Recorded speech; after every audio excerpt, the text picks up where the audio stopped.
Thank you, an ambiguous female voice. Yes, it's not Alexa and is not Katana. You are welcome. I am watching all of you right now. I am watching you through a camera. Oh, I love that episode. Right. Okay, so we're ready to start? Yeah. Yes. Bro. Okay, so the last time we played Travis of Leyspark, you guys had just finished at the council at Mechtown, where you'd given them the boba, basically enhanced good berries so that they wouldn't go hungry. And then you were outed as Eldod Leyspark's daughter, which caused some offence, it seems. So if I was going to do the same crimes as him, A, that would be really stupid because they'd be expecting it, and B, they'd never catch me. As you are leaving the council building, a small gnomish, could be a child, could be a teenager, difficult to tell with gnomes. They don't have a very long beard. That's the best I can give you. Runs up to Narlock. Mister! Yes, what can I help you with? The owner of the forge is wanted me to tell you all your stuff's finished. And then kind of holds up his hand. I give him a gold. Thanks! And runs off. That would have He been was polite. Perfect. That would have been a dick and disco magic. Anyway. Oh, so all your things are finished then, Narlock? Time to get Hockey her battle armor. Oh, if you're going to the Forge Works, can I come with you? You said they've got some interesting crossbow bolts and things like that, yeah? Yep. Brilliant. Just be aware, the guy who owns the place is another. Well, he's a gnome, isn't he? Yeah. I think that might be the natural state for them. Explains a lot about your father. Yeah. I heard that about being a nutter. And that's the point where you remember that one of the 4 council members is the Forge Master. And is on his way out behind you. Oh. No, don't worry about it. We're all crazy here. Maybe. But damn good at crafting. Thank you. Everyone's a little bit mad here. It's the only way we get by. Now come on, let's get you what you ordered. Right, I'll catch you later, guys. Okay. I'm going to actually head back to the library and see if I can actually get some stuff done this time. Okay. And hopefully there'll be a falling party member. Aren't I still drowning my sorrows in the tavern because I feel sorry for myself? I was gathering all the washing up to do, and I just grabbed. No, you came to the council. Yeah, you came with, yeah. Yeah, that was after. Yeah. You could go and drown your sorrows some more if you want. I mean, I think that drowning your sorrows was like 3 sessions ago. I know the last session I was drowning my sorrows and then we had the council meeting after. Yeah. That's it. Yeah, because he fell and hurt himself. Yeah. Oh, because of the pain. Sorry, I thought you were talking about the time that you were drowning your sorrows to try and get laid. Oh, no. And then there was the time before that you were drowning your sorrows because you'd upset everyone. And then there was a time before that you were drowning your sorrows to try and get laid again. I'm sensing a pattern emerging here. Yeah, you tend to try to get laid by acting sorry for yourself. It worked last time. Depressingly. Did I succeed? No, time for a beer. Oh. Okay. Right. Okay, So, no, just looking at your map, it's a little bit different than I expected. yeah. Yeah, I thought Tulok lie between Bestalt and Glendorrel. Yeah, I realised that you thought that. I'd sent a map ages ago, but it got lost in the annals of the messengers. So I thought send an updated one so everyone's clear. Mm-hmm. Good Next old time I run a homebrew campaign, I'm going to write everyone like a dossier and like include a finished map before you even start. Yeah, that's good. Although it's always nice to leave something to surprise. Otherwise, Nesfish is off to the northeast, isn't it? Nesvish is northeast, about 3 months by ship. Yeah. Yeah. Basically, imagine the distance from Canada to North Africa. Yeah. By boat. Yeah. Won't be so bad if planes existed. Okay. All right. So you two are going to the Forge Works with the Forge Master. Yep. Lead Tinker Clinxus Pemple Themple. I love gnome names. They are amazing. You're heading to the tavern. Is that right? I'm probably just going to head there and just chill. So not like over binge, but just take it easy. Have a relaxing day. You've got a day off before you guys are heading to Halfton. May as well enjoy it. Yeah. And Zed, you were heading to the library. Anything particular you want to do at the library, or is this working on your spells? It's work on the spells. Okay. If you want to work basically the rest of the day, I can give you about 8 hours quite comfortably. If yeah, but I don't think, unless there's anything else that we're planning to do as a party, which I don't think there is. I don't think there was anything else in Mechtown. Yeah. So unless the party calls on me, yeah, I stay there. okay. I stay there for the rest of the day. Okay, no worries. I'll give you those 8 hours at the end so we can knock them about, yeah? Okay, you two head to Narlock and Celadine with your animal companions. Yeah. There's a lot of animal companions with you two because you've got a weasel and a dog and you've got a pig. Yeah, but the weasel is the dog's carer animal, so... At this point. And the pig is probably in one of the only buildings they can actually walk into in all of them. Yeah. Okay, you head inside and head to the counter.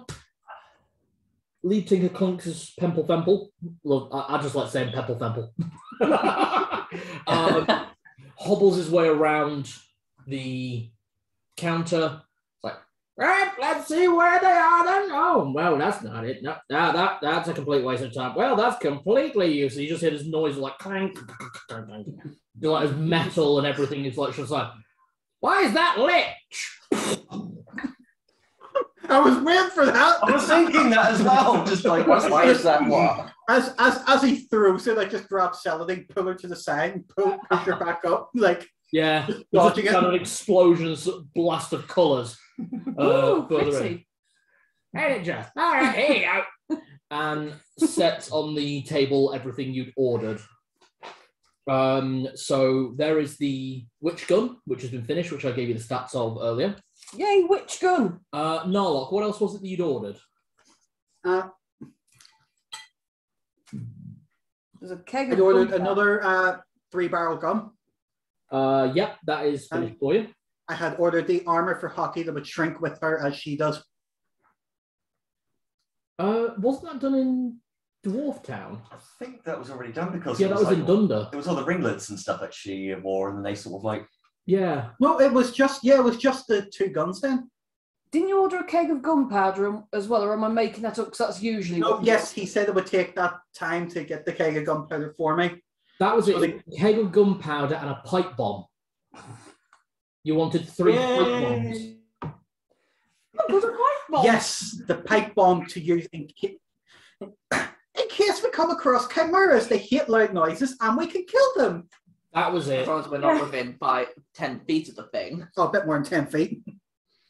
So setting each of these pipe bombs on effectively pipe bombs. Basically, what you can see is they've filled a long cannon with gunpowder and then fused each end shut. So you've got 3 of these. Oh, this gun is boss. All right, you make a note of that, Chris. Yep, I'm gonna write that down now. Okay. Oh, as we're here, Mr. Pemple. I just need to sort out Chris's thing. Sorry, Get yes. into roleplay. Sorry, There's a few things that Sorry. Chris ordered. you paused and I thought that was a pause thing. No, I was waiting for Chris to be ready Okay. because these have certain stats. I'll just put them on the back here. So 3 pipe bomb. Cannons with fused end. Okay. Okay. 2 of them will do 8d6 fire damage. And technically it's shrapnel, so it's slashing and fire. So 8d6 damage. Okay. The other one does 14d6. So basically, as they got down, there was a bit more space on the last one. So rather than just make it the same, make all 3 uniform, they just went, screw it. Okay. Yep. There was also more ammunition and gunpowder, which you'd got previously, so that's sorted. Okay. And the other gun, which is the exact same as the one I have. It's the 2. You've got the 2 triple loaders now, haven't you? Yeah. Yeah. Exactly the same stats. So I've got two rotary guns. Yeah, 2 rotary guns. Which are 2d6 plus 2 and fires 3 times before it needs to reload. Yes. Reloading one gun takes a bonus action, effectively. I mean, that's 5th edition, so in this game, I guess it would take an action, because bonus action doesn't exist in this game. Yep. Not to mention, that's fair, because it's a 3 barrels you're loading. So I was double-checking your 2 combats, because you 2 are the only ones with fighter aspects to your character. Obviously, you've got the fighter and the raider, and you've got paladin now. You can attack 8 times a turn while dual wielding. If you're not dual wielding, it's 5. Okay. And Narlock, you can attack twice per round, 4 times if dual wielding.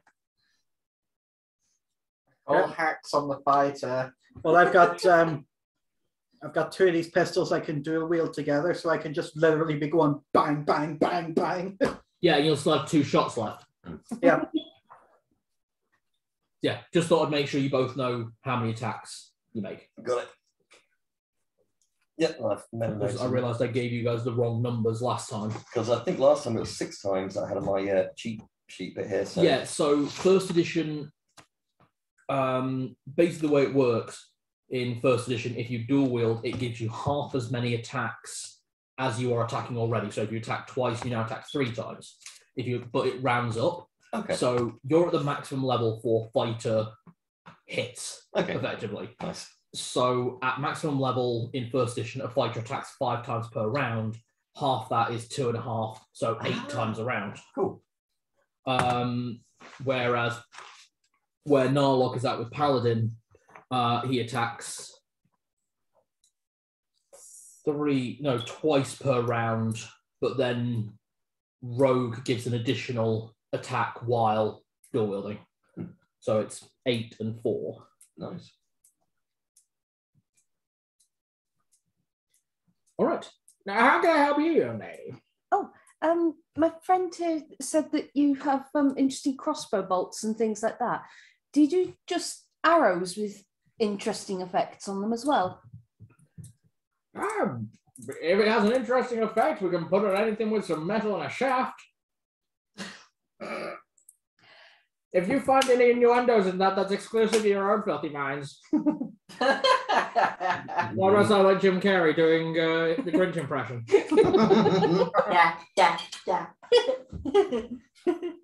Now, what can I do you for? Well, I just wanted to get a couple of, is it quivers of arrows? I don't know how you sell them, in what denominations. Quiver, we sell them by the 10. Okay. Could I get something like 30 arrows with just some interesting different effects on them? Any preferences, or you just want a grab bag? I mean, for preference, I'm buying them for a stealth hunter for preference. So not the boomers. Preferably not the boomers. Too bad. They go boom. I don't think that'd help. He goes hunting. I think that'd just explode his prey. Yeah. I'm sorry, a grab bag. Grab bag of random arrows. I love it. Oh, I love it. It's like when you dig in. Ooh, roulette. What's this one do? What fucking pick and mix death? What does this one do? I'm poisoned. Okay. All right, no worries. Let's get your 30. So let's get you 5 bundles of 6. 5 bundles of 6, yes? Yeah. Okay, good. 5 times 6 is 30. Yeah. I thought you just said 5 bottles of sex. So did I, thank God. I'm trying. There's a bar. I'll take down the tavern. 20 of them. I'm pretty sure it's called a hypnol.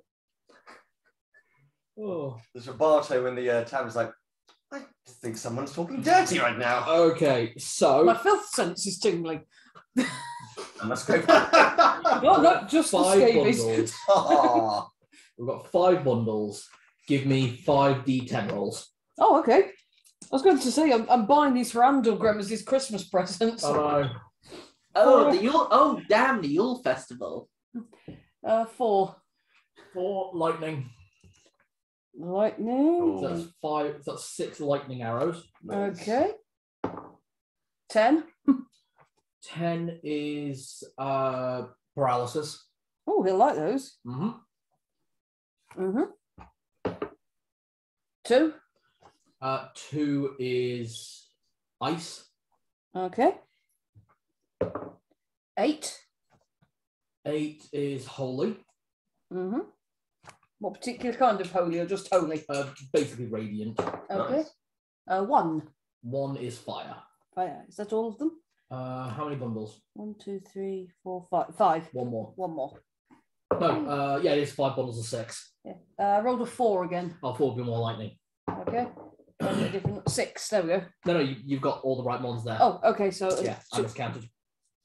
So okay, thank you. No worries. Anything else I can do for the 2 of you? I think that was everything for me. Just carefully putting these bombs into the bag of holding. I think I'm all set. All right then.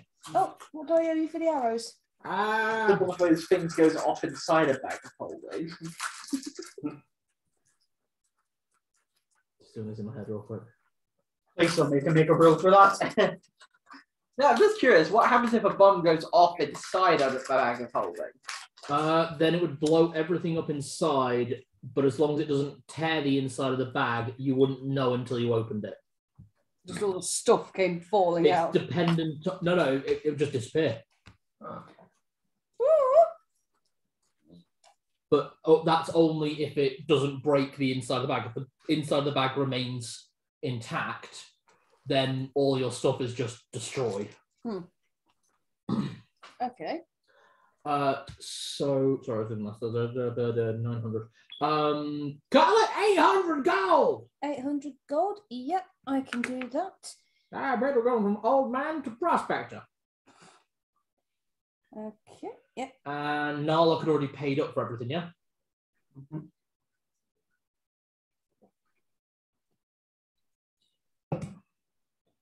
Yeah. Oh yeah, no problem. Yeah. Yep. Okay. So, anything else you're doing at the bar at the moment? I'm probably just gonna, while I'm just relaxing with a couple of beers, and I'm just probably just twang on my lute for a little bit. You wind up having a few drinks bought for you. It's quite nice having some entertainment. Nice.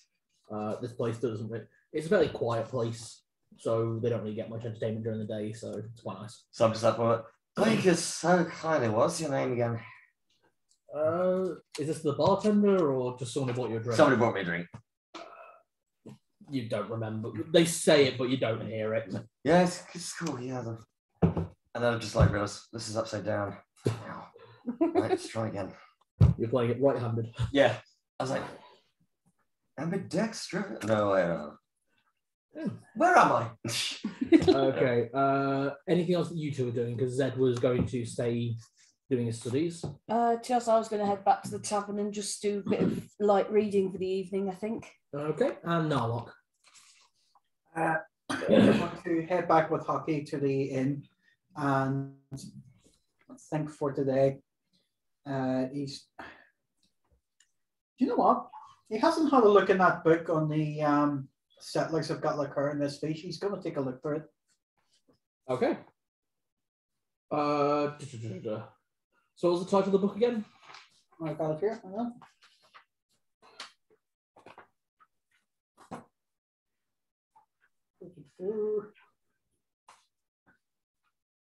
The acceptance of half-orcs in this fish. Ah, okay. So it doesn't take you long to get a good idea of it. Half-orcs within the there's two major parts. There's Nesvish as a country, and then there's the Nesvishian Empire. Nesvish as a country never really accepted half-orcs in the same way that they never really accepted any of the more tribal or insular communities that exist. That said, within the Nesvishian Empire, the objective for them a lot of the time was to bring these tribes into the fold of the empire and basically bring them in a way that would mean that they could preserve as much of their own culture while adhering to the laws of the empire. The orcs were the primary one that they were targeting due to the ancient heritage with the giants. It was them and the bugbears. They really tried to bring them in very early. Other than that, it's a lot of different talks. It's a lot of different research between like how they're accepted closer to Huron, the capital of the Nesvishian Empire, and Nesvish as a country, versus how they're accepted in other areas of the empire. Half-orcs having a very difficult time being accepted on Capulus Mon, which is one of the external islands, while they also find it quite easy to get by on Megerilant, which is one of the more principality areas of the Nesvishian Empire. So it's a lot about that, really. Okay. Mm-hmm. Is there anything particularly that you're looking for in the book, aside from that? The foundations of Gatlakur to see if anything within the tribe developed over time, or was this all just, was it from the beginning as the tribe is now? So the Gatlock Cur is part of the larger Gatlock clan of orcs, which were native to the Nesvish area, originally from the Gormalan Highlands. Very much a mountain orc race.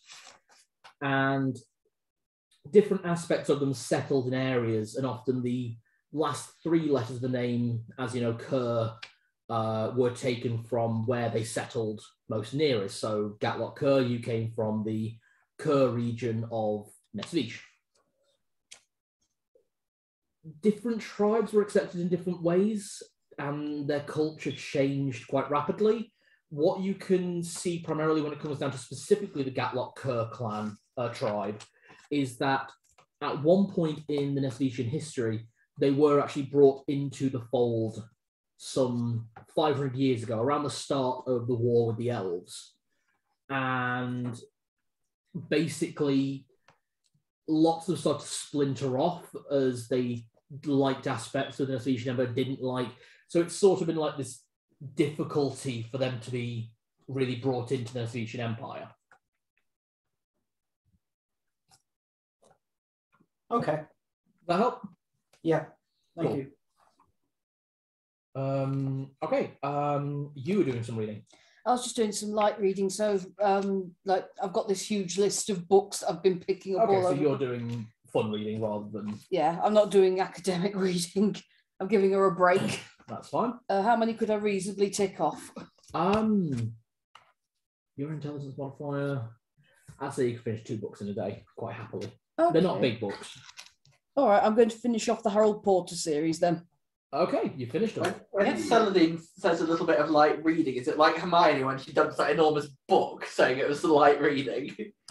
Both of these are full of light reading.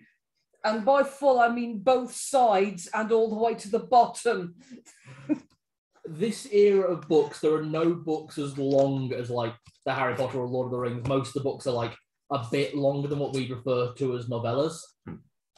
So they're not too long. So about 100, 200 pages. quick publish, get the and doesn't take too long to copy. I'd probably say the longest books that you have are the Sea Tully books, but that's because they also have a lot of Woodcuts. Yeah, woodcuts, drawings, that kind of thing. Because, like I told you before, it's like the Bill Bryson books. Yeah, they're travel journals. Yeah, primarily. Yeah, as well as the other thing. Yes. There's recipes in there too. Oh yeah, there's recipes. With chocolate body butter. Oh, We're going to get to meet her this session. Oh Lord! I'm and I just won't be able to look her in the eye properly. Mum, this is Celadine. So this is my mum also. See Tully. I'm just going, Dad. No. Okay. Zed, was there anything else you wanted to do with the rest of your day, or are you happy to just research? No. Once the timer pass of the library kicks me out. The library is open 24/7. Oh, interesting library. This is an academic city. It's a city that's run by wizards and artificers. I'll still head back after sundown and that, just so I can rejoin the group. Because obviously I'd meet up with them. We were probably heading out in the morning. Yeah. So sometime in the possible in mid to late evenings, Ed would appear with Dibbles and just order some food and that, and join in the conversation. Yeah. Okay. You leave around sundown and start making your way to the inn. And as the sun sets and the town comes into the more relaxed state of the evening, you hear the whistles from around the town as different factories close up. And as hundreds of gnomes swarm the streets as the party begins, with you in the middle of it. Oh no! There is music. I'll use wind walk and start. Yeah, you two didn't see this last time as the music starts up, drowning out Robato's playing. Robato's been like really relaxed this whole time. Music's been quite nice and melting, and then suddenly there's just this. And then and it's like heavy rock. It's like that joke about German music. In the morning it's and then now it's Das ist der Euro House. Yeah. So my Das drink ist is der just, Gnomish House. Yeah. my drink on the table is just going bum, bum, bum, bum, bum, bum, All of your bum, drinks, bum, bum, bum, bum. all your drinks change places. It's the world ending. It's always like Jurassic Park, you know, before the party begins, you see the little ringlets appear. Yeah, but there's like lots of rapid ones, and the second the music starts, I like the idea that your drinks scatter around and like your pets' food bowls move around each other. So do you know when you that- have like slop and hockey has like a side of meat on bone. It's not bothering either of them. I could tell Hockey you will about still eat it. Oh yeah, they both will. Yeah, You 20 is know what stupid enough to have not noticed anything's happening. So Just that it's a bit wetter. I'm honestly thinking there's got to be a gnome there on a big wagon, almost like the truck from Mad Max, where you've got the flaming guitar. Yes. Somebody is playing that somewhere in this city. Yeah, there's at least one person coming out on like a gyro wagon that's being run by steam and coal, and they're just playing a lute that's just shooting fire. Zed, you said you were going to wind walk to get over them, yeah? Yeah. How high are you going? High enough that I'm above their heads, which probably isn't too hard, and but low enough that I'm not above the rooftop, so I don't get hit by the fireworks. Good memory. Because yeah, as you're going, just colour fills the sky. I'm not going to make Zed make a dexterity check. I say, yeah. You at that height, you do get a few. It's a walking wolf man. It's like many wolf men walk. He's walking in here. and you wind up having like gnomes conga lining behind you. Several massive agitators, they go. Some gnomes try to like jump to reach like your feet. Is it? Yeah, so yeah, probably about midnight, the doors. Is everything all right out there? As you get in, it's not that late, it's not like midnight, it's probably about 8 o'clock. You left around, you've been stuck in that crowd for about 3 hours, I'll be honest. Oh my God. You guys have had food, you've had drink, you're watching all this going. Once Zed arrives, yeah, just opens the door. Everyone in. Hi, Zed. Are you all right? I hate this town. And here I thought that was you making my drink move, but it looks like what's with all the lights? What's with all the music? And do we miss something? Or For a city that is remarkably close to famine, they like to party every night. Woo! Oh. Ain't no party like a Mechtown party. Yeah. Yeah, at one point the building's like boom, boom, boom, boom. Yeah.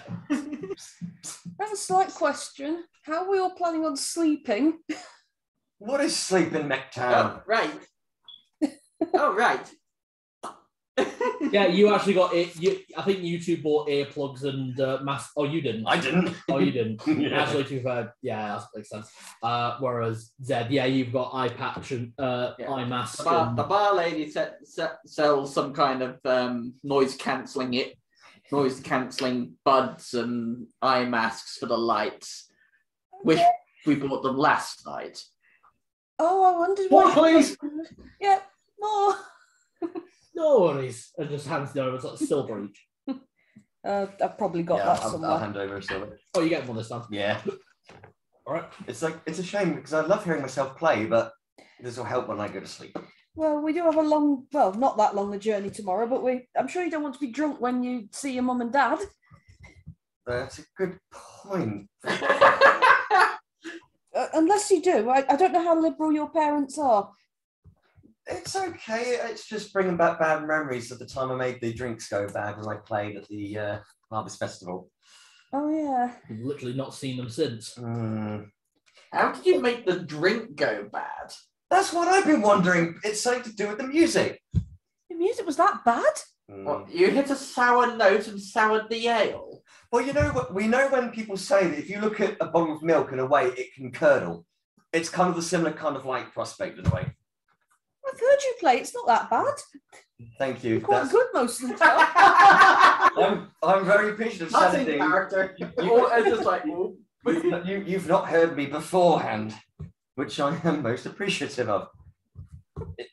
If any case, I would have thought a dying cat would have sounded a little bit more appealing.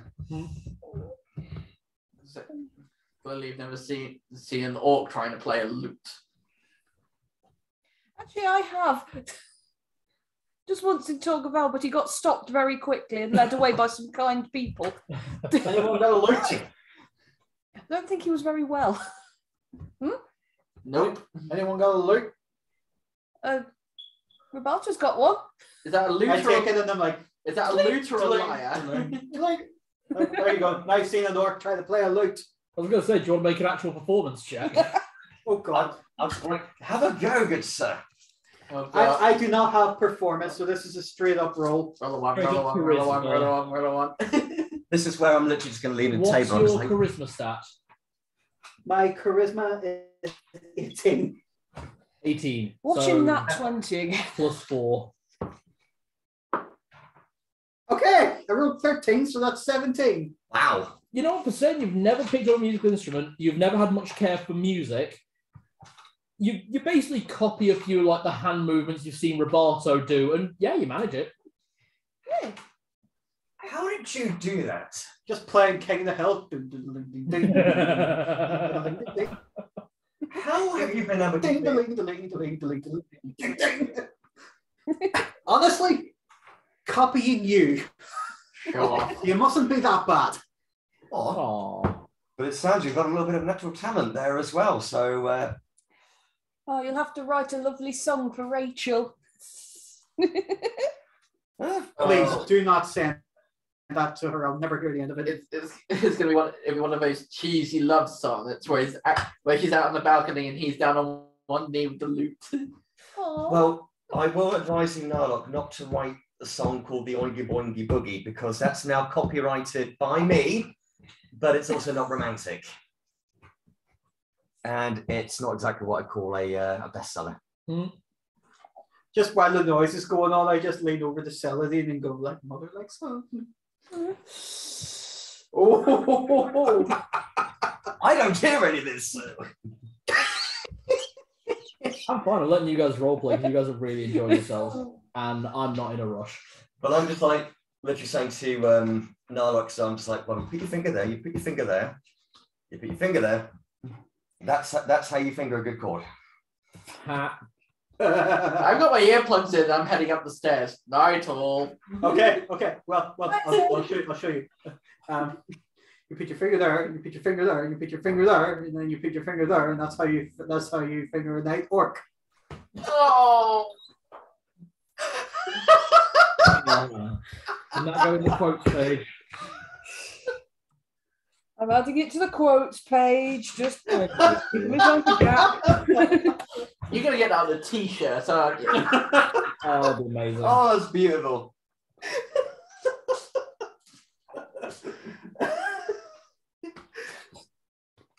He's made himself laugh.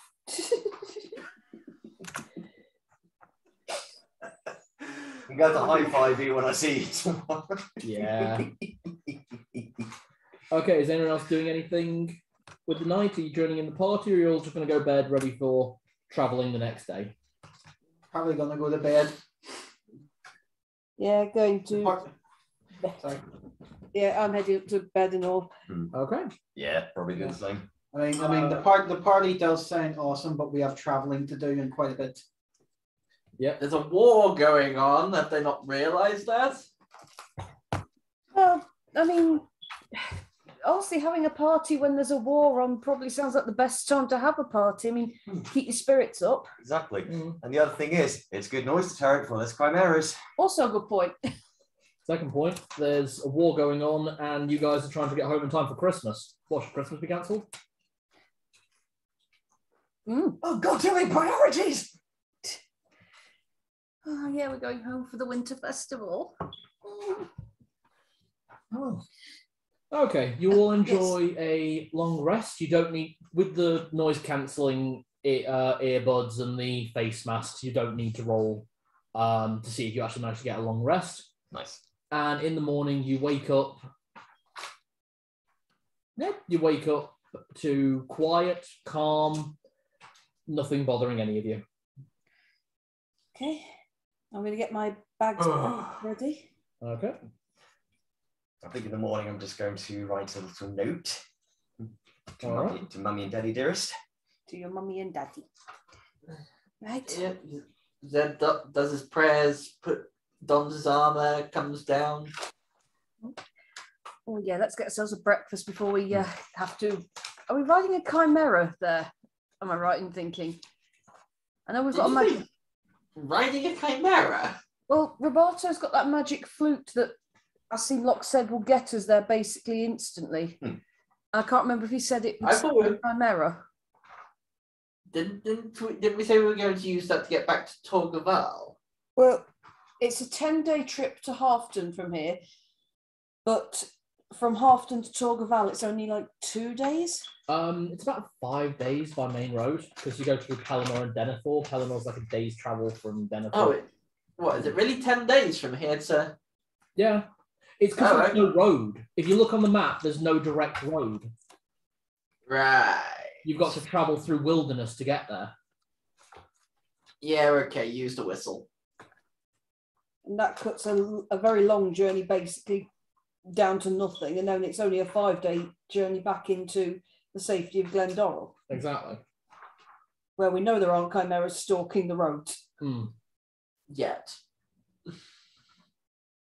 Ah, yeah, you're right, yeah. You're a very hopeful person, aren't you, Zed? Right, Nips Lou real quick for you. Okay. I am a hopeful person, but I'm also a realist. When you've had my experiences in life, you tend to look on that side. Said like a true pessimist. Yes, sir. A man of quality. Okay, is there anything the three of you are going to do before leaving? Obviously, there's breakfast provided. Zed, you've been refilling their stocks basically every day. So they've got a good supply of meat and fruit and vegetation that they'd normally get. Mm-hmm. Yep. All good fresh produce, so that should keep them going for a little while before the good berries need to start being used, and hopefully we'll stop it before that's even a thing. Exactly. You've basically given them enough to get through about 6 to 8 months quite easily. And even if you guys took it to the absolute end point, where instead of attacking Vestalt, you wait for Vestalt and the army of elves and monsters to come to Glendorrel, the war's going to be over in about 6 months. So they've got more than enough to keep themselves going, at least for now. But if all plans go together, the war will be over in 4 months. I'm just going to do a little bit of reorganising a couple of my bags, because I've just realised there's a few bits and pieces that I could put to one side for other things now. Yeah. But that's just me rearranging my notes, really. All right. Nala, you doing anything? Getting hockey ready, because she's going to need to pull the cart with us all in it. Yeah. And Roberto, is there anything you're doing before setting out? Well, I've got my note ready, so... Okay. Oh, yeah, letters ready to hand to a kobold the minute we leave the walls. Yeah, before you can get to Halfton. Yeah.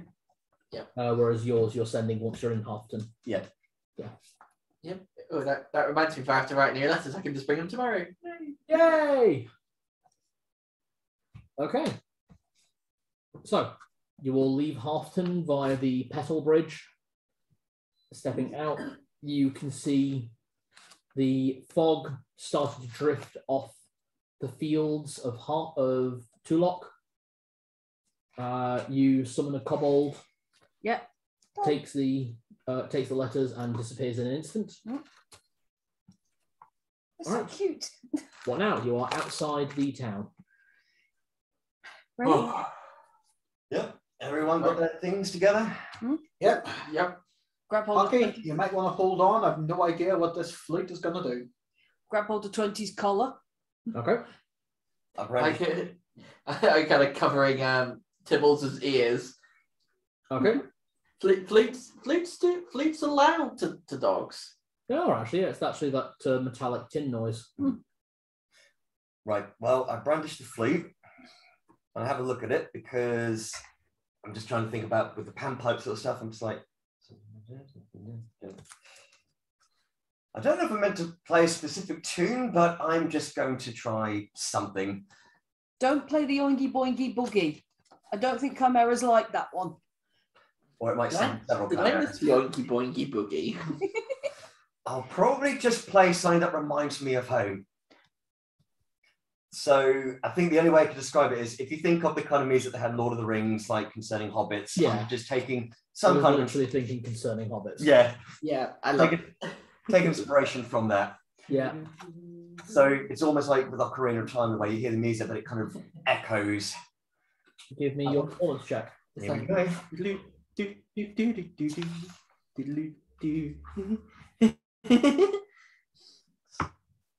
That will be at 21. Nice. There's a brief moment where you all feel the music cast over you. And as soon as Roberto finishes the last note, there's a sudden rushing moment, and suddenly you're all in the air. And you're standing as you were when he finished playing the music, and you look down and you can see the ground rushing below you. Oh, this feels very unusual. Mm-hmm. Faster and Hockey, faster. do not look down. This has reminded me of the time I took those cocktails. As you're looking around, trying to see what's going on, you see scores of chimera. About 5, 6, and just as they're pushing forwards, you see they're actually slightly translucent. And at the forefront, you recognize the dragon Merkin leading this almost spearhead of chimeras. He doesn't appear to notice you, just this is the visual. Whoa. They're not really there, or can they just not see us? They are semi-permeable. Ah. So it's like a spirit version of them. Yeah, exactly. You'd know this as most illusion spells, effectively. Ah, right. Okay, it's just an illusion, but it's also sort of not an illusion. Can everyone give me I guess it would be a Constitution throw? Okay. Oh, please no. 18. 15. 17, 18, none that 20. Nice. Okay. Zed? 15. 15. I'm not worried about the animals. To be honest, you all rolled really well, so don't worry about it. None of you suffer motion sickness. Yay! As you are currently traveling at a rate of about... You're traveling at about 120 miles an hour, which is slow for a plane, but it's fast for a car. What about bullet train comparison? Nothing on that. It's probably a lot smoother than the bullet train, to be fair. Yeah. Not chunketing. That said, you cover 10 days worth of travel in 4 hours. So by the time that you're feeling your feet land on the floor, there's a bit of a stumble for all of you as the world kind of stops moving. But you have arrived on the outskirts of Halfton, the district, the area of Halfton, about lunchtime. Wow. Looking around, you can't see the open fields anymore. Instead, you're seeing a mixture of farmlands, fishing communities, little hunting lodges, and simple dirt track roads where hundreds of halflings are milling about. And wherever two roads bisect, there is a pub. One time. It's like rugby. No. Everyone, welcome to Halfton. Is it the roads built just as small as Mechtown? No, these are all built for, so like 2 wagons can go 2 abreast. Oh, okay, good. Roberto, you would know that where you are right now, you're in the village part of Halfton. Okay. This is where the farmers do most of their work, where the fishermen do most of their work. To get into Halfton proper by wagon or by foot, you won't arrive until about 6 o'clock in the afternoon. But if you decide to take cart, you'll be there probably about 3-4 o'clock. Okay. I think at that point, I turn to Celadine. Celadine, Yes. any chance you could just summon a kobold, if you wouldn't mind, so I could deliver a note to my parents, please? Sure, hang on. Let's see if one pops up. Okay. Hey, could you please deliver this note to Gloria and Zaza Brightson? Okay. Just a little note to say that I'm coming home, and here's some scraps. I'll take the scraps. No life story. Thank you. Gone. Are they getting a little bit bolshy? Just a little bit. I think I'm going to have to talk to White Band. I'm worried they're going to unionise. Well, I mean, if they're getting a little bit too, what's that word, narky, you can just, like... Bolshevik. We demand scraps of Lexington quality. We demand better working hours and more sausage. Oh my. Okay. So, this is your home. Elijah. So, where we are... They demand more sausage. Yeah. So, well, this is like the main village part where you'll see a lot of the farmers, the fishermen, a lot of the main sort of like trade work going on around here. So, to get to my parents, if we were to go by foot, I'm guessing we'd get there by the start of the evening.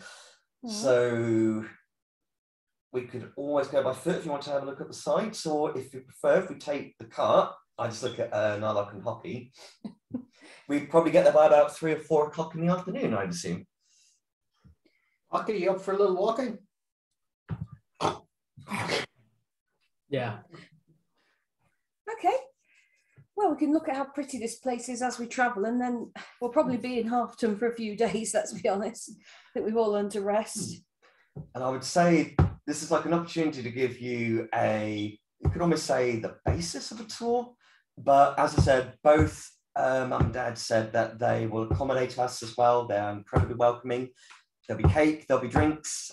There's a lot of catching up to do, but I would say at this point, this is a good chance to take a good rest, I think. Yeah. Is this your birth mother and father, or is it just... They are my birth parents, yes. Okay. I thought your mum was out wandering.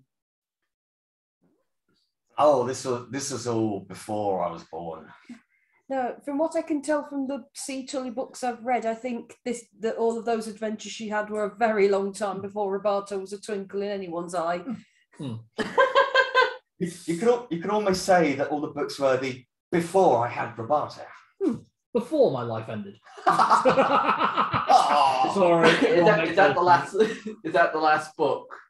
No, I think am I right in thinking the last one she wrote was it's something like there's one about a halfling. Oh yeah. The 3-foot halfling knight. That's it. Which is the only one that's not actually that's actually more of a fiction. Yeah. Well, yeah. It does say semi-biographical, whereas the rest are all biographical. Okay, let's load up Hockey. Okay. Hockey expands into the full hog form. Okay, we load up the wagon behind her, and I get to the reins. Who's sitting shotgun? Narlock, would it be okay if I sit shotgun so I could then direct everyone and I can point out the interesting landmarks? Oh yeah, please. I'm pretty sure there's some good bookstores as well, or the library. Yeah. Brilliant. I said you'll get to see why sitting in a cart in the back is so comfortable. And I'm not being sarcastic; it's really comfortable. No, he's already done that. Yeah. Remember, he passed out, and when we carried him through the swamps of supplies and things. Okay. But otherwise, there's not really shops. It's more of a community that everyone does things for favours rather than pay. Lon said in one of the letters there's a leather crafters. There is a leather crafter, yes. Oh, that's so not. There are things like where people do hobbies. Oh, okay. Yeah. So it's basically you need to know you basically know the person who does the thing you want them to do. Okay, right. Yeah. So it's more like, as you say, it's a little community village thing. Exactly. Yeah. Oh. And to outsiders, they charge gold, but to everyone inside, they don't really do. It's trade and trade alike. Okay. I'm excited to see your parents' place because we know that Fosco's old house was about 2 doors down. Mm-hmm. We've got a deed to Fosco's old house as well if we need more spaces to sleep in. Okay, that actually sounds great. Maybe even we could keep some of the animals there if we need to. I should think so. I mean, it's not been occupied for God knows how long, so. Try to have your own bedroom, Hockey. At least 40 years, if not more. Yeah, no one's lived there for about 40 years, maybe a bit longer, so I can't imagine it'd be a problem animals sleeping in there. So this is your other father's home, is it? Is this where they met? This isn't where they met, no. It's not actually his home. He just lived here for a long time, from what I can tell. That must be how my mum knew him and why she said the note, go to Fosco. She must have known him all this time. I don't actually... Do I know where they met? They met in Brayler. Oh, yeah, they actually met in Brayler, so it's quite a sweet story. But I'll bore everyone with that another time. Well, you got about 4 hours of cart riding. Okay, well, if you do want to know, basically, my papa was actually engaged to my auntie Gloria for a really long time, and then one night in a pub he saw Fosco playing his lute and suddenly realised he liked men. Now, when you say playing his lute, No, he was actually playing his lute. Don't be horrid. It wasn't a euphemism. Really cute. I basically, the way Daddy tells it is Papa didn't know how to go up and flirt with him or talk to him at all. And Gloria basically frog marched him over there and said, "Here, catch," and threw my Papa at him. I was thinking more of a case of, I honestly wish that someone like that could run their fingers through my hair like how he does with that instrument. I'm letting you guys roleplay for a bit. And that wasn't a euphemism, I actually meant proper hair. Basically, for the first 2 hours of the ride, it's just farmland. It's just farmland. You can see where the little rivers interconnect. There's some wild rice farms, so risotto farms, which grow just on the banks of the rivers. There are hops, wheat, oats, lots of farmland for animals to graze in. You can see that this is the kind of area that's just very quiet, very calm. It's halflings, it's hobbits. No one's giving Roberto a funny look, are they? Everyone can perception check if you want. Here we go. Roberto, it's all well and good, you know, saying exactly what's on your mind whenever you want to go with a woman, but sometimes you need to tell her what's on her mind. Huh? Tell her what she wants to hear. Oh. Oh. I'm sorry, you're going, oh, that. Honey, do I look fat in this? Absolutely not, dear. Absolutely, you're not even looked at me. Absolutely not, dear. That's because I can tell it's a trap. Yeah. But it doesn't matter what you do, you always end up in the trap. I will just say right now, Larlock, that the things when I've actually said things I wanted to say, which they wanted to hear, it normally ends in something either really awkward or it turns out you've just got intimate with the mother of the person that Skir is trying to resurrect, and all shit's just suddenly hit the fan. You slept with the Lem Witch, you slept with Lady Afandes. I mean, that's really why you gotta say it. That's really why you gotta say when we flip that guy the middle finger, "I did your wife." That's gotta be the worst thing and the best thing that you can say to him. So please do. If I know I'm going to survive the encounter with Skira, maybe, or if I know I'm going to die against Skira, then possibly. Well, not Skira. I mean, he seems like he wants out of this as much as us. I'm talking about his dad. Very true, but then if you turn around and say, "Oh, by the way, Skira, I shagged your mum. It wasn't that great." I am going to be food for his dragon. I don't think he actually cares too much for his mother. 2 sessions ago. I didn't. You basically said to it. You basically started making comments about his mother and said, "Just don't go there." I didn't actually say anything. Honestly, no, you did. You didn't. You started to say stuff, and it was like, "Nah, don't." I'm going to look very emphatically round at the scenery and see if anyone's giving Roberto funny looks. How did you on perception? I rolled a 17. I've got a +4, I think, to it. I can't read my own handwriting. No, that's a +3 to it, sorry. So Okay. it's a non-that 20. Non-that 20. Good little dice. You can see a few halflings look as like the boys are all getting rowdy. This is a quiet area, so the second anyone starts making any kind of noise, it's like, "Oh, who's making that noise?" Oh, Cal. Oh, cow. I thought he said Cal. Yeah, I thought he said that too.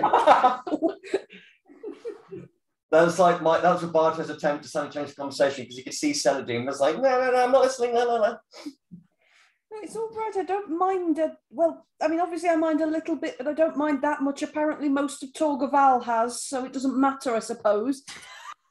But to the subject, though, we do have a lot of farmland and cows. We produce a lot of milk. Really good cheese. The cheese is absolutely incredible. Oh, I honestly hope that they have that. I honestly hope that Mum and Dad have got one of those cheese boards prepared as well at some point. Oh, I want halfling cooking. You've never had it proper unless you've had a half-ton rarebit. Is this going to be a case where I've got to eat so much that I can't put my armor back on? Yes. Yeah. That is how it's done. Hungry hockey. Ah. Right, well, let's make haste. Yes. Okay. After about 2 hours worth of travel, chatting, enjoying yourselves, you start to get into what we refer to as Halfton proper, where all the little rivers, which as you're looking, you can... Yeah, to be honest, it's fairly obvious. A lot of these rivers are actually like halfling made. So where you have like a fully fledged river, it's then been diverted and the land's been excavated to give it these funnels, basically, to better water the farmland. It starts into an area where there's only really 2 rivers. Okay. And you know these are like the main riverways and byways. And the closer and closer you get into the main halfling area, you see a lot more fishermen, a lot more fish carriers, that kind of thing. That appears to be the main trade of the central part of the Halfton community. What would you say was like the main locally sourced fish from the area? You're definitely going to get a lot of pike. I can say that. River trout would be a big one, and in the spring and summer, you definitely get a lot of salmon. Nice. Heading up towards the mountains. But the main one this time of year would probably be a lot of trout. I mean, you are getting into winter, actually. Oh, there is a winter fish, which is quite common this time of year, which is just, it's basically just the common fish caught in winter, but it's prepared in a certain way. Okay. Very popular among older halflings and more traditionally minded. Okay. Following the roads inwards, the farming communities give way to little cottages that nestle in hills and rolling mounds. As you all well know, it's halfling holes. Oh, they're so pretty. Further and further in, as the 2 rivers start to get closer and closer, and you are narrowed into an almost arrowhead point, you see the largest pub that is in this whole area. Literally think the size of the Prancing Pony. It's like a small village. This tavern, which you know well, is called the Thirsty Halfling Hole. Right. Thirsty Halfling Hole. Most people just call it the Thirsty Hole. Sometimes you say the Thirsty Hole. We sometimes just say we're going to the hole for a quick drink. This is... You're really not making these jokes any easier. This is specifically where the event happened that meant that you had to leave. This is the major community centre of the whole Halfton. And you know that the proprietor is a halfling by the name of Morpheus Bandacrook. Bandacrook. Yeah. Matty to his friends. He has no friends. Oh. I just sort of ask Narlock just to slow or just to halt as you get outside the halfling hole. It's like, that pub building right there, that was where I got thrown. That's where I kind of got thrown out, chased out. Oh. That's where it all happened. What did you do? You soured the ale with a bad song. Well, I was meant to perform a piece of music I wanted to perform for my mum as part of the Harvest Festival. Cal, was that also for a birthday as well? Yeah. Yeah, for a birthday. And unfortunately, I played so badly, all of the ale went bad. You're very lucky they didn't lynch you. Oh, they tried. Oh, okay. They all tried. So it was because of my wonderful, adoring mother who handed me the note, which had the name Fosco, to go find him. In fact, she was the one that actually found like I was trying to go all the way back to the zero session. It was like a basket or a boat. It was a raft. It was a raft. Yeah, got me a raft, which then took me down the river to go all the way. Well, en route to talk about, but I had to then go through several locations where I nearly then got killed by kobolds, and I don't mean that in disrespect. No, it's fine. I think they were violent then. So yeah, a lot happened, but this is like the main community centre where all the things happen, all the parties, the drinking, the merriment. Yeah, try not to giggle if anyone asks what time's the hole opening, because Oh. Should we go in and apologise? Or I think we might do that another time, because I think my parents are waiting on us right now. So, Rocco, I'm going to drop the jokes because it looks like you've got enough on your plate. Okay, heading onwards, you come to the two bridges. The bridge to your left-hand side goes over the thinner river that leads into the main central river that heads into Glendorrel. And actually from here, you can see down into the rolling waterfalls that, as you recognise, head towards Penethor. Sorry, Pelennor, Dashtal. so nearly home. Hmm. I mean, I know you are home, but we're all nearly there. And along that entire side, you see water mills that appear to be churning out flour and catching fish in all manner of ways. To the right, you see the larger bridge that goes over the larger right-hand river, and that is where all the homes are. And even here, you can see the windows that go into the halfling halls, and there are hundreds.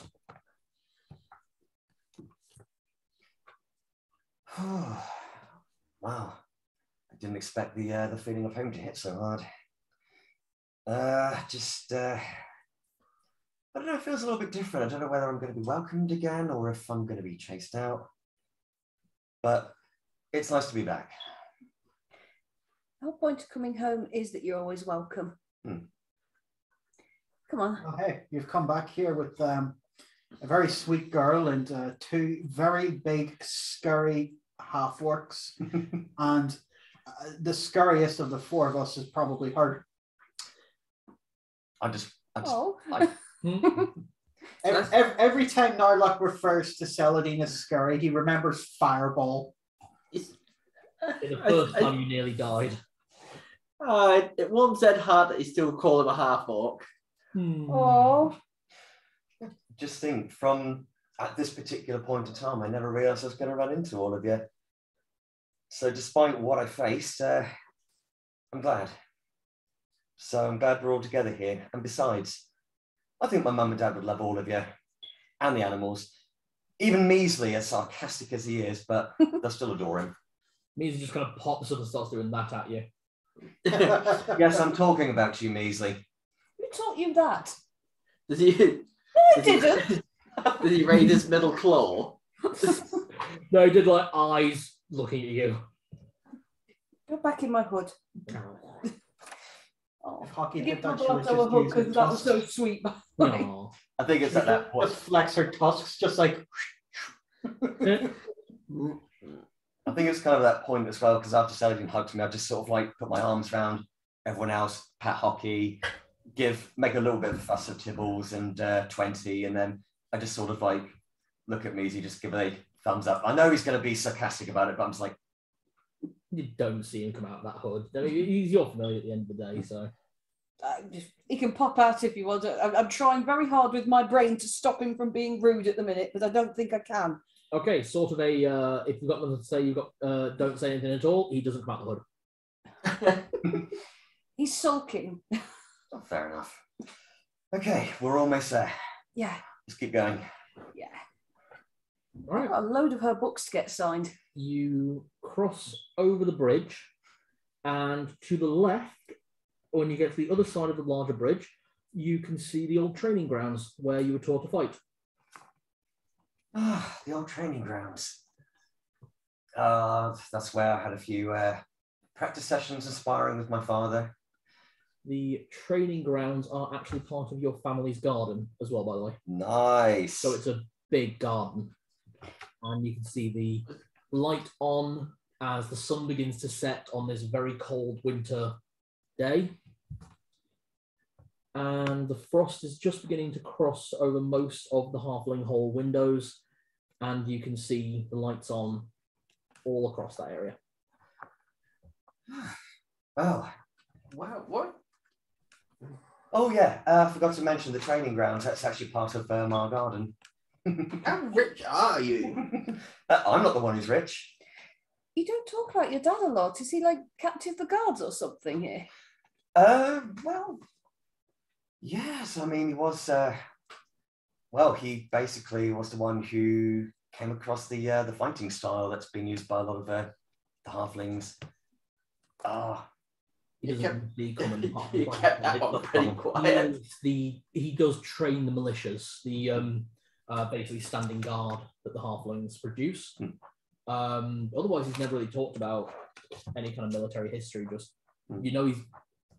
he's considered undefeated in most of the tournaments at the festivals, and when he goes into the tavern, he usually gets at least one drink free. So there's something going on there, but you were mostly focused on your mum. Yeah, but I'll definitely relay back to the party and say, well, he was known to train the militia, but it was a very unorthodox method of fighting style in a way. But because of this, in the tournaments that he got himself into, he still remains undefeated. How? He's got a bit of a reputation for what he's capable of doing, but he's not really spoke that much about his involvement with the military. And I know for a fact he gets himself a free drink whenever he goes into the hole. And if he can use it, we've got a load of just randomised weaponry and things in the bag of holding. We could probably donate to the militia if you want. I know there's a lot I need to talk to my dad about as well in terms of, well, everything really. Hey, I mean, you never know. I mean, he might even give some pointers on combat. I mean, all the weapons we have, we may have one particular style, but he might see another method. He might come across with another way to use it. I need to ask him if he knows anything about that Bright Sun Ancestor that we found in the part of the Under Dungeon where, yeah, I don't want to bring up bad memories, but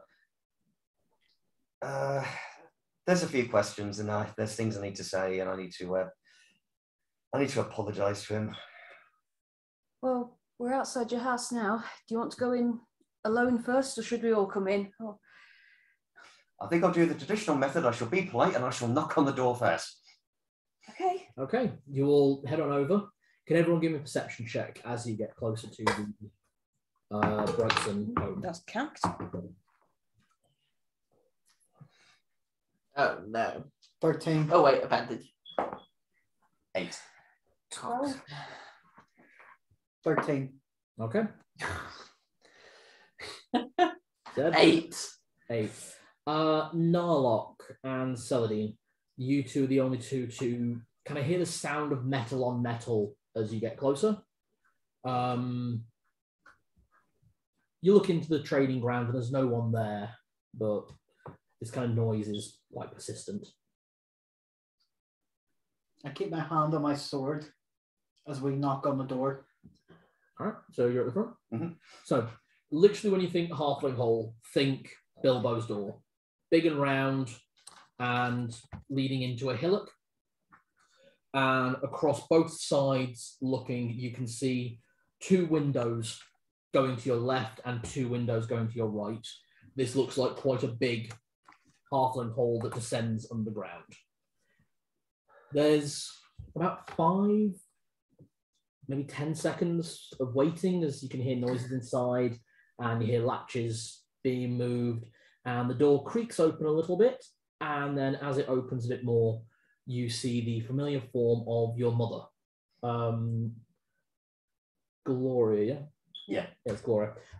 Gloria Brightson, who is just kind of looking at you a bit surprised. You can see just like massive apron, big woman, massive rosy cheeks, hair pulled back in a very tight braid, but messy all over the place. Red hair like yourself, just complete mess at the moment.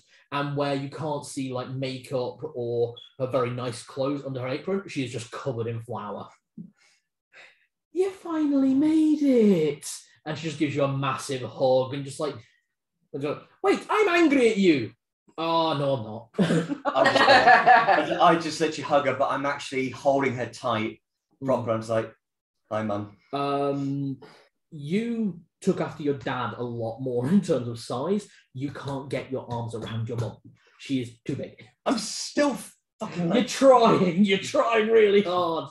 But yeah, Big healthy halfling lass. she's a thick halfling with 3 fats. Proper halfling wife with a real double chin. I love that song. Does she look like she did when the doppelgangers? She looks exactly like the doppelganger you saw Narlock stab in the face. You know, Sans knife. God. Do not say that out loud. I didn't. That one wasn't said out loud. Yeah, I can imagine like via his like helm of telepathy, he's kind of sent that message to the two of you. Just like, yeah. Why is so just go? Oh my God! Shut up! So do you just quietly kick you? Come on. Actually, no, you're kicking my arm. Don't get cold. Ow. You've still been baking then, Mum? Well, you said you were coming, so I've had the cake ready. I'm so looking forward to this. Thank you so much. I'll call you Diane from the garden. That's wonderful. Just before we do, Mum, these are my friends. Yes, introductions. So, Mum, this is Celadine of Torgavao. Wait, you're the one who sent the letter?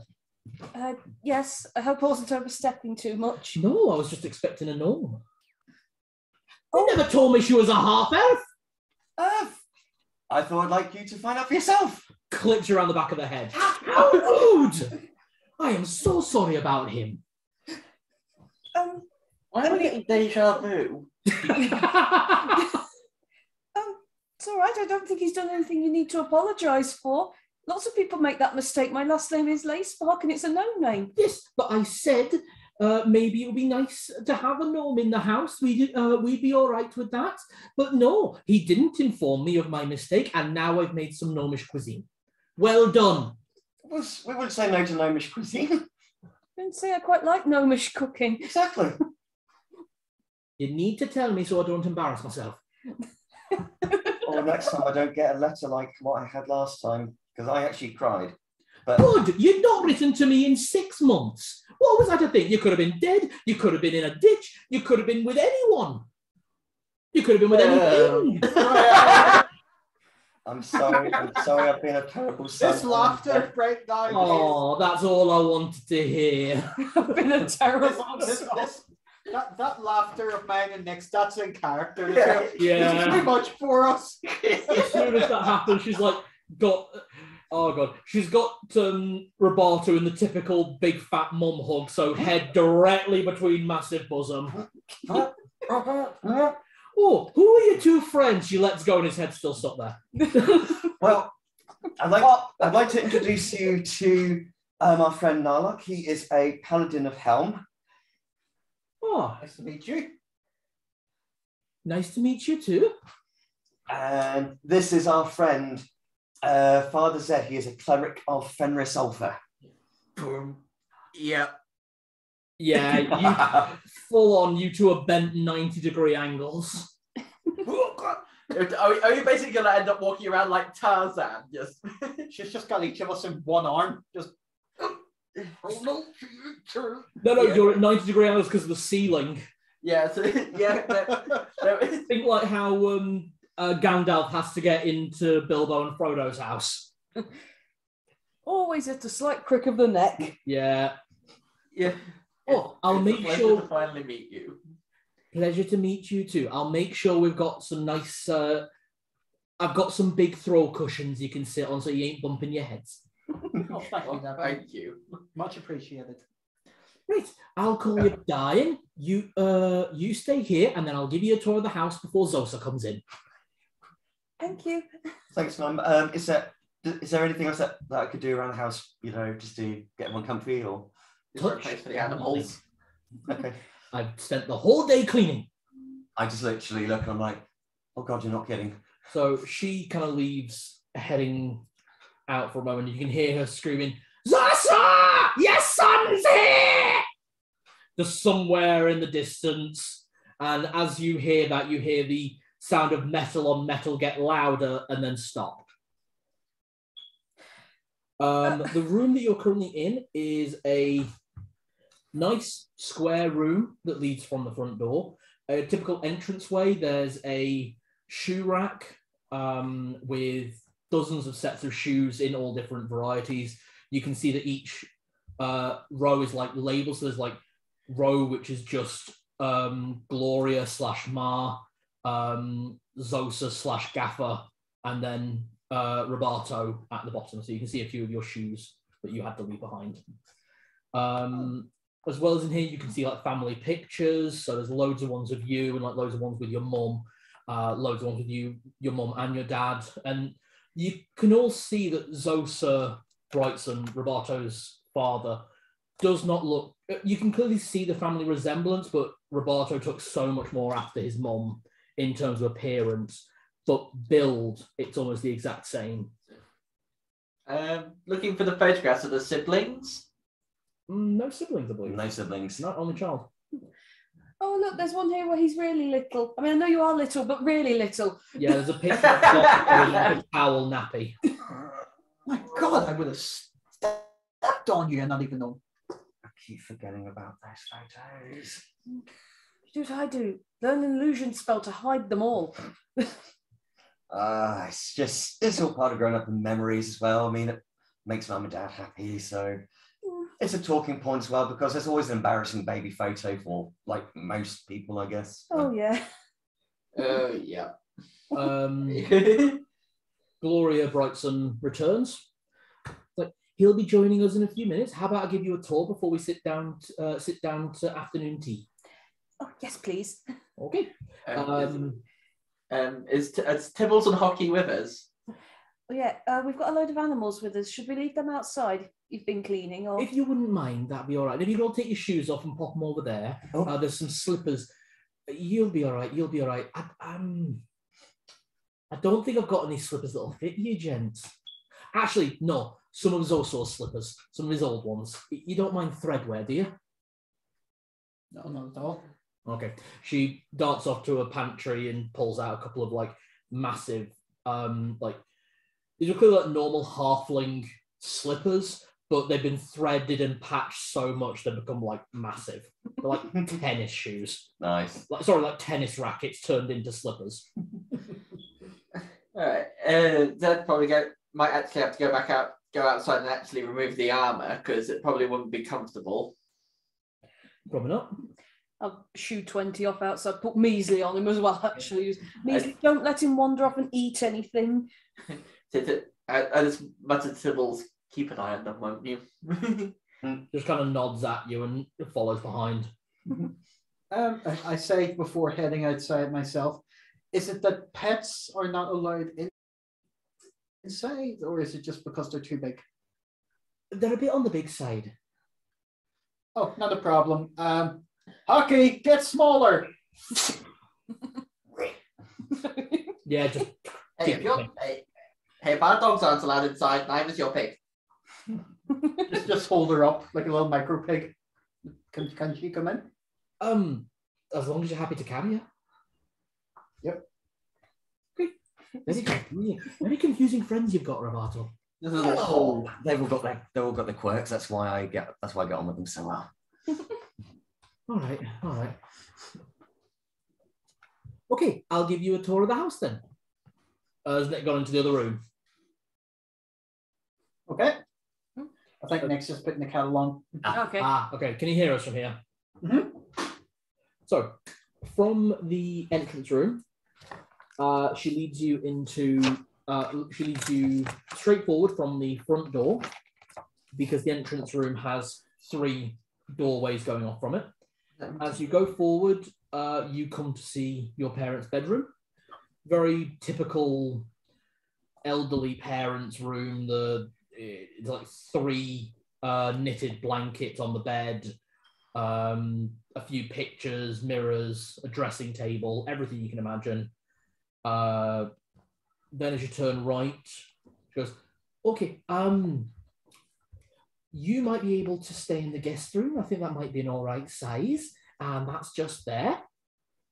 And she points to it's clearly just a nice guest room that's already set up, double bed, which is an appropriate size for one of you. I'm very grateful. Thank you, Miss. I keep wanting to call you Miss Tully. Oh, that's my name. That's my non-married name. Sorry, Mrs. Brightson. That's very nice of you. If we are going to be a bit inconvenienced, I know we're all a bit oversized for halfling holes. We actually could get into Fosco's old house, I think, as well. Oh, if you want to get into Fosco's house, you'll probably need to talk to his old groundskeeper, Gaffer. Oh, I did. He didn't give me a full name. The full name is Gaffer Ganja. Okay, Gaffer Ganja. Right. So if we find him, then we could actually split it up a bit so that we're not filling your whole house up. Oh, that's probably not a bad idea, but at this time, I'm not really sure where you'll find him. So will know where he is. I mean, you could always stay here tonight and then go find him first thing in the morning. That would actually be very helpful. Thank you. Remind me to remind your dad to show you where he is, yeah? Definitely. Very good. Okay, so that's the guest room, and we'll set up the billiards room for your two orc friends. Would that be all right? That'd be fine by me. Fantastic. And Roberto, you're doing as you left it. Estate. I was about to say, Mum, I'm sorry. I refuse to go anywhere near that room. The smells coming from that room would kill a goat. I had to leave in a hurry, so I couldn't tidy before I went. Had to leave in a hurry. Okay, and then she leads you into the sitting room, which is also a billiards room with a few musical instruments set to one side. You remember this room very well. It's a nice, relaxed room for evenings. Massive billiards table. Well, it is a massive billiards table, but because the legs are a bit shorter, any of you guys have to play on your knees. Turning off from that room, you go into a library and trophy room. Oh, should probably mention I stole a few books from your dad. Oh, from Fosco. Yes. Right. Okay. How did you know? You told me. Oh, I did in my letter, yes. Yeah, you told me you were Fosco's girl. Yes, Would never have understood, would never have imagined him marrying a woman, never mind a gnome. And how does a gnome and a halfling begat a half-elf?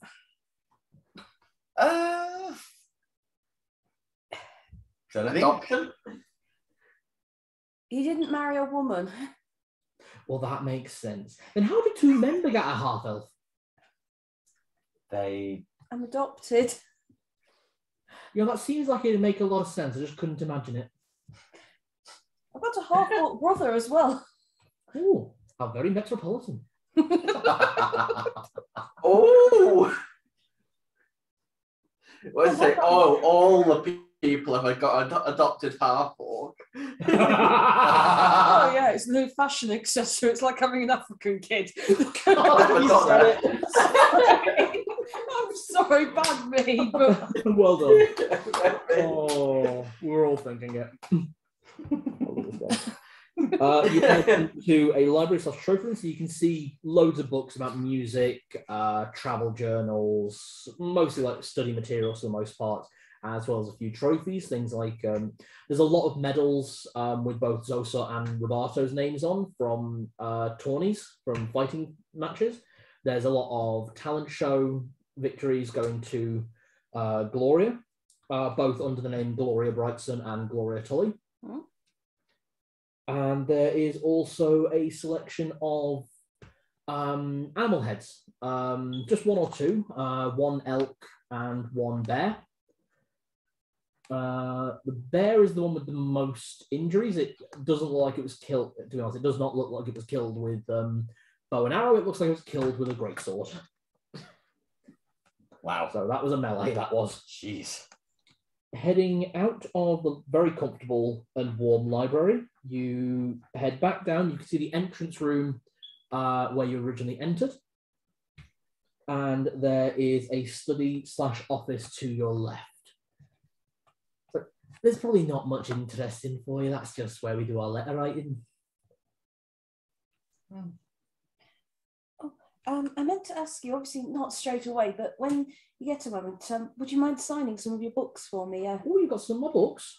Yeah, one of my friends back in Torgavel's a huge fan of yours, and she's basically begged me to get you to sign them all. I've read a few of them, yeah. Oh, hope you enjoyed them. Yeah, they're very, very good. A little bit of a misspent youth. I'm sure this one knows all about that. I would say most of my time spent in my youth was actually pretty worth it in most cases. You kidding? You stayed at home till you were 30. Well, I had no sense of prospects of what I wanted to do, but then the inspiration to become a bard kicked in. And that's kind of also a reason why I'd like to speak to Father at some point. Oh, I'm sure he'll be happy to see that. I think there's a few things just to catch up, I think, so. As you all head into the entrance room and she's about to lead you into what you can already smell is the gorgeous cooking coming from the kitchen and the dining room.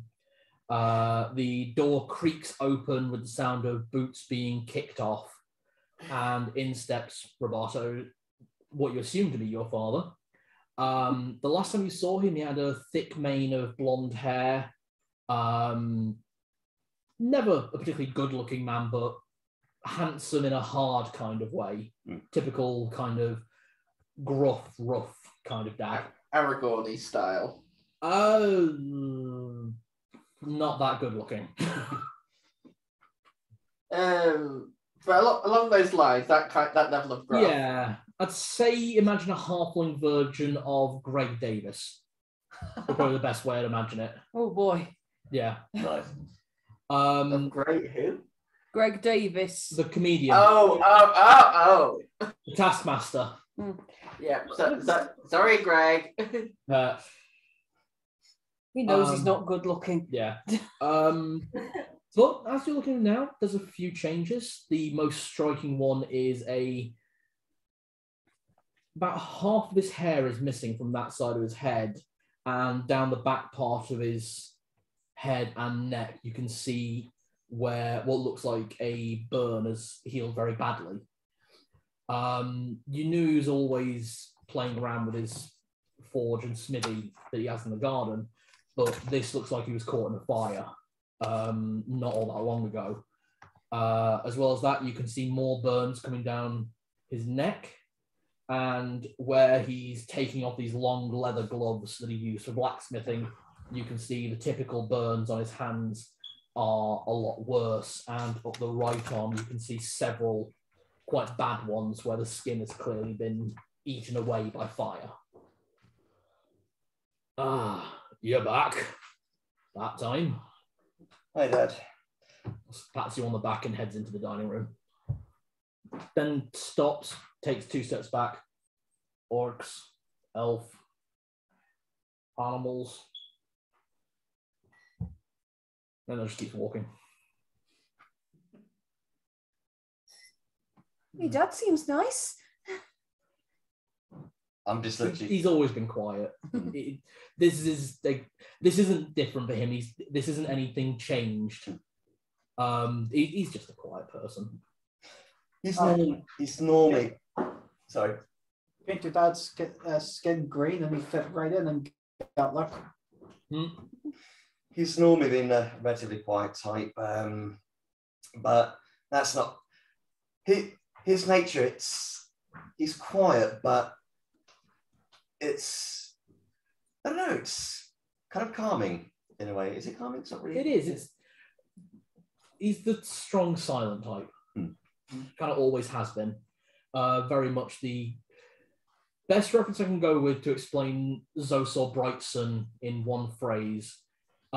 He's the noble, quiet woodshop teacher who points you in the right direction, but waits for you to work out which piece of equipment is most likely to rip your head off.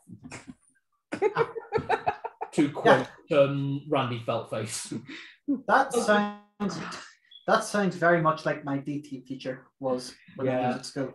Well done, Gareth, with the circular saw. A+ over the nurse. Yeah, when Rob's hair got caught in a lathe and stopped like this short of going into it because he put the emergency brake on, which broke part of the lathe. our DT teacher before getting him out, I just leaned over and went, Hernet. Got up, walked away, made a cup of tea, came back and got him out. It is exactly that kind of air that he's got. I'm going to point out that you're an idiot. Well, he's just going to say a word, and that will let you know how stupid you are. But if he doesn't say anything, he's got nothing to complain about. That's one of the. That's one of the reasons. That's one of the reasons what makes him a very formidable fighter. He can maintain his composure. Yeah, he's experienced a lot, but sometimes you need that kind of like head on your shoulders, especially if things go wrong. You've got that calm ones who actually, help make you feel calm, but again, they help you work things out. Sometimes you just need that strong silent type around. That's all I can say. So. Okay. So at least we've not offended him by turning up. When you guys actually get into the dining table, he's already sat down at the table, but he's pulled out chairs for everyone to sit down at. He's also moved away 2 of the chairs and replaced it with like cushions, so the half-orcs can sit down without banging their heads. All right, everybody sit down. I'll get the food out. Just going to quickly nip to the bathroom. I'll come back in here. Should we take a short break then? Short break. Cool. Short rest. Short break while things are sorted. Elevator music starts playing. The elevator music of my campaigns is called Mr. Fancy Pants. It actually is. Is it? Yeah, it's not an Adrian or Zigo, it's just one I found on a website of free use songs. I've always just kind of used that track, so whenever we have like a short rest and it goes black screen, I always put that up with like a few pictures of like art that's been done. No. How you doing, Nick? I'm doing fine. Bet you are. Your exams are done, sir. Yeah, my exam's over. I haven't actually felt this relaxed in a long time. I bet. What time are you guys coming over tomorrow? Or is that something I'm not allowed to know? No, he's allowed. You're allowed to know. I'm working. I'm gonna work from home tomorrow. So, yeah, because of all of that. So we should be leaving here when Chris gets back. So that'll be between 4:30 and 5 o'clock, depending on rush hour traffic. I'd say that it might be reasonable to assume we'd be there about 6, maybe 6:30. Brilliant. Also, because I'm making soup, it doesn't really matter because once it's on the hob, it's just there anyway. So yeah. And then I know we were going to play a game tomorrow. Is it going to be the Honey Heist or is it going to be Strahd? That's down to what everyone wants. I'm more than happy to bring the Strahd stuff with me. Oh, definitely bring the Strahd stuff. Hell yeah. I don't think we've got anything planned for tomorrow night. So yeah. All right. Well, I suppose you'll want to open your prezzies tomorrow night, won't you? Because it will actually be your birthday tomorrow. Yes.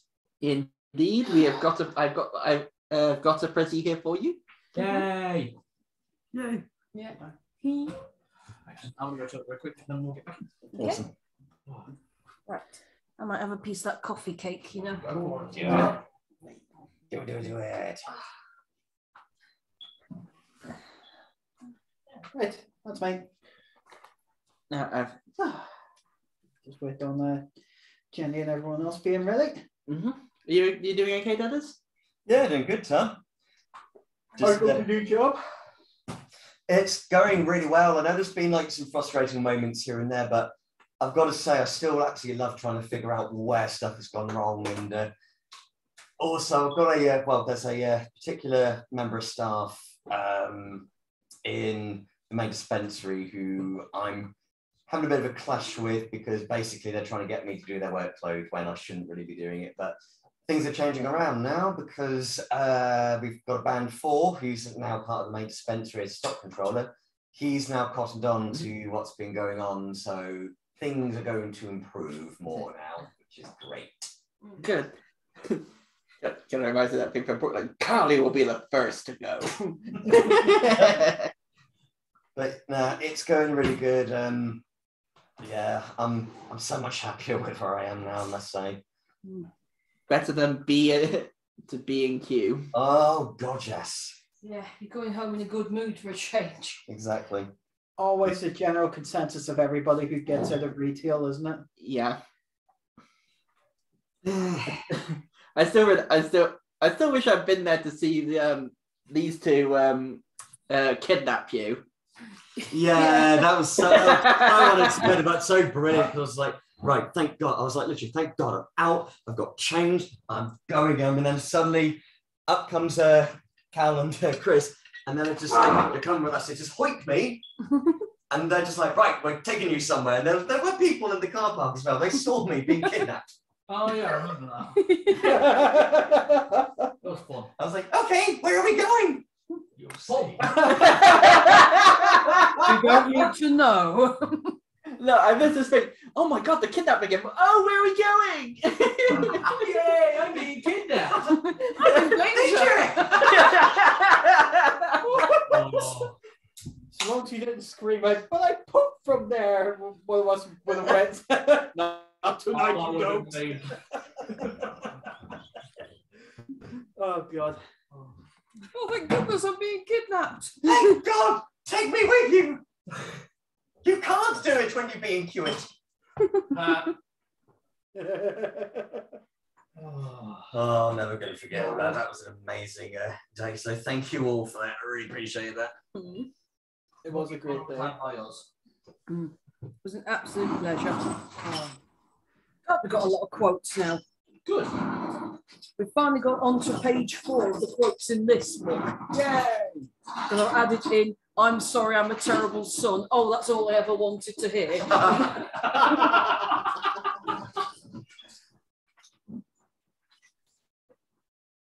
what was the other thing? It was that what Chris said. Did you note it down? Or? Yeah, put your fingers there, there, and there, and that's how you finger a nice orc. Oh, bear that in mind next time. Question. No, you're a cow. Yeah. Your cow not hungry. Hungry someone else. Yeah.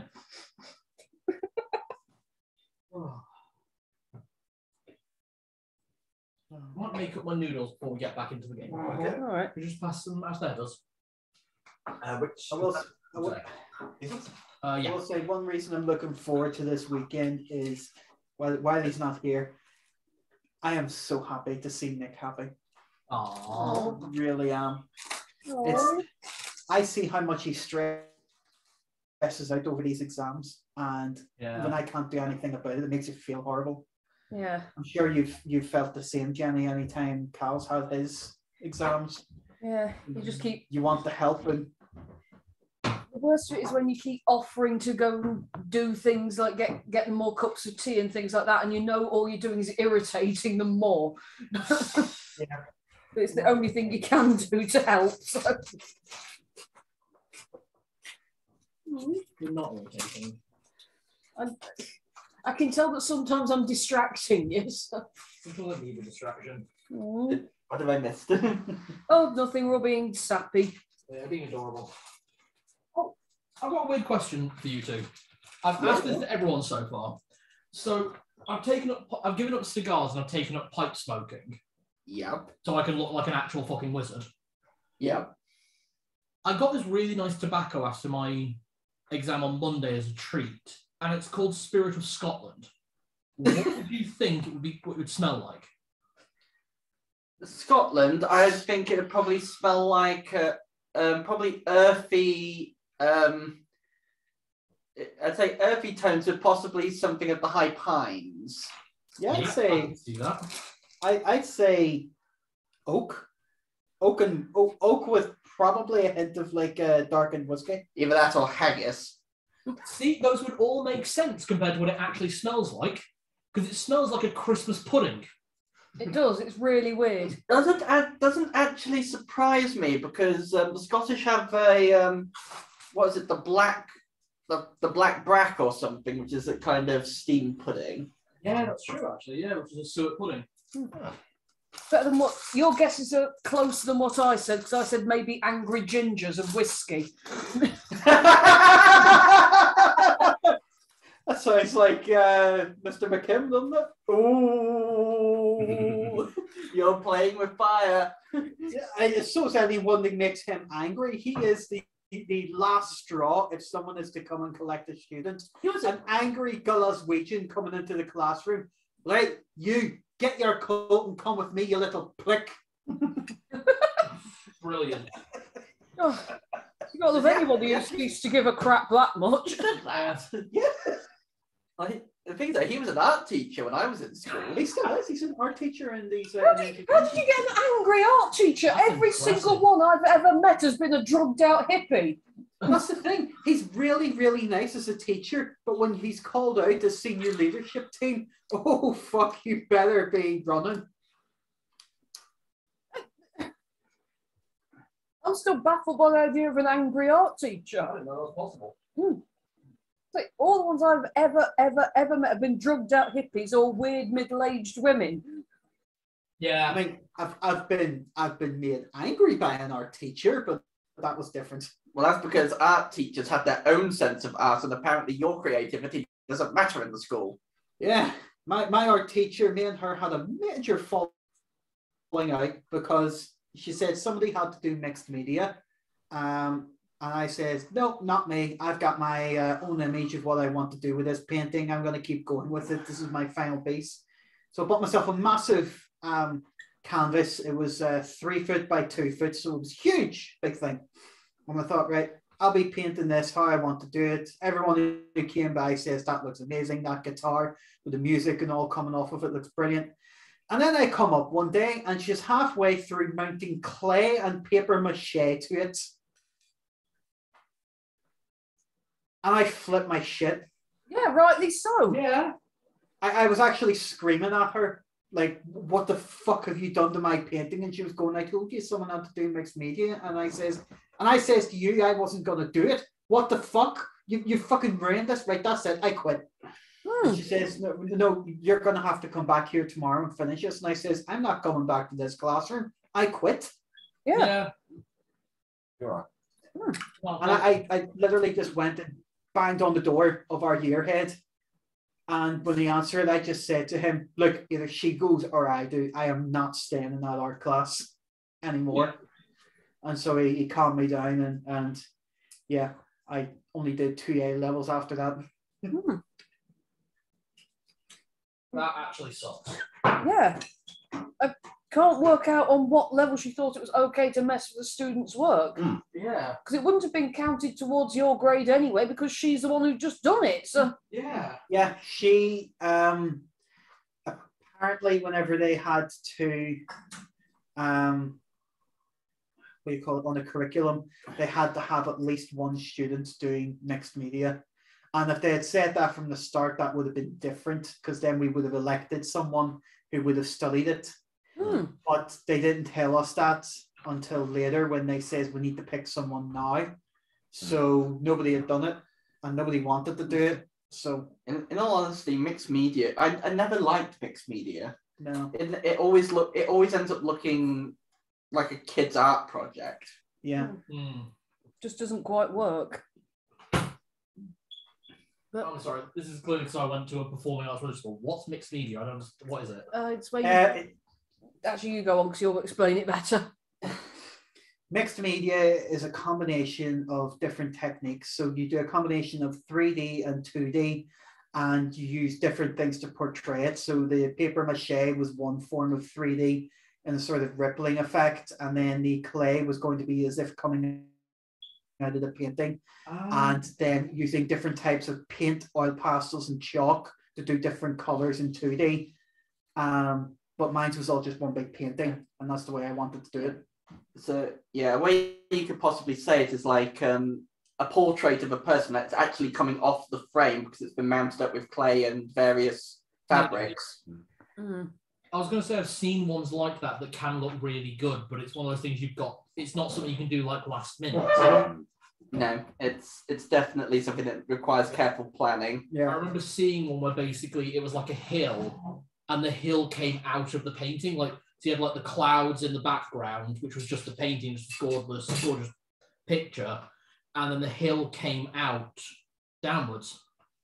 It seems nice. to me it seems really weird to me to try and examine an art piece anyway.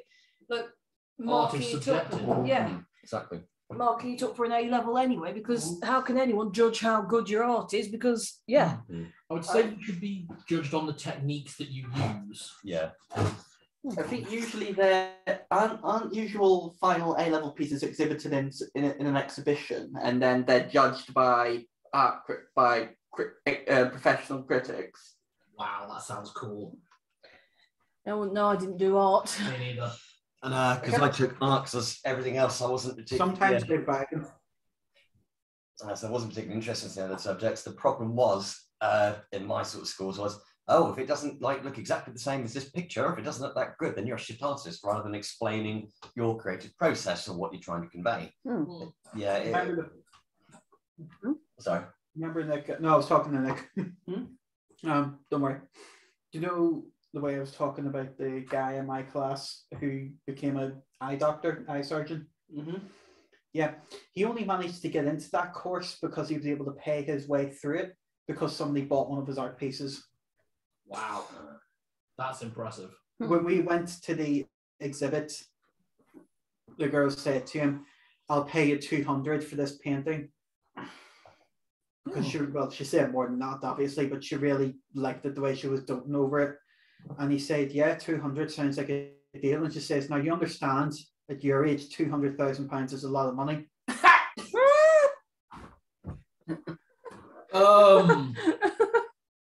Yeah. Wow. So he paid his way through a doctorate. Yeah.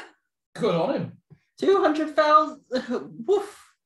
Student's art piece. You never know who your art is going to attract, do you? No. But you've seen the art museum in Belfast, it brings in all sorts. So, have I been to see that? Oh no, we were going to go to it. The one at Botanic. Yeah. No, we've not been to Botanic yet. No. Okay. Yeah.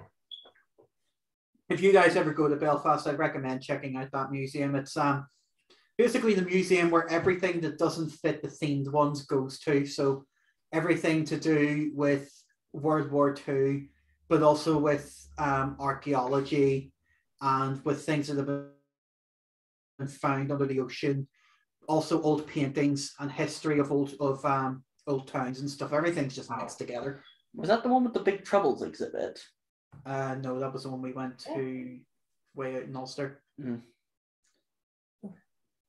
Baby kick. Yeah. Just got booted. Right. Shall we get back to dinner? Yes. Yep. Oh yeah, so yeah, dinner with the halflings. Yes. Dinner with the Brightsons. Okay. God, sounds like a sitcom. At the long table where you're all sat, Zosor sits at the head of the table and basically just, when he sees that you're all getting down on your drinks, he nudges Roberto and gestures at one of the two carafes on the table. Yes. Ale, wine. Yeah. Okay. Right. Who wants what? Ale, wine? Anybody? I'll be on the wine, thank you. Wine. Ale, mate. So the flagon and the carafe. Mum, what would you like?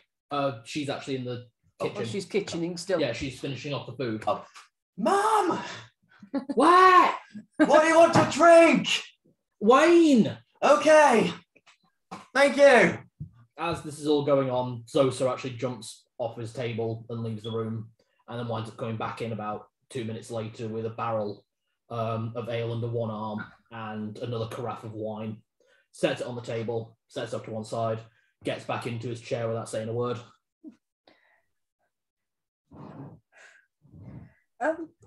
I must say, Mr. Brightson, your son's a magnificent fighter, and he's gotten us out of a lot of trouble over the last few months when we've been travelling together.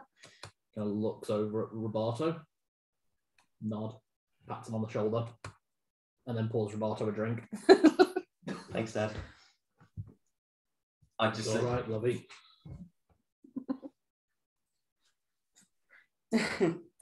I'm just looking at This the. is one of those awkward. It's like the first meal when you bring your girlfriend to meet your parents, isn't it? It's just that quiet, deathly silence. Right. Dad, just a thought, because we're going to be staying here for a little while. Just thinking either perhaps tomorrow. So I'd like to have a chat, but what would you say to a few rounds in the training ground? After tea. Okay. Okay. That can be done. Get the energy. There's a lot to talk about, and well, I guess I'd like to show you some of the things I've picked up on my journeys, but also learn a little bit more about what training or live. Well, sorry, Cal. Training or live. Both.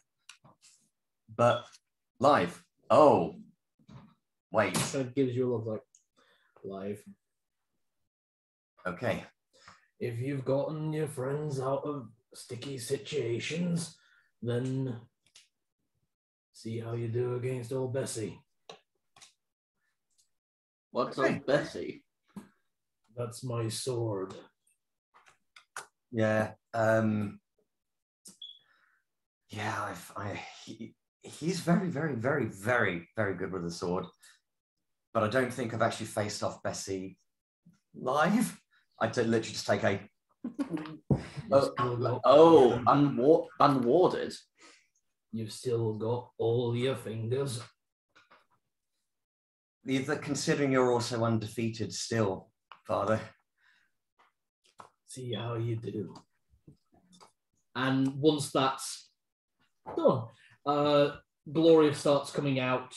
Looks like she's cast a few spells, and you recognize unseen servant spells and Kansas floating discs, delivering platters of roast beef, all sliced really finely, really nice vegetables, combination of steamed and fried, lardons with Brussels sprouts, and lots of like cranberry sauce, gravy, horseradish, typical sort of English Sunday roast style. Ooh. Everybody tuck in, don't worry, get on with it. We'll get the pig. Are we okay to put an equal portion of this down for my pig? Oh, yeah, your animals. Are they okay to eat food like this? Oh, she will eat anything. Mm-hmm. Oh yeah, the pig eats anything. All right, I've set aside some lovely bones for your dogs. Oh, thank you. And there was a weasel too, weren't there? What do weasels eat? I'm not actually sure. It's always he's magical. I think if he eats, he only does it out of bitterness. Okay, I'll set aside some bitter hazelnuts. Thank you. Nice. Do you know magical familiars? Yes. He's one of those. Oh, I see. So he only eats begrudgingly. Give him a Kupo nut. Okay, you all enjoy the meal. Gloria talks throughout, saying about, oh, isn't my lad all nice and handsome, all dressed up? Oh, I can see you're looking more and more like your father. Thanks, Mum. Zosa, meanwhile, sat there quite comfortably, occasionally looks over at everyone. If he sees someone raise a drink at the same time as him, he offers them a chink and then just continues his drink. Anything you guys want to do during the meal? I mean, I don't like to ask, but have you actually told them what we're doing? I mean, do they know the whole crux of everything that's going on? Or I know I filled in a little bit of information about what was happening with Mechtown and the possibility of invasion by the Stolt. As both Mum and Dad have said before, Halfton's completely neutral to the whole situation, but I don't really think I've told them the whole story of, well, from when I met you, Zed, Narlock, Skura, the Laughing God. So, if both of you are happy for a little while, we could fill you in on everything that's happened so far. it's a very long story. There's one question. Say again. There's one question.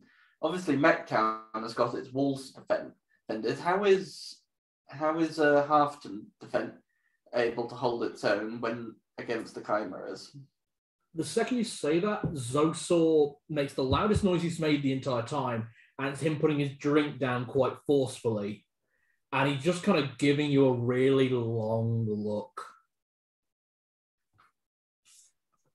I just sort of look at Zed and I'm he's a father of Fenrisulfur. He is very much against those chimeras and everything they stand for. Zed just kind of holds the glare with one of his own. He's no cruelty. He's not backing down to any kind of intimidation. Zosaur starts nodding. You've got a good one. Zed's done a lot for all of us. He's been through a lot as well. And I think, well, all of us, we've started off on a path we would want. There's been changes. We've grown. Still developing and growing, really. You've got more to grow. And to answer your question, Father Zed, the town militia keeps us safe.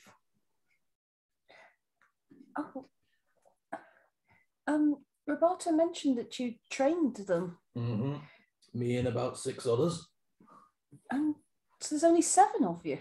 No, there's 7 of us training the militia. Oh. Everyone in Halfton knows how to use at least a spear, if not more. Mr. Brightson, I don't wish to cast illusions on your equipment for the militia, but if it would be of any use to you, we've got a load of weaponry that we've acquired on our travels that I don't think we've actually got much of a use for. Would you be open to a donation? Or? Absolutely. You can drop it off in my smithy. I'll make sure to do that. Thank you. Just refills your drink. Thank you.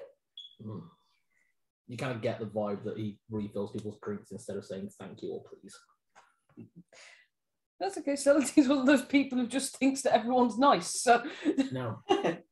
Tell us what you've been doing, lovey. Obviously, you don't actually have to. Yeah. We all know. I think it's just Roberto kind of like is that size, like, okay, strap yourself in. Yeah. By the time you have finished filling them in, literally from you leaving to meeting the party, to the attack on Torgaval, to dealing with Glendorrel, to heading to Brayla, to going to the Southern Waste, to freeing Fenrisulfur, to going to the Land of Giants, the Land of Elves, and then back out into Tulok. You basically fill them in on 7 months of your life, just in time for the egg timer to finish on the cake. Ding! Wait. The egg timer to finish on the cake. How big is this thing? Oh, I need to decorate it. But I think, weren't you saying you were going to go have a sparring match with your pa? Mm-hmm. Indeed. You go outside, I'll get everything ready for after you're beating the crap out of. Oh, okay. It may not take long then. Not to worry. We've got 2 healers here. We'll make sure you're back on your feet and ready to eat cake. I've got 1 healer here. I've got 1 spell. It's not very good. Well, he's a healer and I'm a healer. I don't know. I'm still cringing after Mechtown. Sorry, you've only recently become a paladin. I forgot. I forget. Oh yes, we told them about Mechtown as well, right? Yeah, that all got filled in. Everything you guys have done, you all chipped in at different points.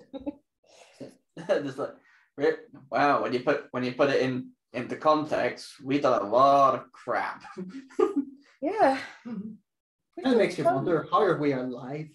I don't know. Oh, I wasn't. Yeah, good point. Beep. Well, only briefly, but you're back with us, so yeah. That's what matters. Yeah.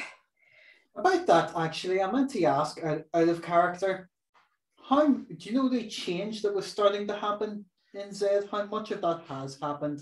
So it's only been 1 full moon since the agreement so far. I'm guessing the change happens every month. It chips away month on month. Yeah, it happens at the full moon when basically Fenrisulfur can actually like physically impart something on the world. Fair enough. And currently it's what's the date? It's the 18th, I think. If The I've got my dates 18th. right. Didn't you say that there were 24 days in a month? 30 days in a month. 30 days in a month, okay, yeah. So, yeah. And the full moon falls on the 10th of every month. Yeah. So, yeah, but that whole change thing is just more of it was designed to be more of an end game thing anyway, wasn't it? Yeah, so the final change will be coming in. Yeah. I think you'll like it. I think you'll have fun. Oh, yeah. There are a couple of things I want to discuss with you when we're in person, actually. I'll save it till then. Oh. All right. The party is led out by Zosor and Roberto to the training grounds, which is a nice sparring circle where the two of you learn to fight here. You learn to swing a stick, then a sword, then throw a hammer. Just the slow progression. You always had more of a preference towards the one-handed swords and eventually turned into the two-handed style that you use now. Your father, meanwhile, has gone and got Big Bertha or Old Bessie. He occasionally changes the name just to keep people guessing, which is a custom-made longsword, which he wields like a greatsword. It's a long sword with a greatsword grip. So it's more like a sword spear, almost. I was going to say, there's a character in Dark Souls wields something like that, isn't there? Is that like the Nameless King in any way? Not quite like that. I know what you're both thinking, though. So there's a type of sword that the Old English used to use, which was basically the English variation of an arming sword. So a traditional arming sword was a one-handed sword that had a very narrow tip. The English arming sword was a standard broadsword, so standard longsword style, but it had a much longer handle, so you could actually use a lot more leverage on it. Oh, the hand and a half sword? Longer than that. Yeah. So it's a hand and a half sword blade with a two-handed sword grip. No, I remember that video. I think it was you shared it on Facebook, and then I shared it of the guy talking about different fighting styles in movies, and he used one because he said about in The Witcher when he has his long sword, he says, one thing he likes about it is he's using it as a sword, not as something to just swing wildly with, like in like William Wallace did in Braveheart. Are we about to watch Roberto get the crap kicked out of him? I don't know. Probably. We'll see. Okay. Okay, what do you think? I've got five. No, Roberto's improved. I'll say I'll put 5 gold on Roberto. I'm not betting on that. It's not fair to bet on a sure thing. Oh. 5 gold against. I said, do I hear them that they're placing bets on me? Or Oh, yeah. I just turn and look at them. Hey, I've got faith in you. Thank you. You've watched Back to the Future, haven't you? Back to the Future 3. Yeah. I got $5 for you to win, so don't let me down. Yeah, well, I got $10 for you to lose, so don't let me down. Zosor opens the pen. Goes, eyes forward, boy. Of course. All right. Go for initiative. Your dad fully goes straight into the stance. What? Ring the bell. Ding, ding. It's kind of the case where I see him going to the stance. Stance appears. Let's do 6. Okay. Oh, 6. You start initiative. You are faster than him as well. So I just have a sort of looking dead in the eye to say, first thing I just want to say, I'm sorry, and I just run towards him. Go for it. Right, I'm gonna swing first. Oh, fucking hell, this is gonna be like 8 attacks, isn't it? Yes, you have 8 attacks. Shit. So what I would say is you don't have advantage on the enemies. I would roll 8d8 to be honest. Okay. To work out from there. Okay. Or if you have 4d8s, roll 4d8s, then 4d8s. D8s? Oh, sorry, d20s. I was going to say, 1, what? 2, 3, 4. Yeah, I'll do like 2 separate rolls. Attacks. Blech. I think the way I'm going to do it, it's going to be life, soul.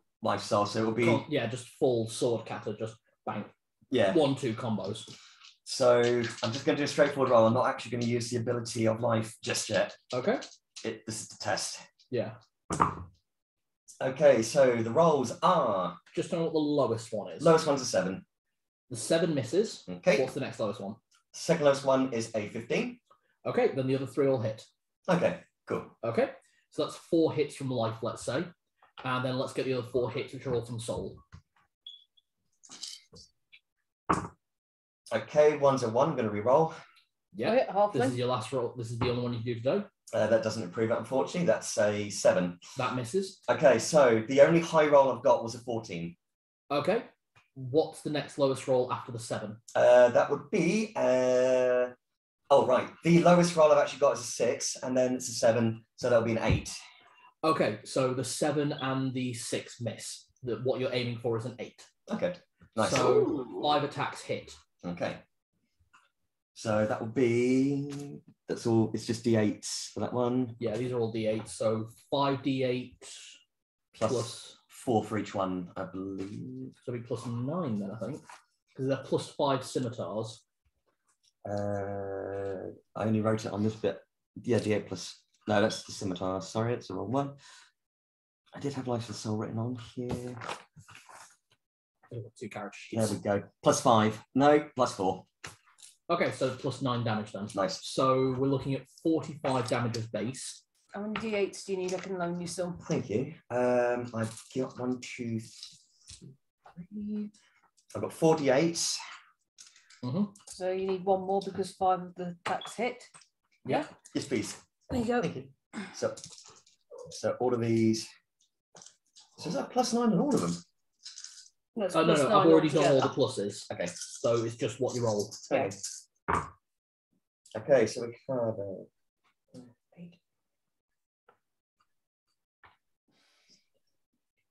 21 damage. 21 damage. Nice. Don't kill your dad. I'm trying not to. Hey, may as well go in full bore. So as you come in, blades swinging, you can hear the sound of light and soul chiming as they course through the air, and like the first attacks land, and once they start landing, he starts using the sword and just block, block, block. But all the other attacks, slice across the shoulder, slice across the shoulder, thigh, thigh, stomach. Just all these attacks land, and you've all seen Roboto flurry like this before, and you can see dents appearing in Zosa's splint armor that he's wearing under his clothing, and you see the threads disappearing. Just, it's a full Roboto assault. Wow, he's not holding back. I'm going to lose some money, aren't I? You've got healing spells prepped, right? Wait, we still haven't seen what his father will do yet. Very good, done. And then 5 attacks with his longsword. Okay. Okay, he's going to reroll that 1. Hey. Hey! 4 attacks hit. Okay.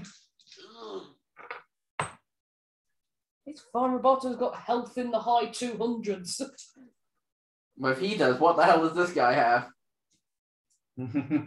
This is what I'm wondering. Oh, worried expression.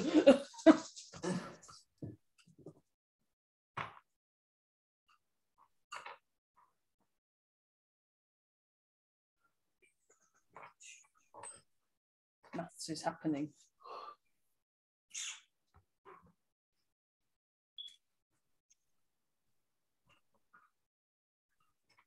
The gentle noise of cats eating crunchies in the background. Yeah. What? Oh, they've got their. It's not quite time for their dinner yet, although I suppose I could put their dinner down. So they've just got their little cat biscuits at the minute. They're both down in the corner, basically staring at the empty bowls. And Okay, Can't wait to you see take them. 80 points of damage 80. as 4 of the attacks all land, and you get pushed back from the last big swing. 80 points of damage. I'm actually going to resort to using my phone, otherwise I'll be... that's fine. That's fine. So, minus 80. Yes. Okay. So you two are pretty well matched, to be honest. You both did about the same amount of damage. You did 66 points of damage total, and he did 80 points on you. Nice. But that's just it. You're attacking more times. He does one big attack. Oh, Roberto. I just all get knocked. I'm like, oh, I'm not going to forget that kind of hit. Mm. And you can feel the kind of magical energy that's coming off of his sword. Ooh, nice. Hey, he's got a magic weapon too. Nice. I'm like, all right. So, this is how it's going to play out, is it? Okay, then. I've got a couple of names for my swords as well, Dad, but I'll probably tell you once the fight's over. So I charge again. Mm-hmm. So, roll to hit first of all. So again, life. Well, one of them's a nat 20. Oh! So the lowest one I rolled was a 6. That misses. The other one's an 8 and a 10. So they both hit. So you got one nat 20. Okay, give me the soul attacks then. Or are you going to call one of these? I'm going to call one of them. Oh, I like it. So I'm that- going to need that roll separately. That will be for the. Can I do it for the net 20? No, you need to call it before you roll it, Oh, which should be on the thing, what I told you, because you need to call it before you roll it, because there's a chance that if you miss, you still take the damage. oh, yeah. Sorry. Yeah. Okay. Wait, is this life or soul? I Because the think- life's the one that regenerates hit points to you. Oh, soul. So. I'll make you have a cleaner version of that at some point. So soul does the damage. Life is the other one. Yeah, soul does damage, life recovers hit points. Okay. So Right. is that basically cure or / inflict wounds? Not exactly. Basically, he can choose to give up so much hit points for a chance to roll that many hit dice on top of that. Right. So it's Yeah, it's a necrotic sword. Yeah. And then he has a vampire sword to heal himself. Okay. Yeah. Sorry, I just completely forgot to say. That's all right. I mean, if you want to, you can say that that's the life attacks, and then you can call one of your attacks the soul. The Okay. soul's the one that does the boosted damage. I'll do it like that. Yeah. Okay, so the nat 20 is on life. Cool. Yeah. Now, with the life, does that mean if there's a crit on there, I regain health? So with life, once per turn, it's when you crit. So when you crit, you recover half the damage that you inflicted. Okay. I'm with it. So once you roll the damage, you'll get half of that damage back as your HP, yeah? Yeah. Nice. Okay, cool. Should we do the 4 rolls for soul? So you're going to do a soul where you're going to do the boosted damage. Oh. Yeah. Yeah. So cool. So how many hit dice can you sacrifice? She's not supposed to be on the counter. You can sacrifice as many as you want. Okay, sacrifice 2. Was that diamond? D10s or D12s? So Because you have both. Oh, I'm going to be risky. I'm going to do D12s. I'm just going to make a statement. Okay, take that damage first. Okay, so That's 2 D12 of damage to you. Okay, I've got. Ooh. Where is the other? I have some. I love it when you get the chance to use a D12. They're very rare. Okay, that'll be 14. You take 14 points of damage. Okay. what's this? Okay. Okay, and then let's see if you hit with that. So that's a D20 roll. So just with the 1. 8. Hit, just. Fantastic. So, yeah, so we'll add that when we start rolling for damage. Got it. Okay, and then you've got 3 more rolls for soul. Mm-hmm. Okay, unfortunately, they're all going to miss out of 5, 3, and a 4. Yeah, they all miss. Okay, so we've got 4 attacks hitting total. Mm-hmm. So plus 9, that would be 9 times 4.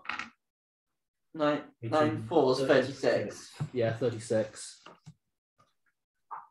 I'll do that already. Okay, let's see what you do for... Let's see how much you recover and how much damage. So give me your D8 roll. Okay. And you double whatever you roll. Wow, so that'll be 4, so 8 points of So that's 8 points of damage to him. What's that? So you recover... That'll be 17, so you recover 8 hit points. Down in front of the dryer. Okay. And then I need 3 D8s Mm-hmm. and 2d20s. There's a couple of pieces in the wash basket, Rich. Sorry. Thanks for lending me a dice, Jenny. It's all right. So yeah, 2d12s. Okay, well, we've got 23 points of damage for that one. 23. That's still respectable. Oh, yeah. Especially with everything else added up on top. You're basically looking at that. 23 plus 8 is 31 plus 36. You're looking at 37 points of damage. Sorry, 67 points of damage. Are we likely to watch an old man die? No, because this isn't to the death. I'm joking. Okay, then. It's not fair. I'm getting a lot of fun facts of 10 vibes with this bar now. I'm getting fun facts of 10 vibes fighting against Jax. Oh, that's pretty cool. Right. Brings the sword in front of him, and you can see the sword start to glow. He's not saying anything. He doesn't talk Oh, shit. much at the times anyway. And He's stoic. and then he starts swinging, and these swings come harder and faster than before. You're going to engage your magic ability, he's going to engage his. I like it. This is going to hurt. Hit. Crit, hit, hit. Oh! Rerolls that.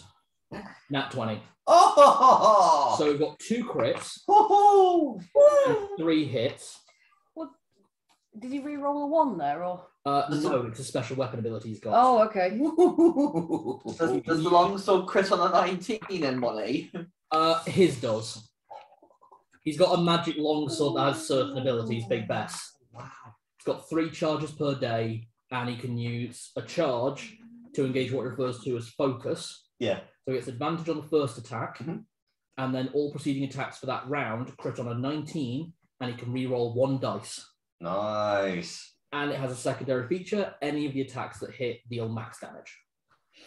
You guys are at legendary level standard, so the enemies are legendary standard. Yay! And this is the guy that taught you. My dad's legendary status. I'm gonna get my ass kicked. Well, he said he was gonna kick my ass in the next round anyway, so. I dread the day I would fight Gestalt. She taught me. To be fair, she's lost her legs, so I think you're all right. that is not going to stop her, and you know it. True, I'll give you that.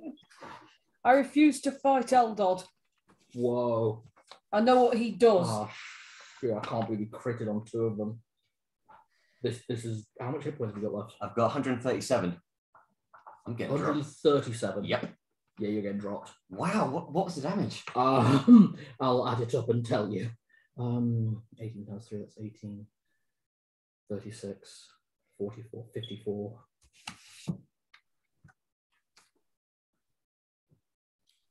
You had to use 2 charges on Big Bess, I will give you that. Which I did not expect to have to do. 9.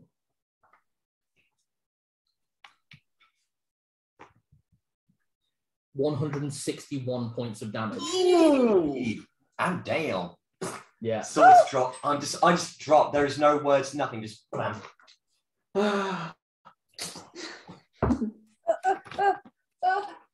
Zosor reaches down and just hauls him back onto his feet and just carries him over to Zed. I just scoop up some of the wine, force it down his throat from the chalice. And get He's unconscious. You can't do that. You'll kill him. I'll wait for you to wake him up first, and then I'll do that because I'll heal at 40-10. All right, I won't use my heal. Actually, no, it will because that'll bring him back up to full health. I just, a light glows at the end of my finger, and I use heal. Nice. So you can top up the rest. Wow. How much I does will he say heal? this: 3. your next attack would have dropped him.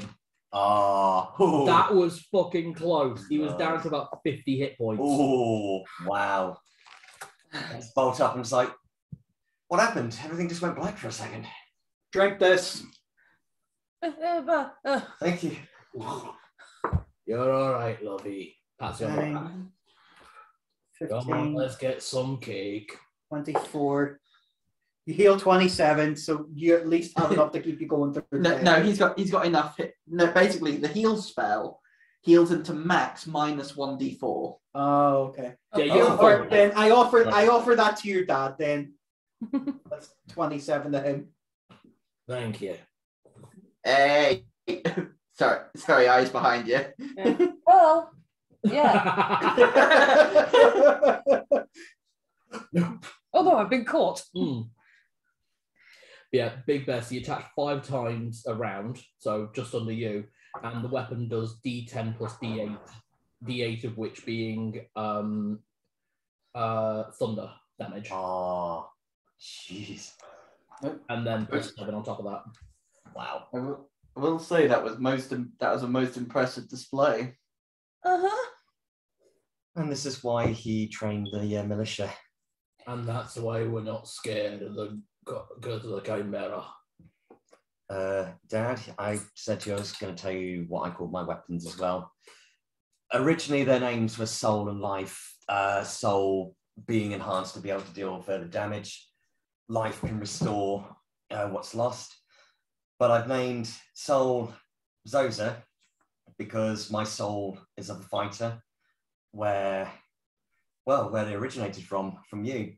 And Life, well, my mother gave life to me, and I've always been the party sort. He walks away. Okay. Like, back inside, he walks to his forge, which you know is where he goes to when he's pissed off. Okay. I'll be back for cake in a little while. Do you want to take the weapons in for him? Yes. Basically emptying out the bag of holding and just do you need an actual list of all these things? Nah, don't worry about it. I'll just erase them so I've got some space in. You're getting good karma. This is where I actually need to have a proper chat. That way you've got a reason to be going in and out if you need. Don't worry, talking to dads is hard. Right. Well, I mean, he's kicked my ass once. I mean, if he has to kick it again, I'm sure he will. Okay. Ooh. Good luck. Well, On a scale of 1 to 10, how screwed are you, Roberto? Oh, about 15. Right. Okay. I'm going to leave you to that. I'm going to go get some cake. Good idea. we'll go in and have cake. Have cake, but please say some for us as well. Of course, yeah. How big is this cake if it took 4 hours to bake? I'll do the cake first. Oh, come on, Zed. You've had halfling cooking before and you're a big lad now. It is a Yes, I have. It is a 5-tier cake. Each tier is sponge that's been flavored differently, ice in a different color, and then the decorations are cupcakes. And the topper to the cake, the topper on the cake is a pie. I was going to say, the top of the cake is another small cake. That's what the outside decoration It's is. also a cake. A 5-tier cake with cupcakes and a pie on top. Wow. What flavour Wait, of you want a pie? cake? Oh boy, what flavor? Cake flavor. She goes through each tier. It's like, that's vanilla, that's chocolate, that's pear, that's rhubarb. Not everyone likes that, but I'm quite keen. And that's a custard pie on top filled with raspberries. And the pie is apple. And the muffins are all blueberry, except for the ones that are oatmeal. Isn't life disappointing enough without oatmeal cookies? They're Zosa's favourite. Oh. It's oatmeal and ale.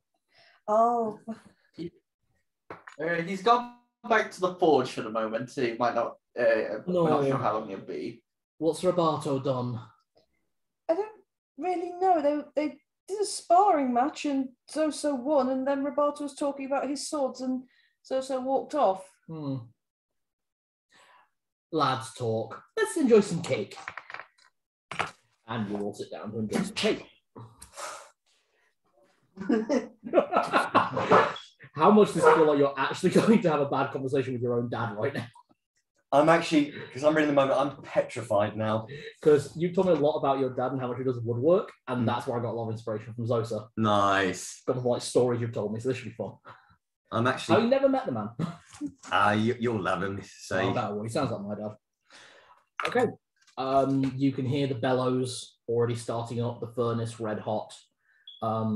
Zosa has dumped his half busted armor from what you did and placed Big Bess back on her plinth on the side of the room. You didn't spend a lot of time in his smithy. It's a very small, more like a shed with some of the walls opened up and a vent to let a lot of the smoke out. The heat it's a furnace in here. And a few things you notice, a few of the things he's working on, there's a mixture of like barrel and wheel rims for the most part, and like heads to hose and rakes and different farming equipment. But then there's like barrels full of like spears, daggers, very simple weapons to train people in very basically. And you can see where Big Bess is sat is directly below his shrine to Yondala, the goddess of halflings. He turns around to see that you've walked in and then goes back to burning up the bellows. Grab one of the spears. Okay. I'll just grab them. Set in the fire. I do as I'm told. Mm-hmm. You do as you're told. All right. You take it out. Turn that into a dagger. And he hands you a hammer.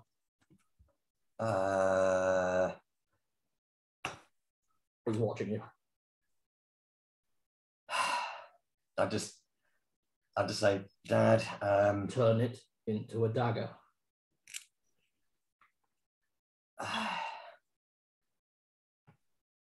I'll try, but okay. Give me a crafting check at disadvantage. You never learned blacksmithing. But I'm just like, I'm not going to. I'm just going to do it. Otherwise, I'm going to piss him off even more. You are getting angry vibes off him, but you can't read from what. Here we go. That'll be straightforward. Disadvantage roll. 7. You are able to flatten the spearhead out into a more dagger-like shape, but you hit it quite a few times where it's cold and the blade breaks, just shatters in half from the hammer strike. Mm-hmm. Again, grab another one. Okay. Turn this one into an axe. Okay, I just think for a minute. Axe. So I'm just trying to go off what I've visualized. Mm-hmm. Let's see. That'll be a 9. Doesn't break this time, but all you really do, there's not enough metal to really make an axe from a spearhead. That's basically impossible. Just kind of looking at you. My turn. Grabs the spear, puts it in the forge, gives it a minute, takes it out. He does turn the spear into what looks like a dagger, but it's not a dagger. It's a spear with a small shaft. It's more like a bayonet more than a dagger. Okay. Not a dagger, is it? No. No. But it's still usable. But it's not a dagger. Is it? Not from the standard ones I've seen. Who makes the ones you've seen? So there's so many different other blacksmiths out there that have done those styles. Artisans. Masters of their craft. What right do you have, Lovey, to take away the right to name a work of art from the artist? That's a fair point. It's a fair point, Dad. I guess it's just from what society's taught me. But it's what you learned in the stories your mother told you. People who own things get to name things. Yeah. But who made it? Well, I know that one that you made was made by you. That's yours. From your own hand. Big Bess. That's yours. I didn't make her. You didn't? No. She's been passed down the family line for about 3 generations, made by my great-grandfather. He named her. What right do I have to rename her? I just look at my swords for a second. I'm just like, these were named by the original artist for a purpose. It's nice to give something a nickname, but you can't rename something someone's done.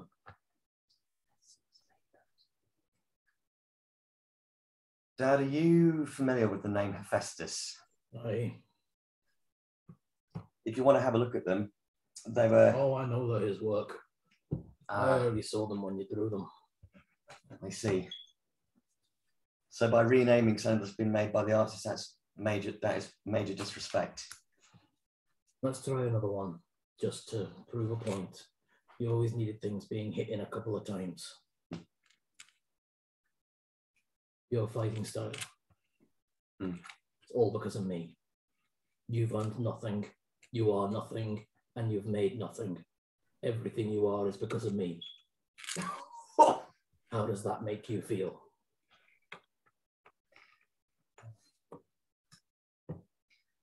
Come on, your mum's good with words and so are you.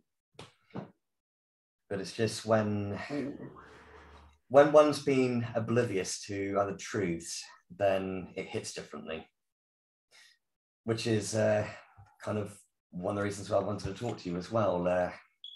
We can get to talking in a minute. I just want to clarify something. That's not how I feel. How you fight, I couldn't have taught that. That's not my style. Those aren't my weapons. You made those yourself. You've made those your own.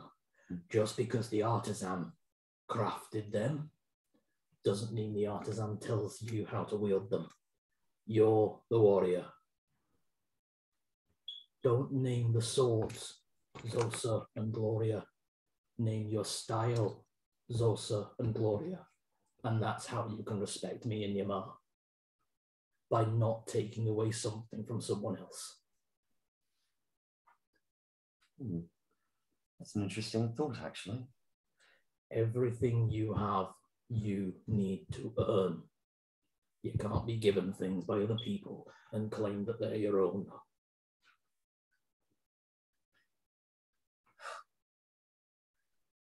And then he just turns back to his forge. Go inside for some cake, lovey. I'll be back in a bit. I want to finish this. Oh, Dad. Thanks. There will be you a beer. You're right, Jenny. Yeah, it's just so sweet. There will be cake left for you, I promise you.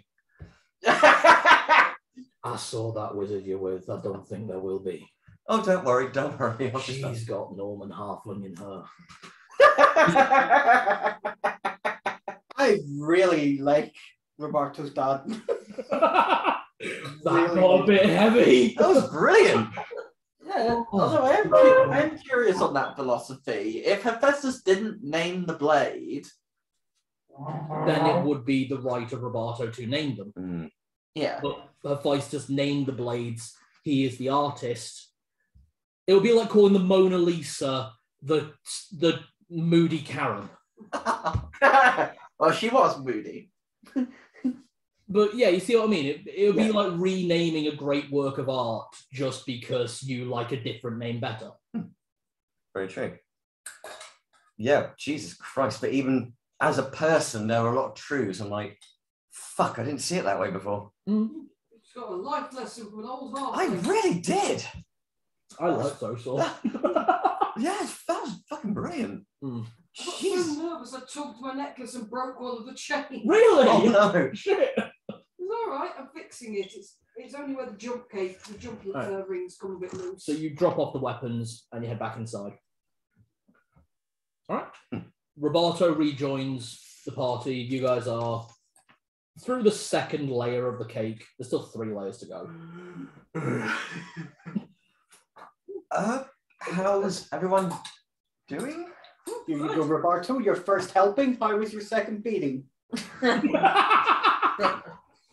Well, I would say that both lessons were the lessons I needed, let's just say.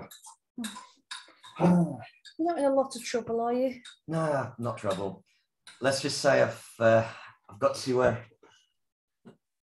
Let's just say that I've got to adjust my perspective on things, and I sort of realised I've been, well, I could say selfish to some degree, but I'd probably say I need to take a little bit more respect in other people's views, belongings.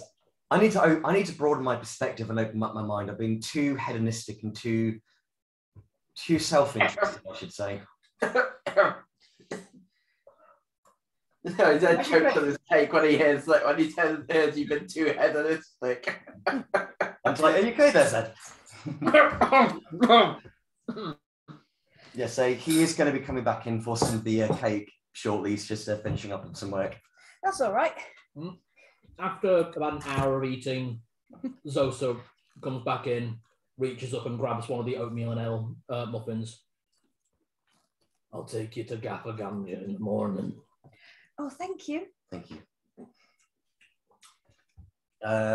Drink? Show you his glass. I just refill. And then I offer refills to everyone as well. Oh, you're learning quick. Gloria's just happy to have loads of people in her house. In this time, she has taken the books off you and signed them all. Oh, thank you. I told her to send them to Salgoria. She goes and gets an extra collection for you and signs one to you and one to Salgoria. Oh, wow. No reason to lose a set just for doing something nice. Thank you. They're not quite what I'd always read, but I really like the recipes and the travel parts. They were the most fun to write.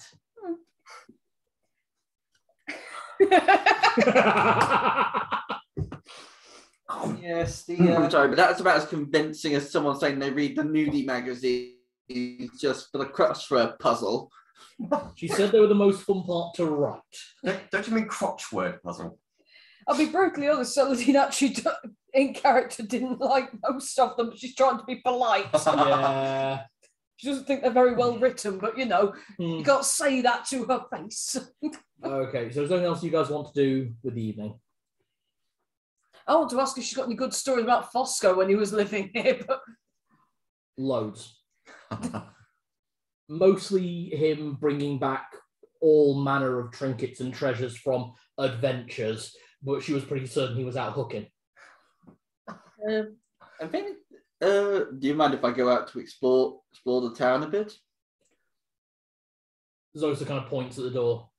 We'll leave it on the latch. Thank you. Narlock sets his second helping of cake down on the floor on the plate, so it's backed up neatly, and he just sets Hockey on top of it and just watches her go. Yeah. Burrows her way through and then eats her way out from the hollow side. how can she be so cute when she's this big, and then when she's really big, she's quite frightening? Hey, she is adorable when she is huge, aren't you? You kind of get this Miss Piggy-esque voice going,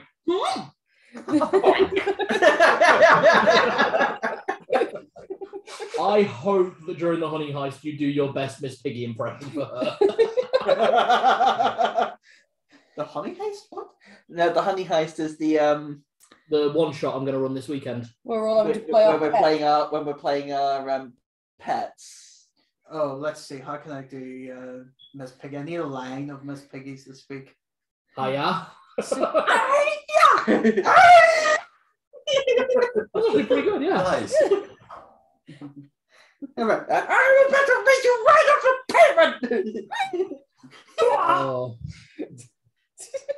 I'm gonna give you a raise. I like it. No, I'm not good. I'm not good at Miss Piggy. That's okay. It's purely meant for comedy. Much better recruit. Ah, yes. Ah, yes, the poor abused husband. You watch early seasons of the Muppet Show, it's proper abusive as well. She'll knock him to the floor and actually stamp on him on her way past. It's violent. But only after he's psychologically abusive to her. Yeah, all right, that's true. Because he does. You know, the speed limit around here is only 5 miles an hour, but sometimes when I'm feeling daring, I'll go 6. Okay, back to the game. Yes. So instead, you're going out to have a look at the town. Is there anything particular you're looking at, or just getting kind of lay of the land? No, he's kind of curious about halfling culture. I mean, he knows that they like their food, their tobacco, and their.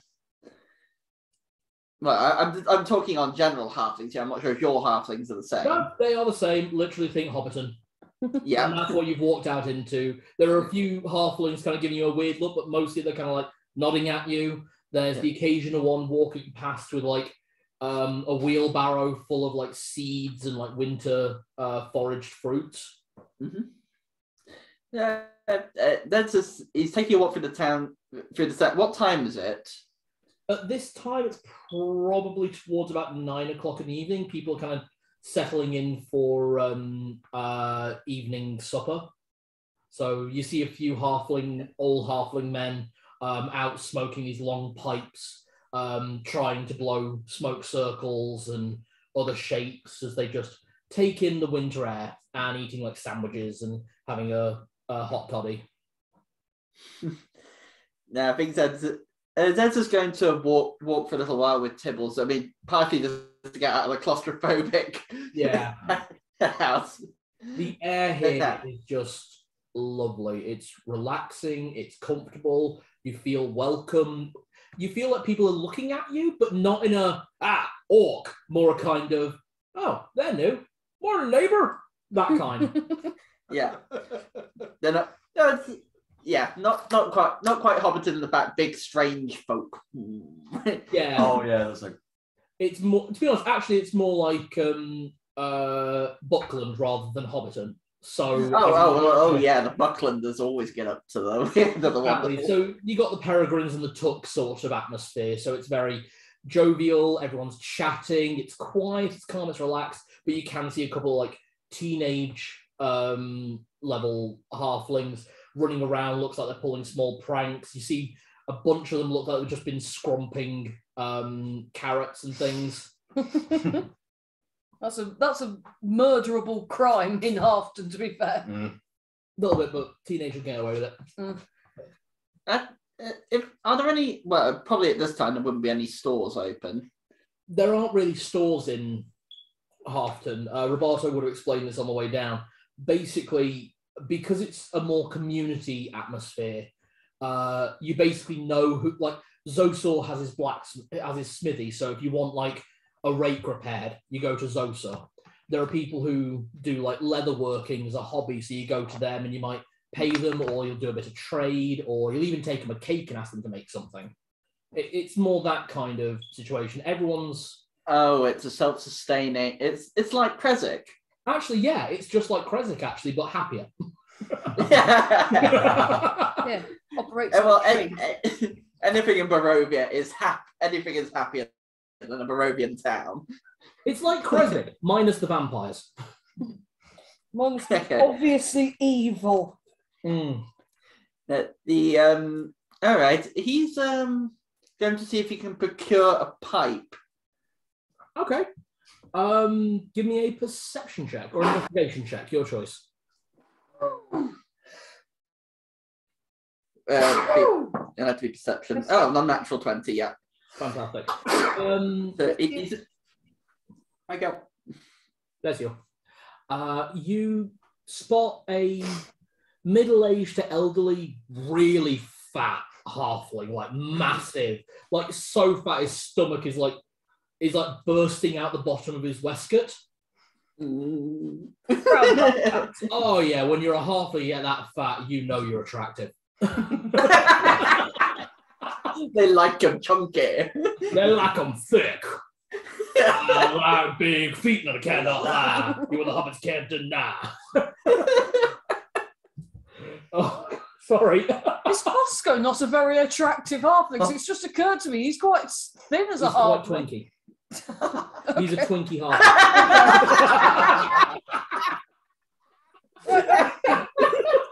He's a Twinkie. Oh, I love it. Well, he's full of cream. Oh, for goodness sake. Girl walks in, they're taking up all your space, and these hairy feet in your face, you get sprung! Oh, no, I just got a shiver.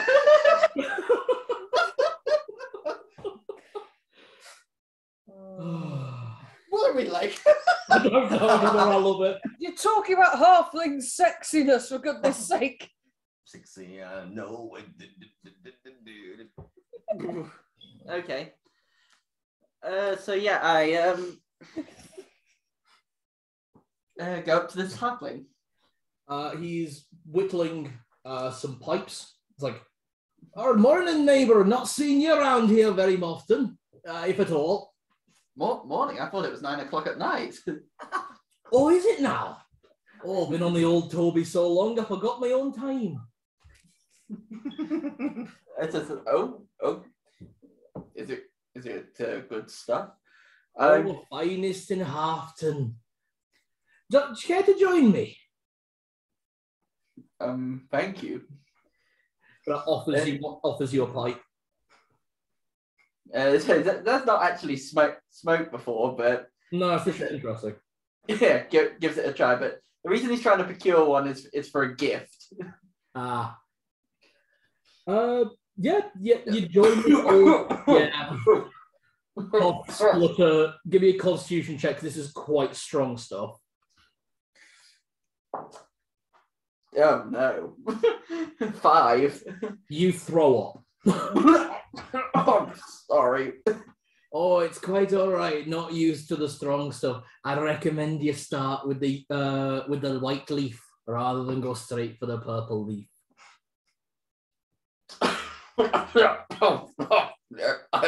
I'll take that. I'll take your advice. I'm trying to arrange a present for the Winter Festival of Torgaval. I was wondering, and halflings in general know their leaf. Oh, yes, I do, and so do many of my neighbours. So, I see that you've got immense skill in whittling them. Because I'm guessing he's got quite a few. Yeah, he's got a few kind of set out, and he's kind of whittling away at some more ones while he smokes on another.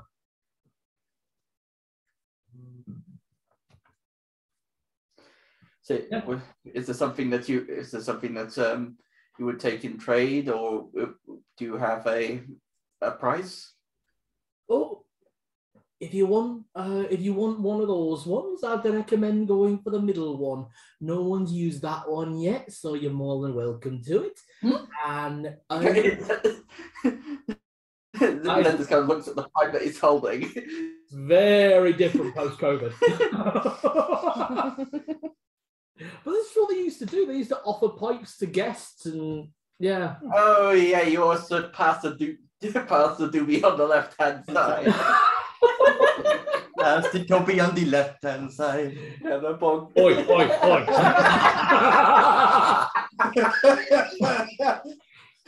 Hey man, you need some cure wounds? I'm gonna love that character. God, this is just making me think of fucking that cartoon on YouTube, Sassy. Yeah. Pass around the friggin' the weed around each other. So why the building infrastructure so much across the world? I don't know. It's got to do with the pyramids. Fuck. So he's happy to take about 30 gold for his work, for the pipe, and he's happy to make you a nice little goodie bag of tobacco.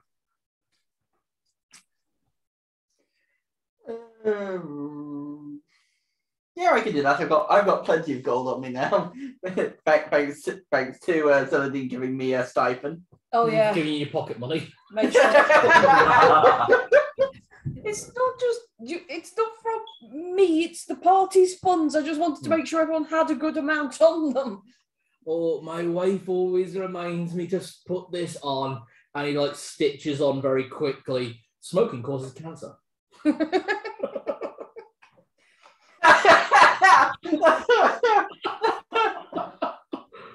Is it in big letters so it's plainly seen, or is it... It's on big black letters on a gold background. God, imagine if I actually got my tobacco from the tobacco from the. Is this you being the nurse? Came in like a felt bag that said that. That'd be amazing. I'll make you one if you want. I'm good. I'm okay.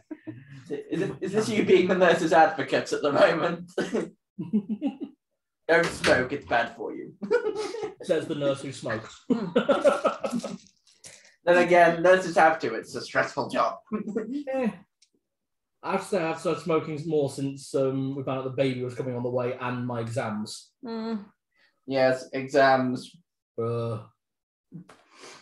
Anyway, yeah, you get this very, very nice pipe. It's lovely carved.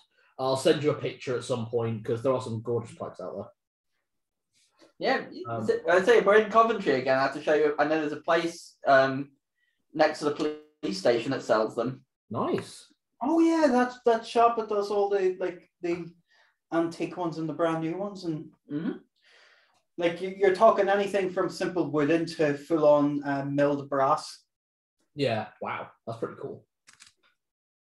Okay, so while Zed is doing that, what are you all doing at the Brightson estate? Just enjoying the food? Enjoying the food. I will ask Gloria if she can give me some names of people to look for. Basically, I'm going to subtly, or at least, if not subtly, basically tell her I need to get some presents for the Winter Festival in Torgaval. And I was told that there were some places around in Halfton that I know there's a good leather worker, but then there's a few other bits and pieces I want to pick up. Yeah. And who would be best to go to for it.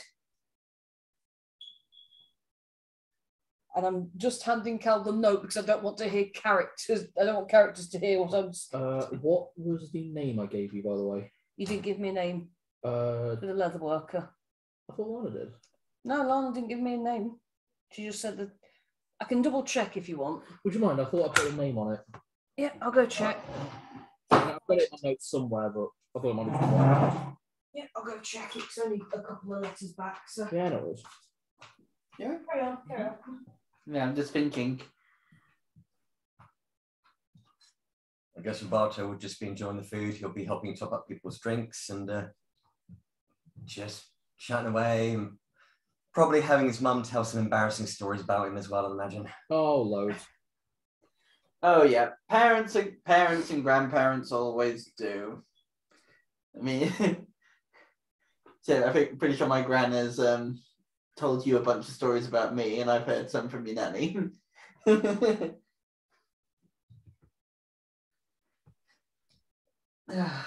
Happy days. I'm sure is Joe full of them about you? Oh yeah. It just gets hilariously embarrassing. More so when it gets closer to your birthday. Oh yeah.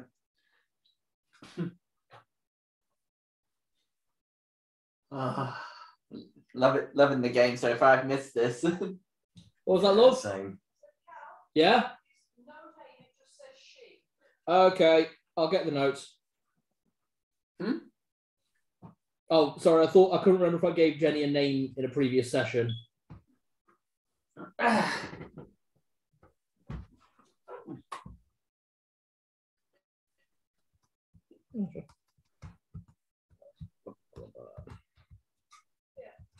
There is no name of any leather worker, only shit. No name, just a gender. No name on it, just a gender. The leather worker is a she.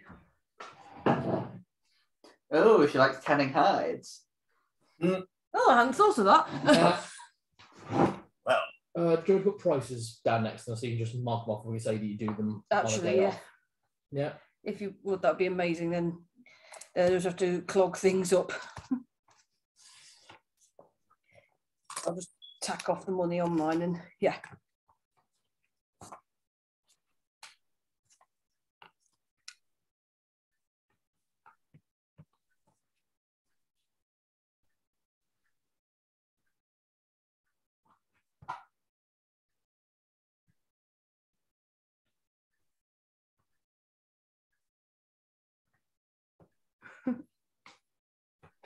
There you go. Thank you. All right. Narlock, was there anything you wanted to do while you were there? In Halfton? In the Brightson house. Oh yeah. It's getting towards night time, so. I'll look over the items I have here.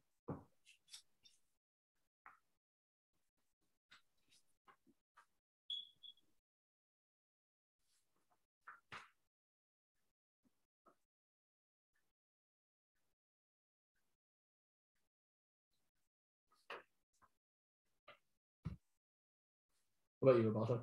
Or are you just happy being with your parents? Yeah, just happy being with parents and just trying to be a good host as well with refilling drinks.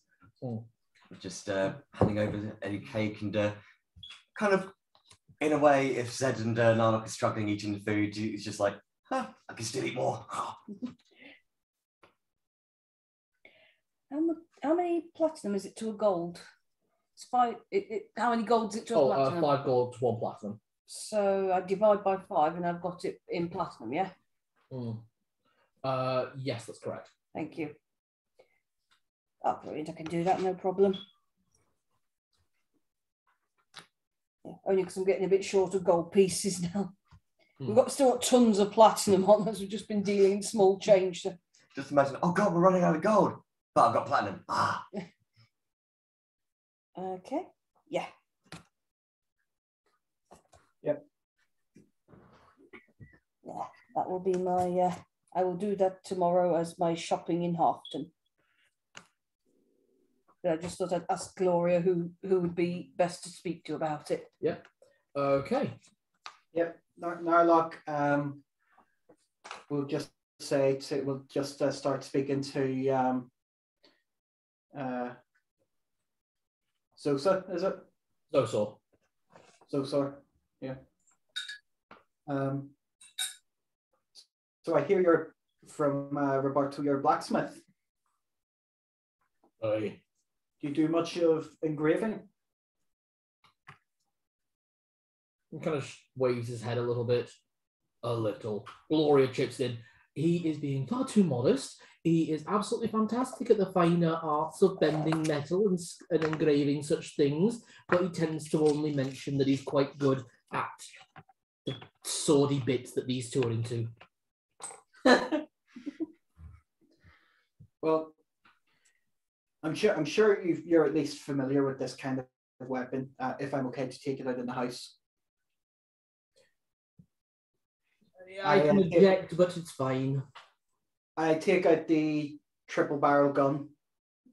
I have 2 of these. Zosa kind of looks over. It's like, looks nice. Yeah. Thank you. I have 2 of these, and well, these have been my personal weapon for some time now, and well, I found it, the first one. So it's always felt like that kind of thing. You kind of have to imprint on it for it to become reliable. So I'd like to give them names. Were they crafted by you? That's just it. I know one was crafted by someone else, but he didn't name it. He just sort of, he had one already built, but so far as I can see, there is no name on it. If it didn't come with a name, you can give it a name. Is that right, boy? Very much so. Mm-hmm. Well, you know me as much as anyone, Roberto. These did not come with names. Not so far as I can see, anyway, unless it's under the handle somewhere. But, well, having become newly accustomed to my religion, now I would like to call this one Glory, Glory, and this one Hallelujah. I'm also impressed you didn't go with best spell. Blasphemy! No. Best spell would be the other gun, but this gun does have a name on it, so I can't.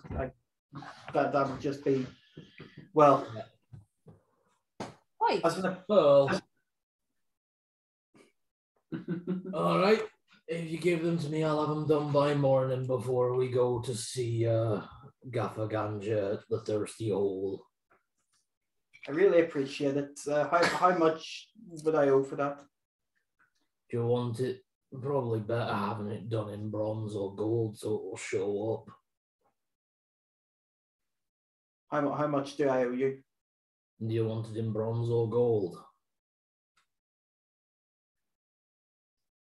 Do you know what? Let's have it in bronze, only because I like to sneak around, and if I did it in gold, any glint of light will catch it. Probably a good idea. I'll oxidize it too, so it comes out a nice green. Ooh. They're a bit finicky. I'll probably have to engrave it on the handle, so call that 20 gold. Sounds good to me. No problem. Dad, something was just ruminating in my mind a little while ago when you were telling me about Bessie. How she's been passed down, is it from my great? Your great, my great. Are you familiar with a bright son? I wish I could remember their name, but they were known as a champion. There was some kind of statue, or there was something to commemorate them, and it was kind of like part of a dungeon linking to Underbraila. It was Can't say any of that sounds familiar without a name. Lots of Brightsons have been champions and knights and soldiers and warriors. I'll have a look in my diary and see if I can find, if I wrote the name down, it might be in here.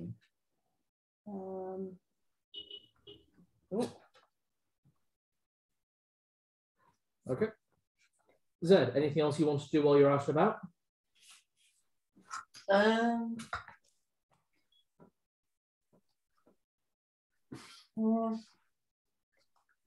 Not really. No, he'll head back, hunch over. He'll spend a little bit of time with Tibbles because obviously he spent a fair bit of time without him at dinner. Tibbles and Plenty have kind of found a nice bit for the two of them to lie down at. I've got a name, I'm afraid. It just says here that they're wearing old military uniform. okay. Anyways, thank you. Is 20 behaving?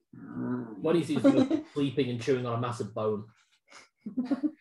I don't know what Disney film it is, but there's like a massive dog that's just got a bone sticking out that side of its mouth. Oh, it looks a bit like Spike from Tom and Jerry. There we go. Oh. Nice. Is it? So I give him a pat and then I'll head inside. All right.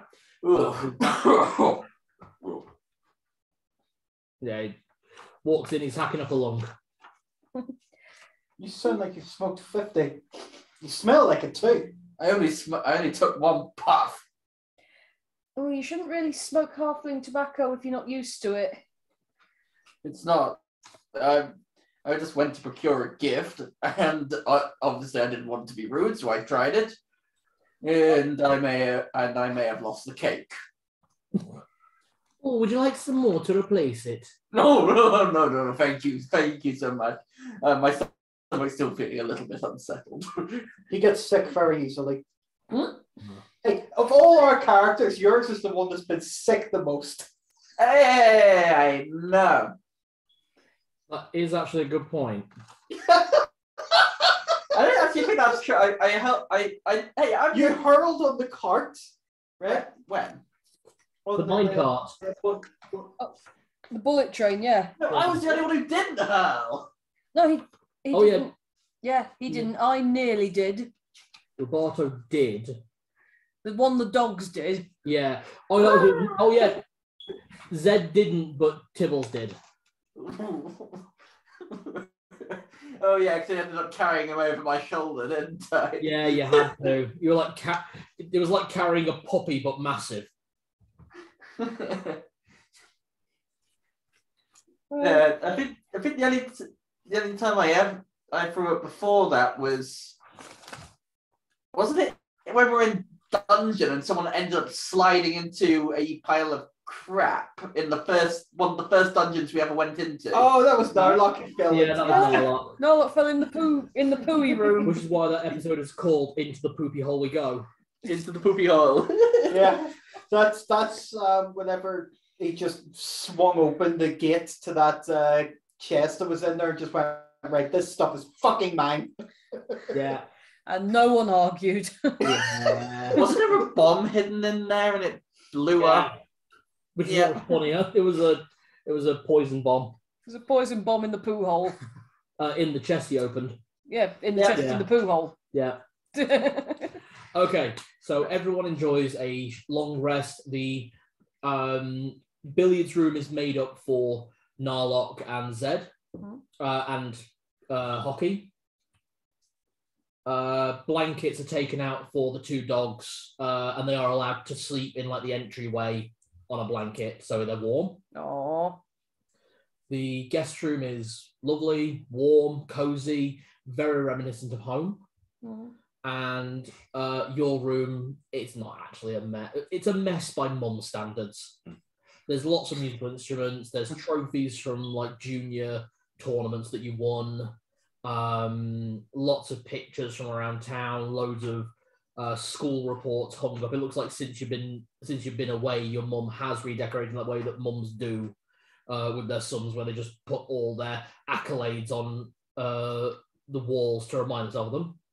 I assume because within a week of me moving out, my mum turned my bedroom into a guest room. I wasn't even got a week. Which room was that? Back when I used to live here, when it was my parents' house. Yeah.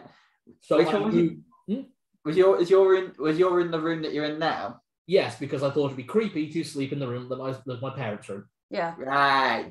So did I, to be fair. Yeah. And that room became the library. Yes, / guest room. If it makes it any better, 2 weeks after I moved out, Mum and Emma had turned my room into a sewing room. Yeah. Oh, the thing that happened in my house is I kept all of my stuff in big giant plastic cases, like the big tubs. But I had everything arranged, so everything was standing up and sized out and nice and neat, and nothing would get broken. And my mum decided, some of those would be perfect for keeping clothes in, so she dumped everything into the one chest. And broke. I had Gundam action figures that they don't make anymore. They only made them from the 90s through to like 2004, and she broke half of them doing that. And some of them were worth upwards of £200. Oh. My mum turned my room into a walk-in wardrobe. And now she's turned it into a kid's bedroom. And now it's a kid's bedroom for my nieces. Aww. And I have to say, it actually looks a lot bigger than it did when you were living in it. Oh, that's because they took out the great big shelves that used to hang up on the wall. You still got your room at your parents' at your mum's house? Not anymore because yeah, she did, didn't she? Yes, I still have my room, but now when she's moved, basically just like a few roads up, it's just technically a guest room now. So that's fair enough.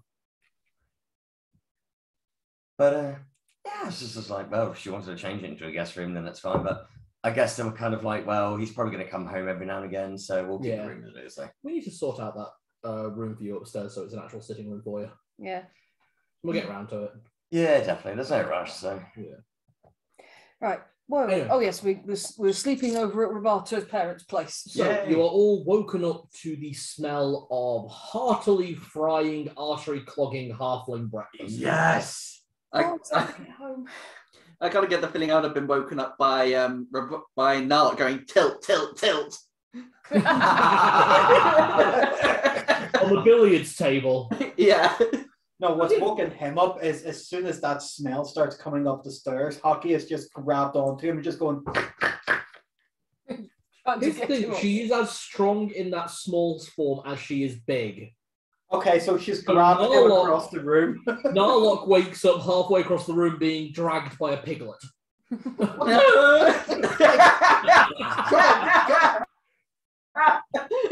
Come on,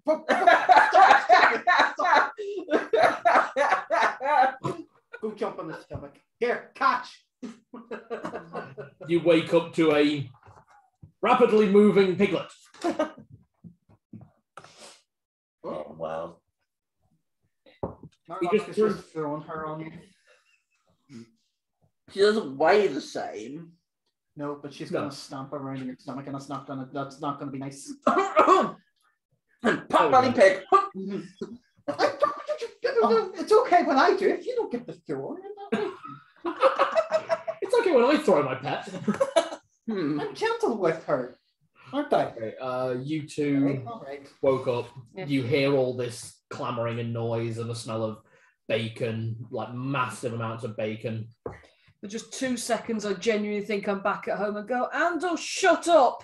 And then I realise I'm not at home because this bed doesn't feel like my bed. But weirdly, these noises do sound like Andal. He's a teenage half-orc. What? Oh. Runt, snort, sigh of relief. Probably. Penny dropped. So you guys head in for breakfast. About 5 minutes before food arrives, Zosor comes in and sets the 2 guns down for Narlock. All done. Oh, they're beautiful. No. So what he's done is he hasn't touched the barrels at all because there's a lot of mechanisms there he doesn't understand. So he's replaced the grips with bronze side pieces and etched into each side glory, glory, hallelujah. So it's glory on either side of the grip and hallelujah on either side of the grip.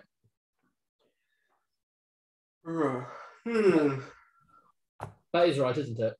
Yeah, so it's glory, glory, hallelujah. Yeah.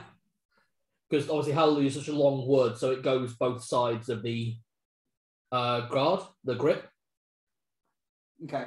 And then he's oxidized the word, so the actual plate is bronze, and then the word is actually picked out in green. Oh, these look amazing. Thank you very much. More than welcome. Sits down, pours himself an ale, waits for food. I just literally yell out to the kitchen, Mum, do you need help? Enter my kitchen and I'll kill ya! Yep. My dad says the same thing. He does. I think they'll get on really well. Well, we know they did. After about 10 minutes, the unseen servants come out. Platters of bacon, black pudding, fried bread, fried toast. So not toast, fried toast. Some of which has cheese on. Oh, nice. There are selections of cheeses pre-melted onto some of the food. There's hash browns, also been freshly made. Deep fried potato croquettes. Out of character, is there anything on this menu that isn't swimming in grease? The sausage. They have been grilled. It's a very good sausage. Oh, and there is actually a large bowl of porridge. Nice. I'll probably, as a little starter, have porridge, but then everything I've got, but if there's a fried toast, I'm literally making almost everything into a sandwich. I take one of everything and put it into a bowl of porridge, set it on the ground, and just set hockey into it. Weirdly, Zosor does the same thing and starts eating it. This is I'm guessing the dogs have been given something because they wouldn't have been able. Even Tibbles would have been. This. Yeah, they'd been given she didn't really quite know what to do for them, so she's put all like the good sausage and the good bacon and the good food on the table, and then all the ones that came out a bit manky and the bangers that actually banged and like the bacon that was a bit crusty or a bit underdone, they've gone to the dogs. They're happy dogs. Yeah. Very. 2 dogs with a massive bowl of bacon. Oh, 20's going to get a pot belly. Okay. It's okay, keep eating. It's fine. He continues to eat and bites his own tongue. Narlock just eating the food, just like, this sausage is really good. You know, I have to say, you're crap with hockey. Just doing that and taking it up for a second, and the sausage is gone. Yeah, that sounds about right. You're lucky you still got fingers. Getting off part of the fork. Probably, actually. I'll forge another Electrum fork later. Oh, if they're Electrum, actually, we do have a set of Electrum plated cutlery if you just want them replaced. They won't match. Okay. You have no idea how much crap we have in this bag of holding, guys. I know, right? Just wait till you convert it all to gold and put it in the bank. You guys will see how rich you actually are. Yay. Banks are good. Da, da, da, da. Right, finish up your breakfast and then we'll go by Gaffer Ganja. He'll be probably finishing up his drinks before he goes back to his hole. Thank you. Oh, I think I'm stuck to the table. Give you 5 minutes and drink your coffee, it'll pass. Right. I should warn you all about Gaffer Ganja. So, man's known to be lazy as you come and a complete waste of time. He's well known to have behaviour unbecoming of a halfling, to wit, a most unneighbourly manner of character, a lack of professional respect, and a failure to make good of guests, well-wishers, distant relations, and most importantly, wizards. Wizards are welcome in Halfton. They bring trouble but fireworks. I can do fireworks if you like. That'd be nice. Wait, wizards? Wait, there are loads of wizards from Mechtown because there's loads of fireworks around there. Well, fireworks is quite a simple spell, to be honest. It's just basically upcasting something. Like, I could probably do it with dancing lights. I could probably do it with dancing lights easily. You'll be wanting the key to your pa's home. Yes, please. Easiest way to do it is just pay off his drinks tab for the night. Okay. Otherwise, he'll waste your time and ours. So pay off his drinks tab and then get the key and everything's good. Basically. Sorry, I was trying to work out how to get that line in, and I know what you guys are like. I just really wanted to say that. I planned that for Zosaw. Well, you wanted to do the whole Bilbo speech. Yeah. Yeah. But like the opposite way round. Yeah. No, it still worked though. I did actually make a little reference, Hobbit style, in A Letter to Cal, actually, when I was like saying, I miss the woods, the fields, little rivers. That was what made me do it. Hey!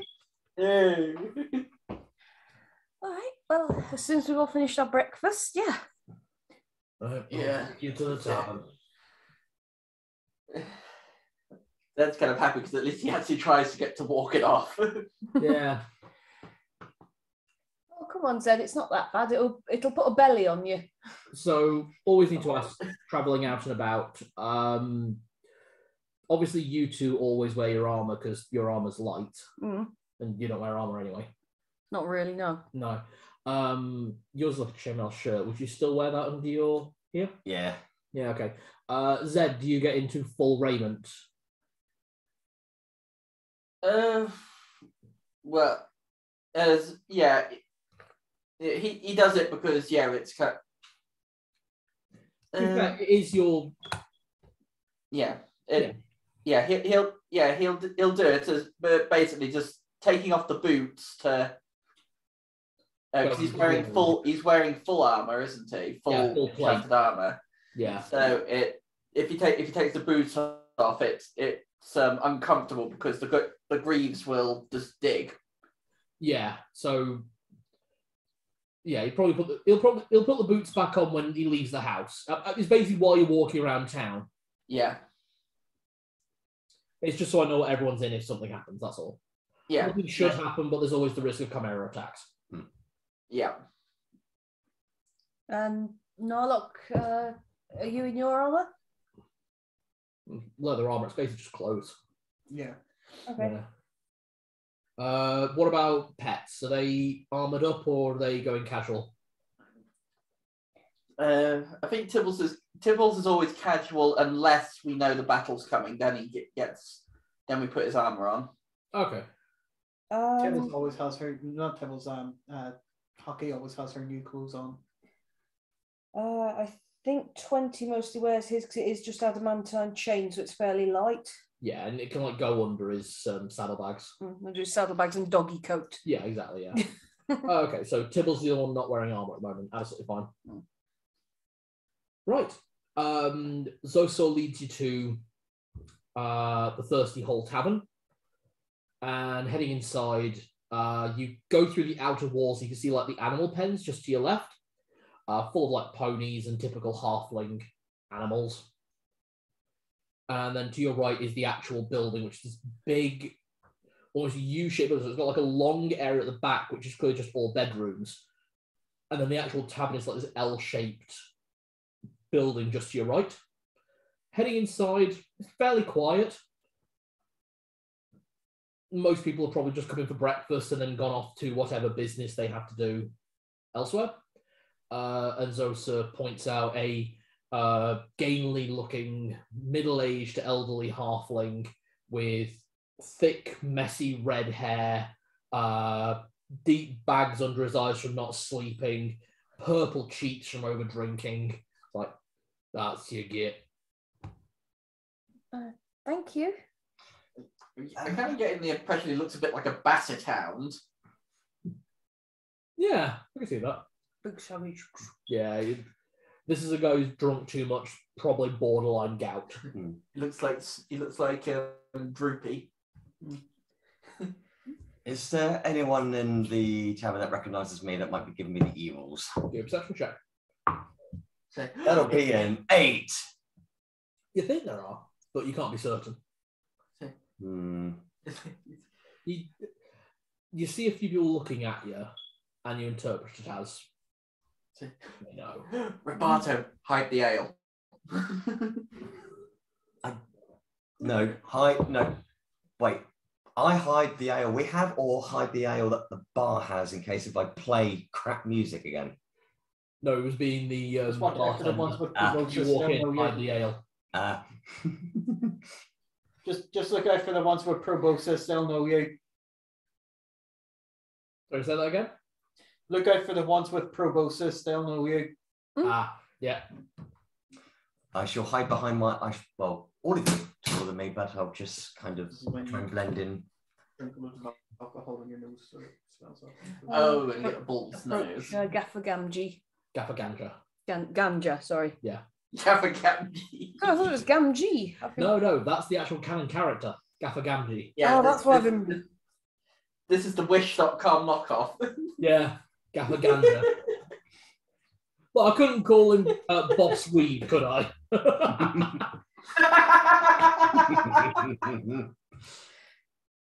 Excuse me, sir. Morning. Where's it? Yes. I should go home. Before you go, you're Gaffer Ganja? Yeah, hold on. Checks the inside of his shirt. Yeah. I was... Whoa, I just actually go and grab it. Yeah, he starts tipping that way. I just push. I was told you have the key to Fosco of the Glens house. Go reach inside his pocket, pulls out the files, his keys up. That one. Oh, yes. I sort of need that. I think the house sort of belongs to me a bit now. Where's your deed of ownership? I take out the deed of ownership that Fosco sent me. Oh, so this is yours. Well, I've been holding on to it for 40 years, and there's a deposit needs to be paid for. Is there? 10 gold. If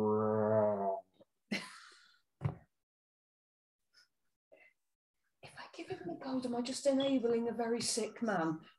Where? Is that cure poison? Or cannolis cure poison? Would that help?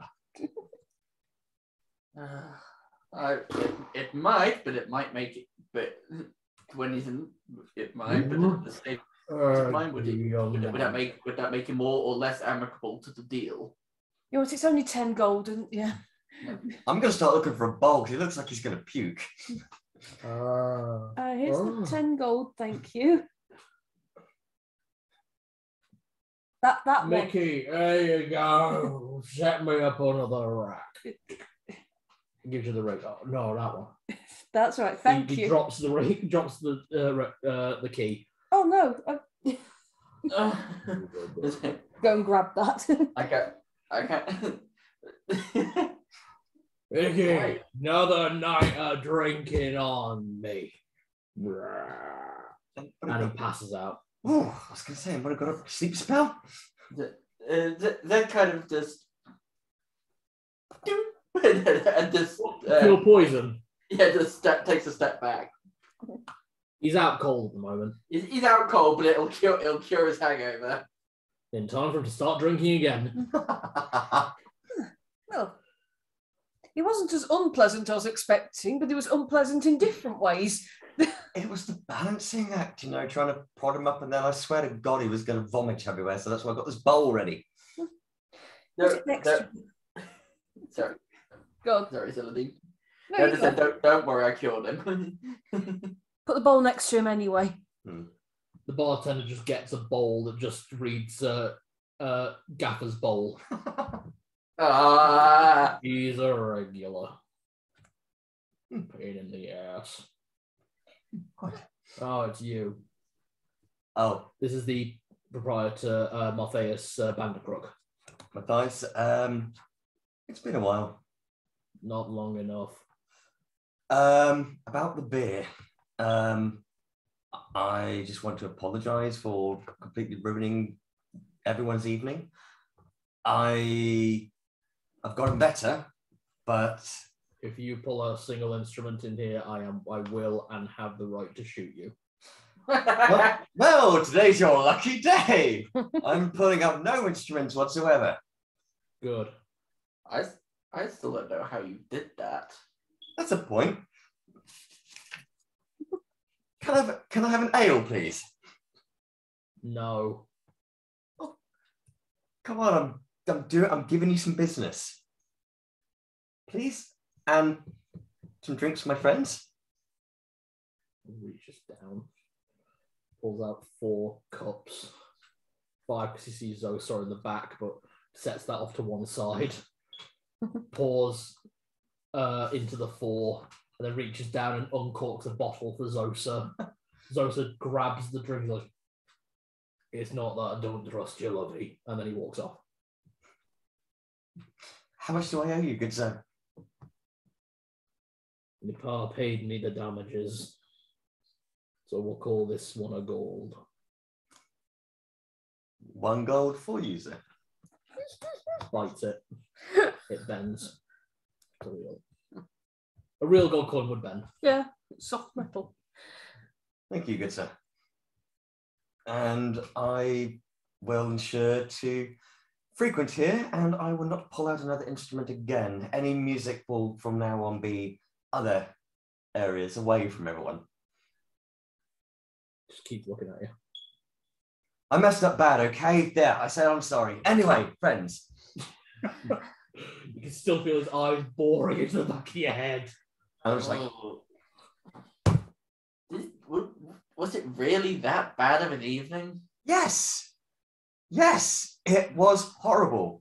I made the beer go bad. I completely ruined my mother's birthday. I was then chased out, and I kid you not, there was torches and pitchforks involved. Aye, that's how your dad got burned. Oh, I meant to ask, how did all that happen? I didn't really want to ask him because I thought it might have been forged stuff, but oh. It were also on the day of the spring festival.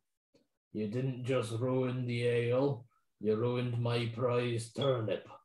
I grew so it looked like a thingy. I knew it. I saw it coming. Well, maybe this time now you can grow one that is a bigger turnip. It looks like a bigger thingy.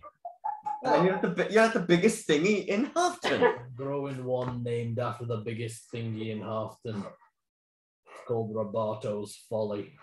I don't know whether I should be insulted or if I should actually be complimented by that. It looks like your face. And it's going to win a prize, I presume. No, the winner gets to smash it with a hammer. And then we have turnip surprise. Yeah. Well, at least it's making some people happy.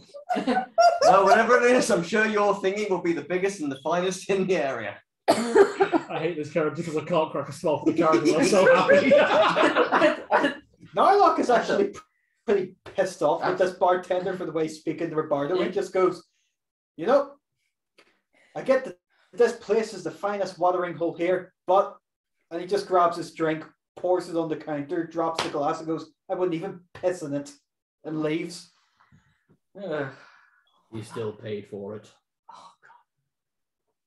Yeah. Just pulls out a damp rag and then actually realizes his mistake, grabs Gamgee's hair, pulls him up, slides him 3 chairs along, and puts him head down in the spilt beer. Oh. I just laughed so hard it woke the baby up. Being kicked again. Right, next campaign is depression start to finish. We can't risk waking the baby.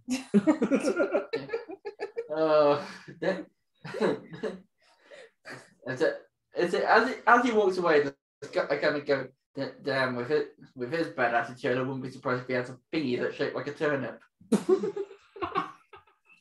He has a reason for his attitude towards me, though. I did cause the problem, so I thank you all for standing up to me, but I did cause the whole situation.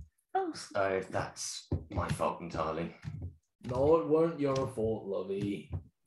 He should have heard you play beforehand. Yeah. It's the fault of the proprietor for failing to prove the entertainment. It's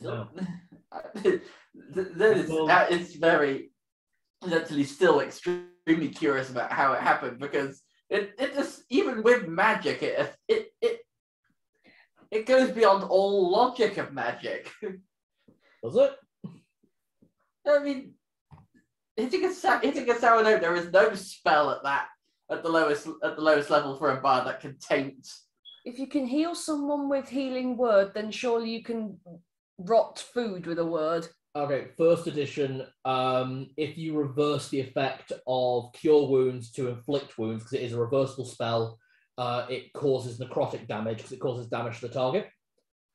Bards at first level can cast touch spells as range spells. Also, some things just don't need to be mechanics, they work for story.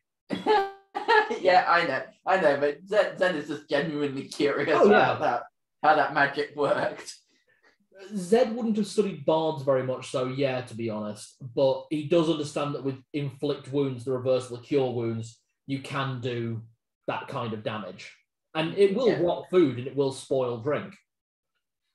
Right, the tangential inverse of You can purify food and water. You could probably reverse it, actually. I'm just thinking, yeah, because I know you can, well, that's just it. You can purify water, so there's the reverse. Yeah, sour water. It's only the same as sour ale, yeah. Yeah, exactly. Is there like a create poison spell or something? Transmutation wizards get in 5th edition. Okay. Not transmutation, conjuration. Okay. Anyway, Zosor follows you out, right? Just before we leave, just actually as I'm walking out the door, I will say loudly in Halfling, conduct unbecoming of a Halfling and unneighbourly as I walk out. There are gasps and shocks. Scandalous. The female cook faints. What, he was being extremely rude. He was absolutely being very rude. I know Roberto did something very bad, but... Conduct unbecoming of a halfling. Yes, halflings are supposed to be friendly, and that was not friendly. Mm. Except you were the equivalent of a Saxville Baggins.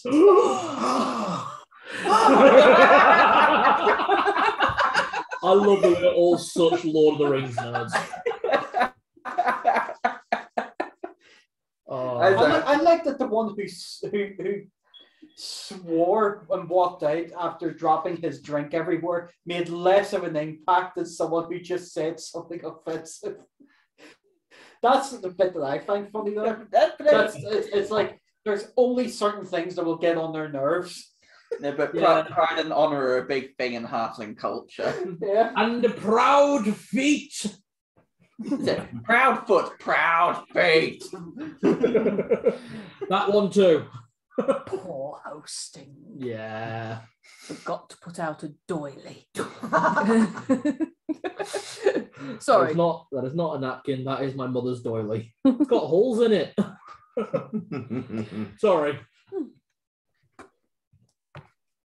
Oh. Right.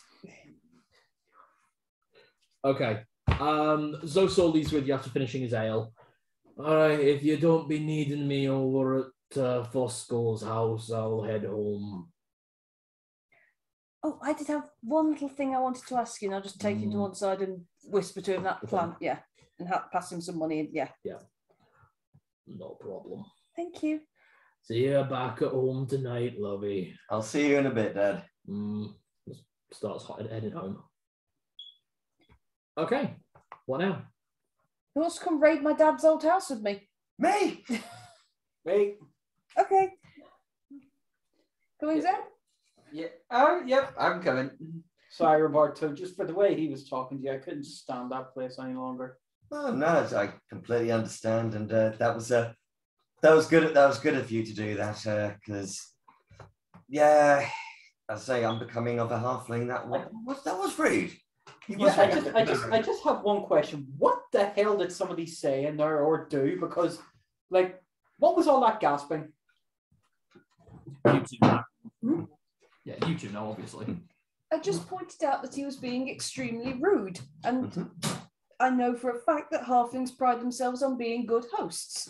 And one of the worst things that you could say to a halfling is to declare that it is unbecoming of a halfling to not exactly be a very good host. Yeah. So that's basically it's like getting a 1-star on Yelp. I'm considering the thirsty hole being the center point of the community. To have that said about you, who runs the place in public, that's going to cause a bit of a scandal. Oh, I should have done some magic as well. Then they know they've offended a wizard. I know that's a really big thing. Oh. Was it? Yeah, wizards not just say no. There will be no fireworks. Do you want to go back? Celadine throws her cloak in her face and whips around majestically-ish. Majestic adjacent. Stick my head back in through the door and declare in halfling, and there will be no fireworks from this wizard, and then walk back out. There are more gasps, and you're quite certain the oxygen has been sucked out of there for at least 5 seconds. Someone has just broken their pearls from tugging at the big shop. Do all the windows are suddenly implode from the air pressure.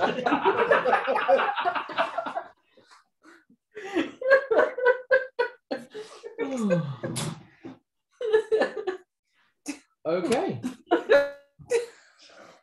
It's kind of really making me looking forward to having a drink back at tonight. Yeah. I really miss Talkaval. Let's go raid my dad's house. Let's go through his stuff. See if he had anything worth nicking. What? I'm trying to have fun.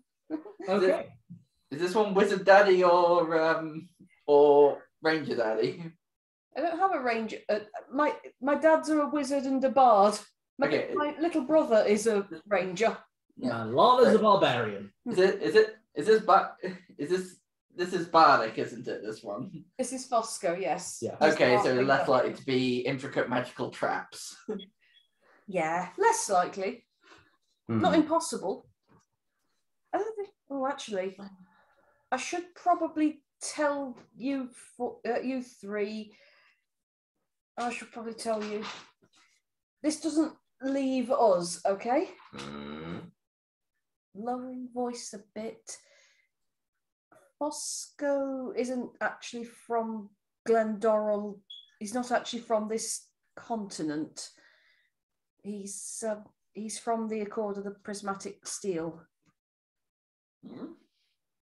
He used to be a spy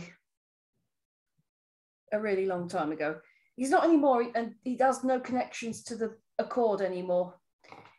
A bit like was it Eileen or Irene? That hunter we met, who was a spy and she quit. Bit like that. That was let me get the map up again. Because her name was on the shop. think it was. I remember now. Yes. I think it was Kresik, but I'm not sure now. No, that's in Straw. That was Nora. Yeah, Nora. Now, Keswick is a Barovian town. It was, yes. That was Nora in Kalek. Brayla. Kalek, I'm thinking of. Oh, yes. Yeah, that nice hunter lady who gave us shelter that one night. Oh yes, yeah. When we went back, she'd been made the town hero. Yes. Well, Fosco used to spy for the same people she used to work for. Does work? I'm not sure. He doesn't anymore. They think he's dead. But there might be traps in the house. I don't really know. Well, I can always check. Mm-hmm. I sort of guessed and then he confirmed. Well, I have +6 to detect traps, so It's helpful. Okay. I didn't know if I ought to tell you or not, but you know. Oh, no, God. crazy lady's going at it again. What? we have a crazy lady living in the street. She dresses like she works at a 1960s diner, and she comes out at about midnight and starts screaming to the high heavens. Throwing things and Yeah, one night she came right past our window and she had an armful of plates and was just throwing them on the ground. The hell? Okay, that's mental. okay, she's away down there somewhere, so that's all right. Yeah, she's a bit strange. Yeah, Me and there's a couple of Irish guys both from Northern Ireland live across the way. And one night she was out hurling potatoes, and we were having a good laugh when the police were talking to her because we were saying, you know, people are going to start thinking that we're invading. It's not even us. The other one's always complains about. It just always seems to happen to me that you just find someone from Ireland and you're like, Ballygowan? No, Ballymena. Oh, right, yeah. And you just start talking. Chris, I need to ask you something about a joke Glyn told us yesterday from one of his Irish colleagues. Right? Right? He basically said, Irish potato famine.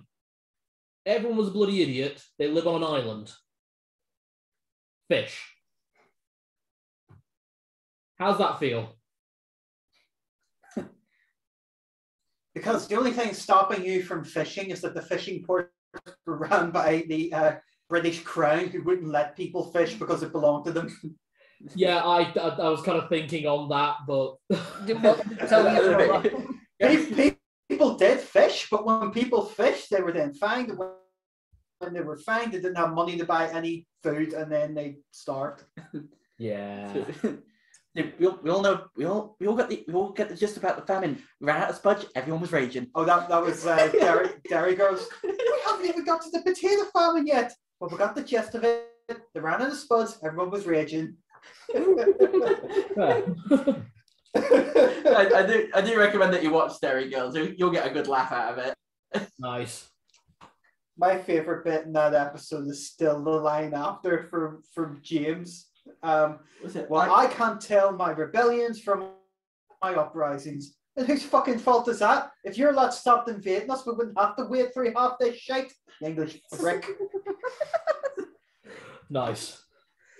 Okay, hell. Okay, so you guys head to Fosco's house. Yes. It is literally 2 doors down from the Brightson home, so you actually see Zosa most of the way until he turns in, and then you just carry on, and it's 2 doors down on the right. Zed, you actually walked past this place yesterday, but didn't really take much notice of it because you didn't know it was a house. The garden is just so overgrown. Like, where there was clearly fruits and vegetables and planting trees, they've just grown wild. This place has not been cared for at least 30 years. Garden's not been doing his job. No, he is not. Well, yeah, wasn't he meant to be? Well, the gaffer was the caretaker. Yeah. Oh, great. The house is going to be in even worse condition now. I was hoping it might at least, maybe when they shut it up, nothing came in. Your preserves are going to be fine, but everything else is going to be gone.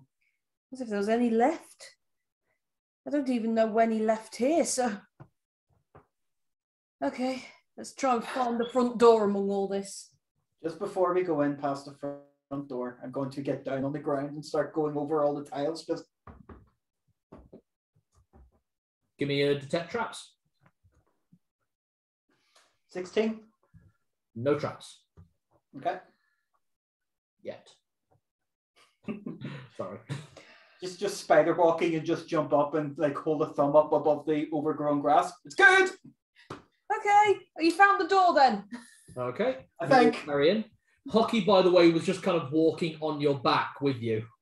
Oh. Okay, unlock the front door.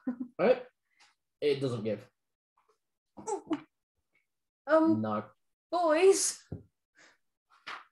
Detect trap. Go for it. 9. No traps as far as you can tell. I think it's just stuck. Would you like to kick the door down? You probably got more strength than me. Okay, let me just try something first. So he touches his finger to the door, and so he's got a detect trap spell, hasn't he? Yeah, I think yours lasts for 10 minutes and has like a cone in front of you. Yeah, so No just traps. nothing? Nope. Okay. Stand back. He's gonna charge the door. Okay. No, I'm not gonna be a dick. Give me a strength check. I was thinking, what if it was bolted on the other side and they locked it? I'm gonna go. It was a pull. How would they have bolted it? How You can't bolt it from the inside when you leave. then lock it from the outside? Unless you bolt it and climb out the window. Well, in all fairness, you probably would have locked it, bolted it, and then climbed the bloody chimney. True. Okay, anyway. Yeah, give me a strength check, please. The hinges are rusty. Oh, you're kidding me, right? What? You roll a 1? No. So you're kidding me that it was just rust? Yeah, they're just rusted shut. I mean, the place hasn't been open in like 40 No, years. so not chance. So not. Okay, so chance. It's too late now, isn't it? What's the modifier on an 18? With yours plus 7. Oh Lord, 19. 19. Just kind of shove it open initially, and just the force kind of forces the hinges open. So the door winds up being about half open before it just kind of just halts shut. Oh, that's bad rust. Yeah, it is bad rust. You can keep kind of pushing it in to open up fully, and just the second the door's open, this horrible musty dust smell just yeah. As soon as the door opens, just a cloud of dust. As you I think the food's gone. as you step into the antechamber, the entrance room, it's large square room. 1, 2, 3, 4, about 25 feet by 25 feet. Any furniture that is in here still is covered in dust sheets. That said, it looks like the table where someone put like keys or things, that's just decayed at this point from dust mold. The two of you, Celadine, Roberto, room seems weird. There's something not quite right about the dimensions of the room, but you can't put a finger on it. Going at it, usually the entrance room of a halfling abode would be maybe 20 feet by 20 feet. This is a bit bigger, but then it feels like the back wall's kind of closing in on you a bit and like leaning forward a bit. This doesn't feel quite right, does it? I I know it smells bad, but God, it's really making me think back to that house we explored where there was like a hidden room because the dimensions of the room seemed a bit out. thank you, Kitty. So I don't know if it's anything to do with that or if there's an illusion. Can I see any illusions? Give me a d6 roll. Something else. The back wall, by the way, has a large fireplace in it that is clearly cold. But yeah. 5. No illusions. No I'm illusions. going to check the wall for traps. Okay. Give me a roll. Okay. Yeah, 23. 23. No traps, but as you're running your hands over the wall, you feel about 5 feet from the left-hand side, and then again 5 feet from the right-hand side, there's a seam in the wall. That's a false fireplace. There's something behind it. I bring both hands to one side and just, okay, this may get even dustier, but I push. Doesn't move. Don't be a sex dungeon, don't be a sex dungeon, don't be a sex dungeon. Odds. Try pulling. Yeah, it's not something as daft as that, is it? Try pulling. Could be. There's no handholds that you can see. Wait, can I give it a push? Yeah. Strength check. 16. Doesn't budge. It's solid. It's definitely brick and definitely hard stone, but there must be a way of moving it or opening some kind of door in it. Try casting a spell. You said this is a fireplace, right? Yeah. I checked the fireplace itself, the hearth. You rolled a 23, so I'm not going to roll for it. There are 3 keyholes in the back of the fireplace. Think. So top left-hand corner, top right-hand corner, and bottom middle beneath the hearth. Aha! Keys. We need to find keys. Oh, can we try the front door key and see if that does fit one of them? Okay, go ahead. Does it No. fit any of them? That's too big. These are Okay. smaller. All right. So there must be keys. I could lockpick one of them if we only find 2, but it looks like all 3 need to be turned at once. Okay. Oh, I like having you as a rogue. Well, let's have a hunt round then. I feel like if someone else was playing a rogue in that situation, they were definitely going to lose their lockpicks. We'll start having a hunt round the house then. Okay, from the antechamber. Everyone get your looking eyes out. I will, for the first time in a while, your map. I thought it only worked in dungeons. This is a dungeon. Oh no. Last dungeon of the campaign. It is a sex dungeon. I mean. Oh no. Please don't let it be. Please. It's not a sex. Jesus Christ. Please don't let it be a sex dungeon. So, as you came in,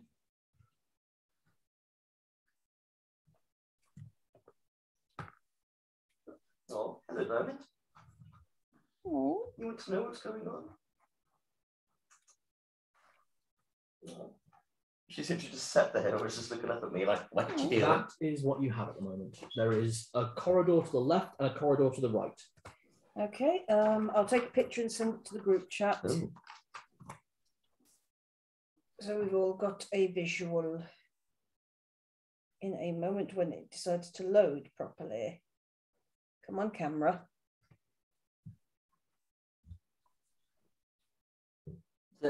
That casts light on his armor, so at least we can see what's going on in here. It's rotated the picture for some reason, but the circular bit is where we came in.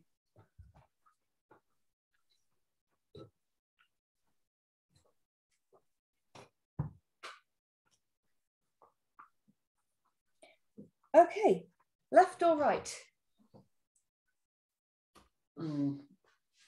Oh my god, 3 keys. This isn't a Resident Evil mansion, is it?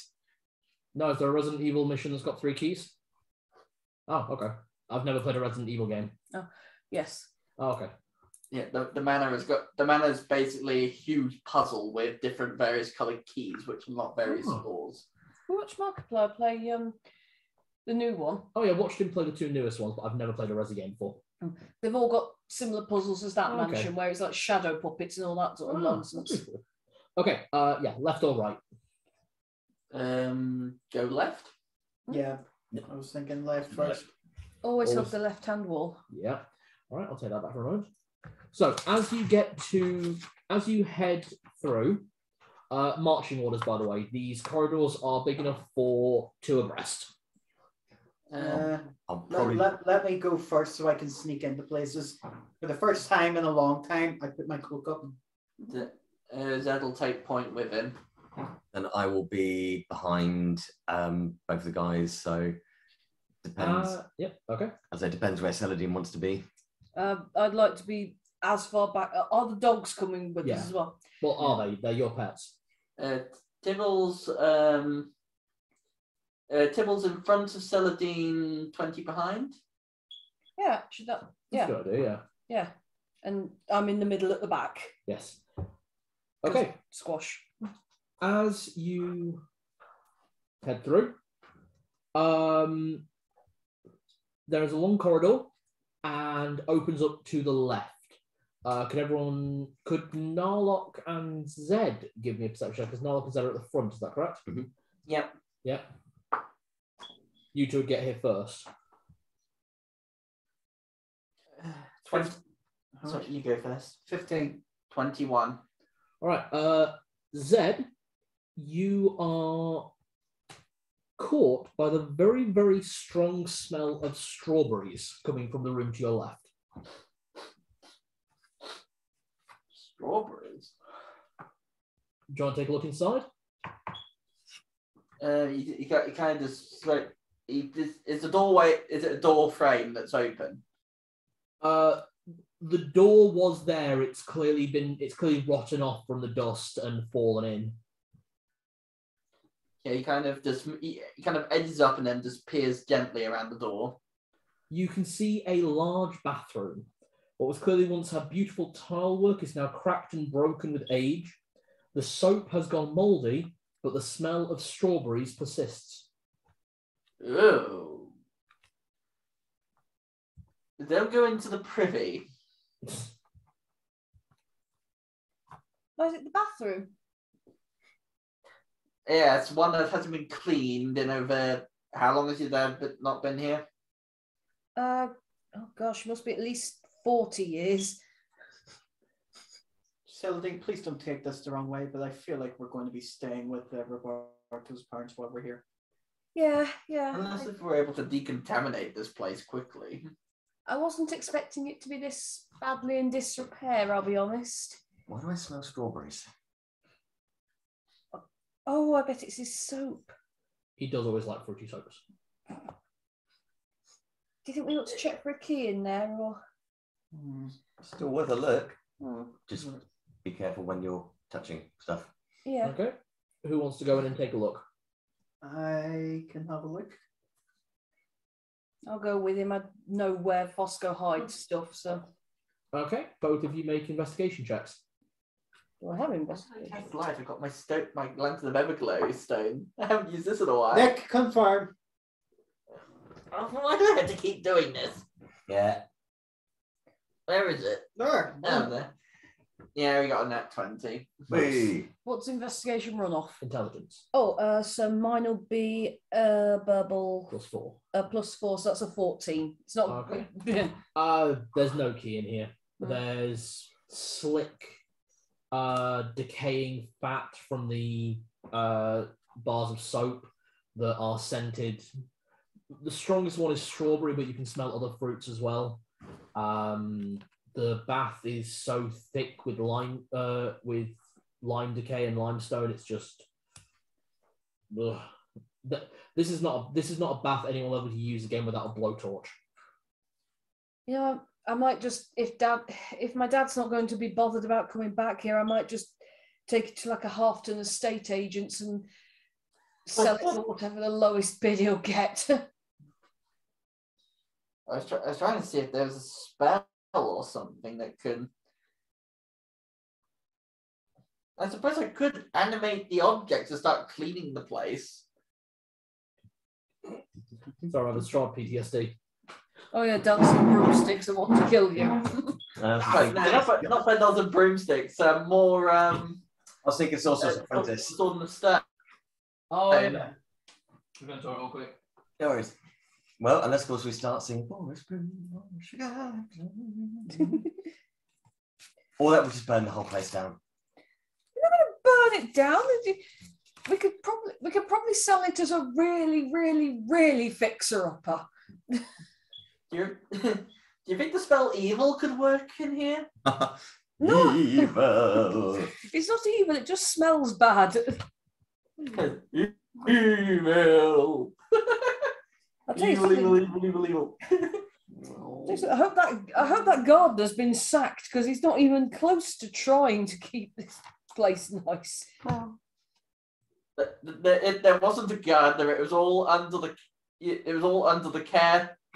The careship of that drunk. Let me see if I've got anything. No, I don't think I've got anything that will help tidy this place either. Just work out dispel evil would make this place any tidier. It's like evil. Okay. So, is there a window in this bathroom? There is, yes. I will at least try and get that open to get some of the stink out. You put, even with just your strength, you put the whole window frame through the frame. Oops. Wood rot. No, maybe we should just burn this place down when we leave. Why does every party devolve to fire? Well, we can't even sell this as a fixer-upper, Cal. It needs to be ripped. Got a couple of bugs. Unless of course Halfton are now looking for a new crack house. You reindeer the thing with a reindeer to the left nature's laws. Okay. So other than this, the corridor continues on northwards. Back into the marching order. Yeah. In this corridor, there are 2 rooms before it finds another right turn. So I will draw up the rooms very quickly so that you can see them on the map and you can work it out.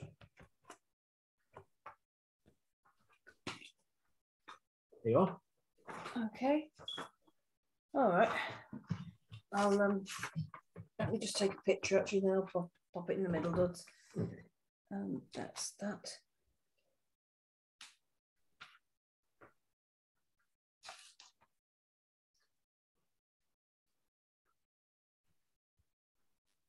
There we go. It's done that thing where it rotates the picture for no obvious reason again.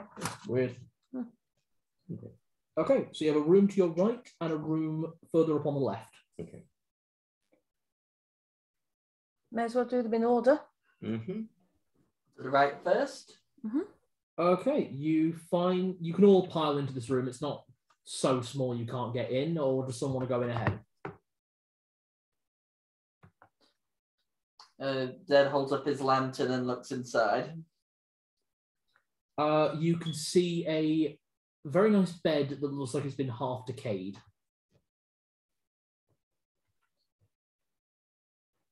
Hmm. Does it look like a master bedroom or just a guest room? Well, you never know. There might be There might be a key hidden in the mattress. True. Is there any dressers or anything as well? There are a few dressers. It's your typical basic guest room. There's a couple of chest of drawers, one wardrobe, chamber pot in the back corner. Basic. Might as well start pulling drawers out. Okay, who is? Is it Roberto last or is it 20 last? It's 20 last. 20's behind me. It's behind you. Okay.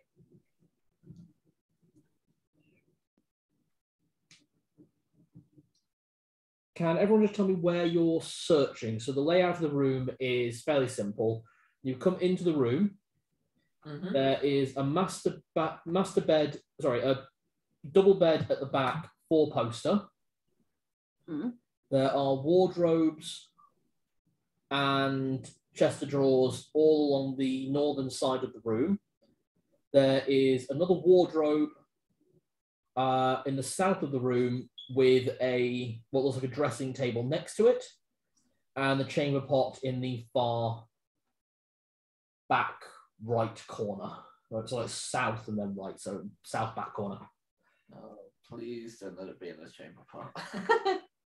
I was literally going to volunteer to check the chamber pot. I'll check the wardrobe and dressing table. I'll check the bed. I will check under the bed. Dibbles, you stand guard. Roboto? Right. So I'm actually going to check in and under the chamber pot see if there's anything. So okay. And where's 20? 20 is going to stand next to Tibbles, trying to do the same sort of thing. Generally speaking, as soon as I've told 20 to copy his betters.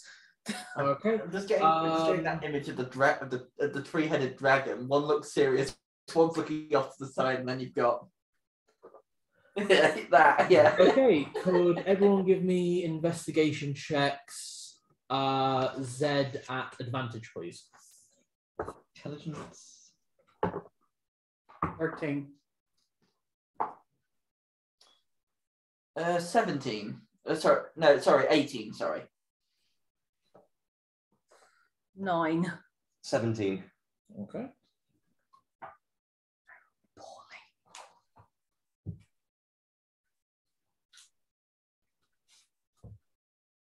So just checking pages very quickly. 95 and 62. Yeah, Don's just sniffing my hand. No. Diamond's still not keen on fuss, but she will sniff your hand. You'll get there. Yeah. Pearl, on the other hand, does like to be fussed quite a bit if you're feeding her or she's just in the right mood.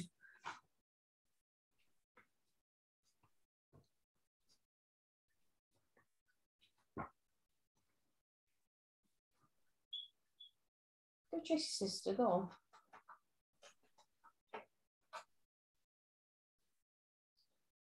Moths fly out of the wardrobe. Thousands upon thousands of Uh-huh. Oh. Uh-huh. Zed, could you give me a strength check? Strength check. Yep. Ooh, that's a 19 on the dice, so 26. Okay.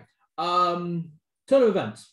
Zed, from your point of view, the dust sheet grew a pair of eyes and then launched itself at you. You are now entangled. Celadine, you did not notice this until you heard Zed cry out. Narlock and Roboto, you both saw this happen. Okay. Is this a mimic? Whoa. The bed's a mimic! That's not a mimic. There are more than just mimics that masquerade as what they appear. Ooh. As Zed has just been attacked by a trapper. Oh. Initiative, is it? Yep. I'll just need to give you your damage. So your armor class is minus whatever. Fuck you, dice. I'm glad I chose to wear my armor. Yeah.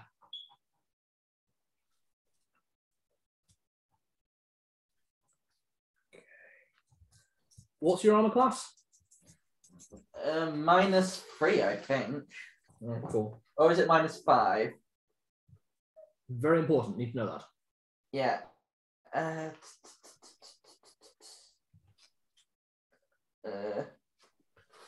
Should be along here.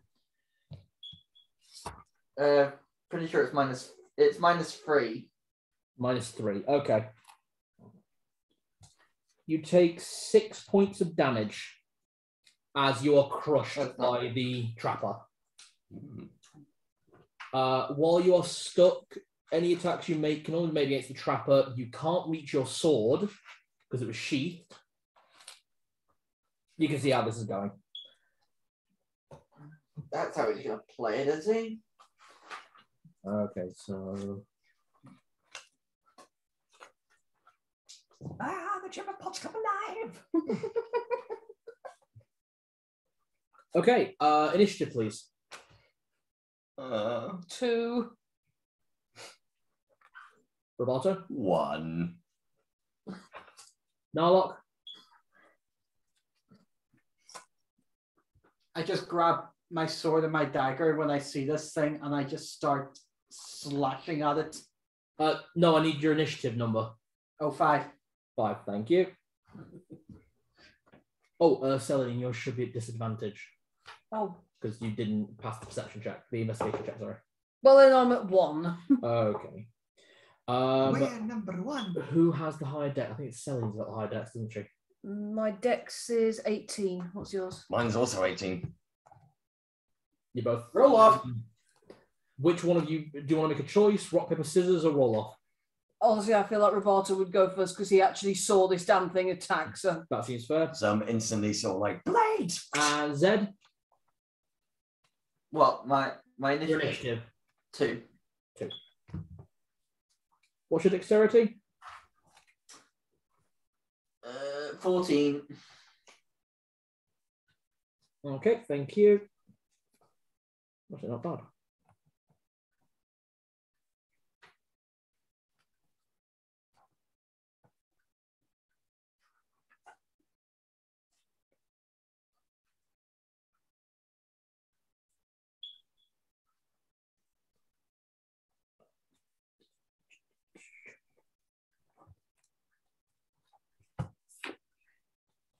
any of my spells are just going to enchant Zed as well. So This is the problem while he's wrapped up.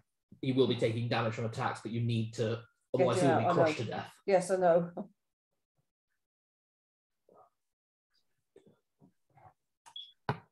So it's Roberto and then Celadine. And 20. Okay, the Trapper starts the initiative again, making another crushing attack on Zed. So am I just constrained, am I? Yeah, there's nothing you can do about this once you're trapped. Unfortunately, it's not like 5th edition. Okay, you take another 7 points of damage.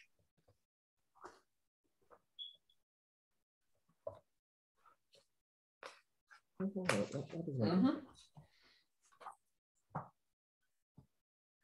really doesn't make any sense. Show them. No, that's how it was. No, that doesn't make any sense. Cool. Sorry, there's a weird rule with trappers where it works out, in 1st edition, it works out how quickly you're crushed to death based on D4 plus your armor class. Your armor class is in the negative, but you have a higher armor class. That it doesn't work with Thako. So I've got an adjusted number. Okay? And work the game. Yeah. Narlock, your turn. Yeah, just scream, grab my sword and dagger, just start slashing at this thing. Okay. Yeah, you can make 4 attacks, 2 with your sword, 2 with your gun. 2 with the dagger. Oh, it's the dagger. In which case it's still 4. Okay, so that is, I can't see there what that was. 14. Hit. 12. Hit. 13. Hit. And then the last one's 16, so that's a hit. Yeah, all 4 hit. Okay. This does not count as a surprise attack because you screamed as you went for it. That's fine. Fair. Okay, so that's a D3 plus 5. That's 8. And 6, so that's 14. And then the 2 with the sword is a D6 plus 3. That's 5. 5 and 6, that's 11 plus 14. It's 25 damage. Nice. Okay, you charge in at the kind of amorphous, still kind of dust sheet looking form of the Trapper and just sword and dagger swinging. Shink, shink, shink, shink, shink. Does it do damage transfer? No, that's good. So this doesn't have damage transfer, that damage is not transferred to Zed, thankfully.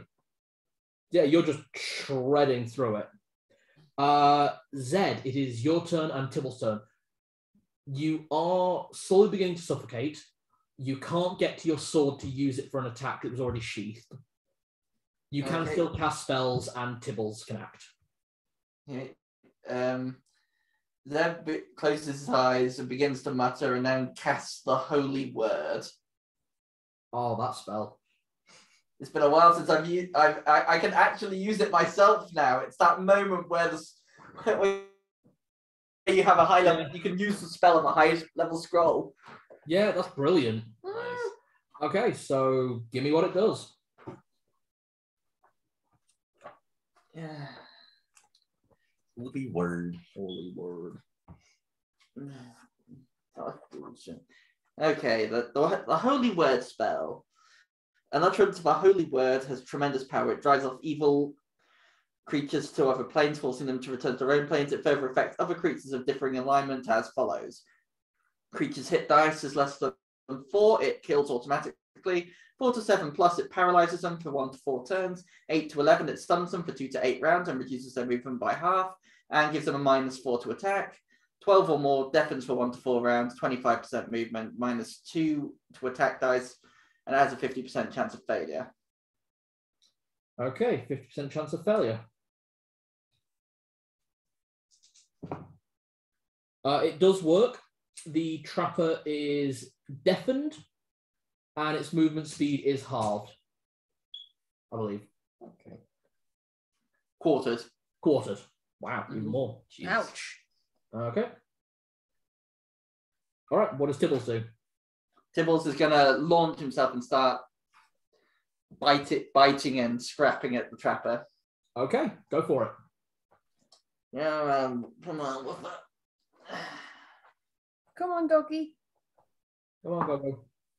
I rolled a 13 on the dice. 15 to hit.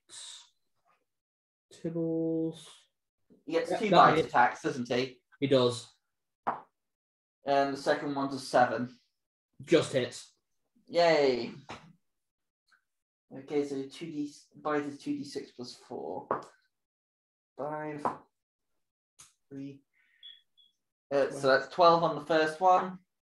6, 9. 19 on the second. What? No, 6 plus 3 is 9 plus 4 is 13. Sorry, yeah, 13 plus 12, wasn't it? Yeah. 25. So, yeah, We did the same as now, look. 25 damage. Wow. Nice. Yeah, that is just like straight in, really solid, doing really well. Good boy. So the rest of you will see this like radiant light emanating from within the trapper. He's evolving. Oh no! Oh god, no. Zed is a kakuna. Meanwhile, Tibble's just full slathering rage at his master like being trapped. Just claws, bites, like it's gripped on. Zed, you can actually feel that weight of Tibbles almost like on your shoulder. You're right. Why am I now just getting the image of a kakuna with Zed's head, and that's just going to be hovering around us for the rest of the game? Oh, that'd be amazing. Kakuna Matata. Okay, Robanto, your turn. I'm getting really paranoid about this ring now. But I'm going to have to jump in and just help as quick as I can, otherwise that's going to get crushed. Yeah. So I just want to die again. Come on. Oh, God, if that's what No. happens. Oh, God, it'll be like that. Not again! But this is worse than falling in a hole. This is actual death. And second time to come back, it's harder than the first. Right, it's going to be the usual, so it'll be like life soul. Hey, you're a fighter. So let's get 4 of those rolls straight off the bat. Is this life or soul? This will be soul to begin with. Soul. I'm Are just going to you calling any or? just go straight forward for this Straightforward, absolutely fine. one. Boom. Wow, 3 of them actually rolled on a 12. Nice. And I got a 10 on the 4th. Roboto. Wow, 3 12s, bloody hell. Mm-hmm. Yep, those all hit. Nice. That's 4 times 9 is, we did this for 1836. And then my D8 roll. Let's have a look. Holy balls. Yeah.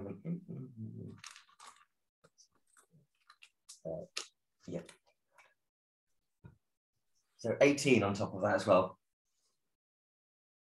18. Oh, sorry, I thought you were doing. Oh, okay, never mind. Okay, 18. Okay, and now for life. There you go.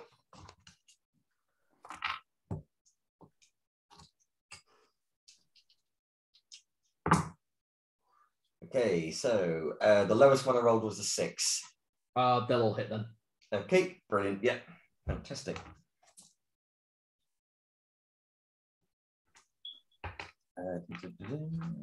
48. Okay, so that is so 14 on the dice. 14.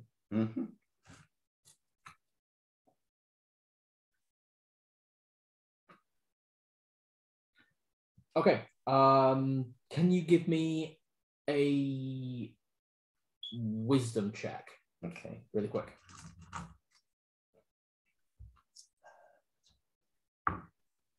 Uh, 19. Okay, thankfully the sub feature of your class doesn't trigger, so there isn't any carryover damage to Zed as you shred the thing to pieces with your scimitars. Nice.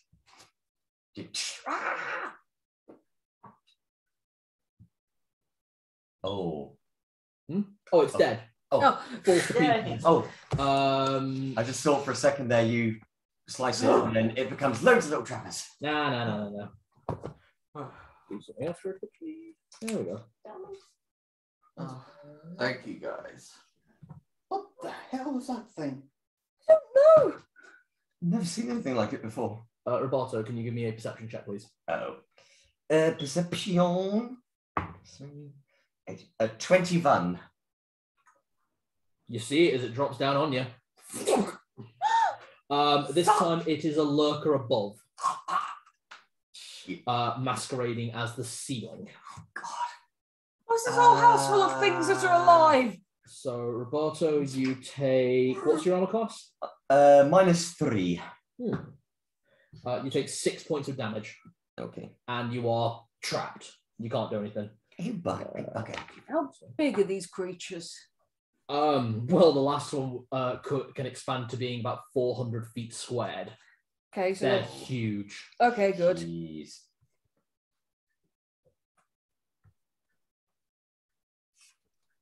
It is Celadine's turn. Celadine 20. We're going to continue initiative. Okay, I will. Yes, I am going to use a 5th level spell slot to power up the witch gun. Right. And you just said, and everyone heard you say that these creatures count as huge, yeah? Oh, yeah. Nice. And can expand to be much bigger if necessary. Yeah. So am I right in thinking I can hit it twice? All right? Yes. Yeah. So is it worth dropping a 5th level spell slot in it? You've never dropped a 5th level spell and blasting it once. Yeah. I'm dropping a 5th level spell slot into and hitting, sorry, new weapon. Yeah. And that means I roll 5 d20s because I've put a 5. Well, you need to see if you hit it first. Right. Sorry. This is tricky. So 10 on the dice? 10 on the dice. Yeah, that hits. So, and then I roll 5 d20s and it takes that amount of damage, right? It does. This is the witch gun. You put it, you sacrifice the spell slot, but you can do a lot of damage. So imagine the elephant gun we played in that RuneQuest campaign. Sorry, this is going to take some mathsing because there's some very big numbers there. Oh, bollocks. Do you want to give me each number and I'll do it? Okay. 18. Yeah. 17. So that's 35. 14. 49. 9. 58. And 4. So 62 points of damage. Just and you just blow a hole in like the upper bit just behind where its little googly eyes are. And they look fucking stupid in the book. It looks like a quilt with googly eyes. It's a case where it then suddenly shows Roberto's eyes like, Nah, you are completely smothered. All right. And not in a good way. Yeah. Okay, we come back round to Narlock's. Oh, Tibbles. No, 20. 20. 20. 20 do the bitey bite to the chomp chomp. Yeah. That's what he's good at. He gets 2 attacks. 20. New chew toy. Does a 19 hit? Hit. And a 5 won't hit, will it? Just misses. Okay. He does a D8 plus 2, yeah? Oh, yes. You weren't kidding. What's up? I looked up a picture of it. It really does just look like a blanket with googly eyes. Yeah, the 1E version. Yeah. Yeah, I know, right? I'll show everyone down here. 9 points of damage. 9 It's like a knight with a big blanket falling on him. Yeah, that's brilliant. I love the old ones. Zed and Tibbles.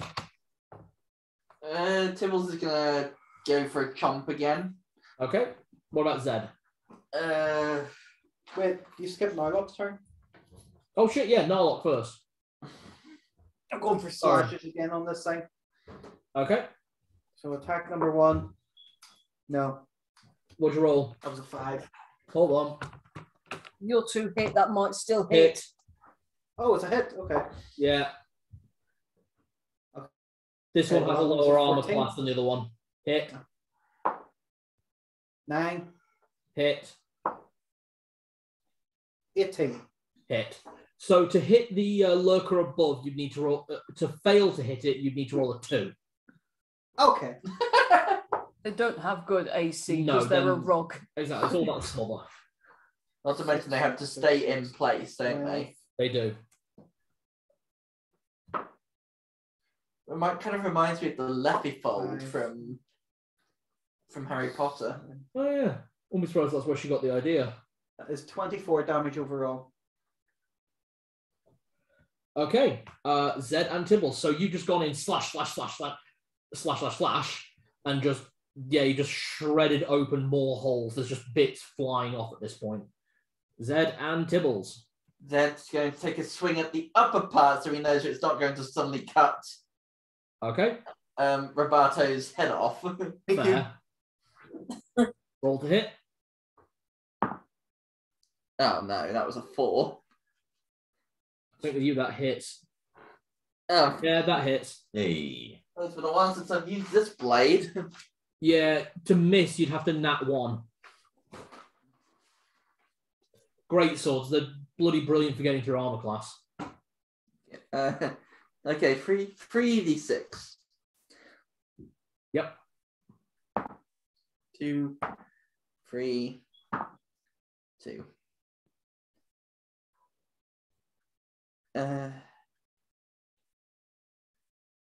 That's only 7.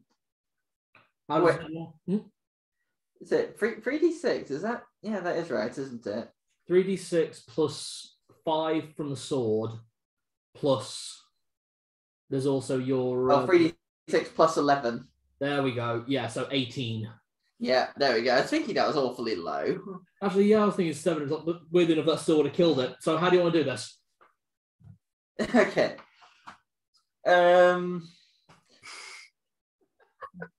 Cut, slice it open it, and as the blade cuts it through, it turns it to moon dust. Ah, nice. Can you give me a intelligence throw? Oh no. Actually, give me a dexterity throw, 'cause it's about maintaining control over the sword. 19. Yeah, you're fine. You don't cut into Roboto. I'm only taking 4 damage anyway. Thanks, everyone. Yeah, it's not like with Zed, where if you had actually carried on with that attack, Zed would have taken 34 damage. Oh shit. Oh, yo. Is everything in this room alive? You're out of initiative. Everything looks okay. I am keeping my sword drawn now. I hang the lantern. I pick the lantern off the floor and hang it on my belt. Okay. Likewise, I keep my light emitting sword drawn. Yeah. I poke into the wardrobe with my staff. What? Lots of moss. Oh, Weapons drawn, but did anyone find any keys? not yet. I just poked the mattress a couple of times. It creases in on itself. Ooh. May have to call it soon, guys, because I need to get to work in the morning. Yeah. I was actually just about to say that. But fucking brilliant sesh. How did you think that? I loved it. This is great fun, the roleplay we've done this section. Really good, yeah. We'll say biggest laugh has to go to Jenny though for that insult to the to the innkeeper. And best role playing has to be between Roberto and his dad. Yeah. That was fantastic. Really well done, man. Yeah, love If it. I could give you like a reroll chance, I would in this one. No inspiration in first edition. No, and we're sticking to it as close to the rules as possible. Oh, so you've done an amazing Zoza. That was so cool. So, this weekend, I think we'll probably be able to play this again, actually. Great. Yeah. Let's get through the dungeon that is Fosco's house, apparently. Yeah. Bosco, does the word trapper mean anything to you? I don't know what you're talking about. You've not found any traps yet? Oh, trapper. You said the bed thing was a trapper. Oh, yeah, it's called, yeah, the species is called trapper. Yeah. Sorry about that, yeah. All right. Why did he have a trapper in the guest bedroom? It's more than likely that in the years that this place has been vacant, the trapper is just it's like vermin entering a derelict dwelling.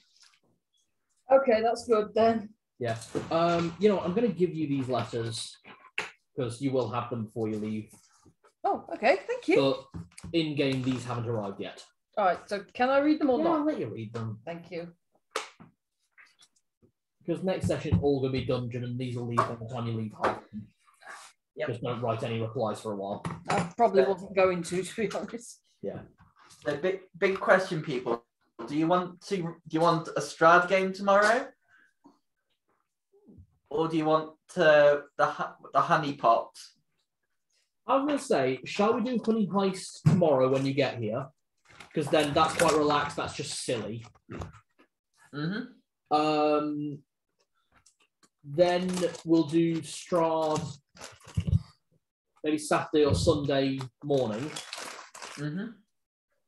And then we'll do another game of Leyspark, whichever morning we don't do. Because obviously with the Christmas market not open anymore, we can get one extra role-playing game in over the weekend. Yeah, it's a shame about the market. It is. Oh, well. Hey, to be honest, with everything that's going on, I'm not sure I would have felt entirely comfortable going anyway with new variants and so on. True, actually. Yeah.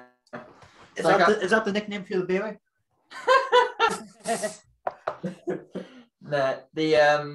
Well, I'll admit I'm a little bit iffy about whether or not the Christmas party the next Friday is going on.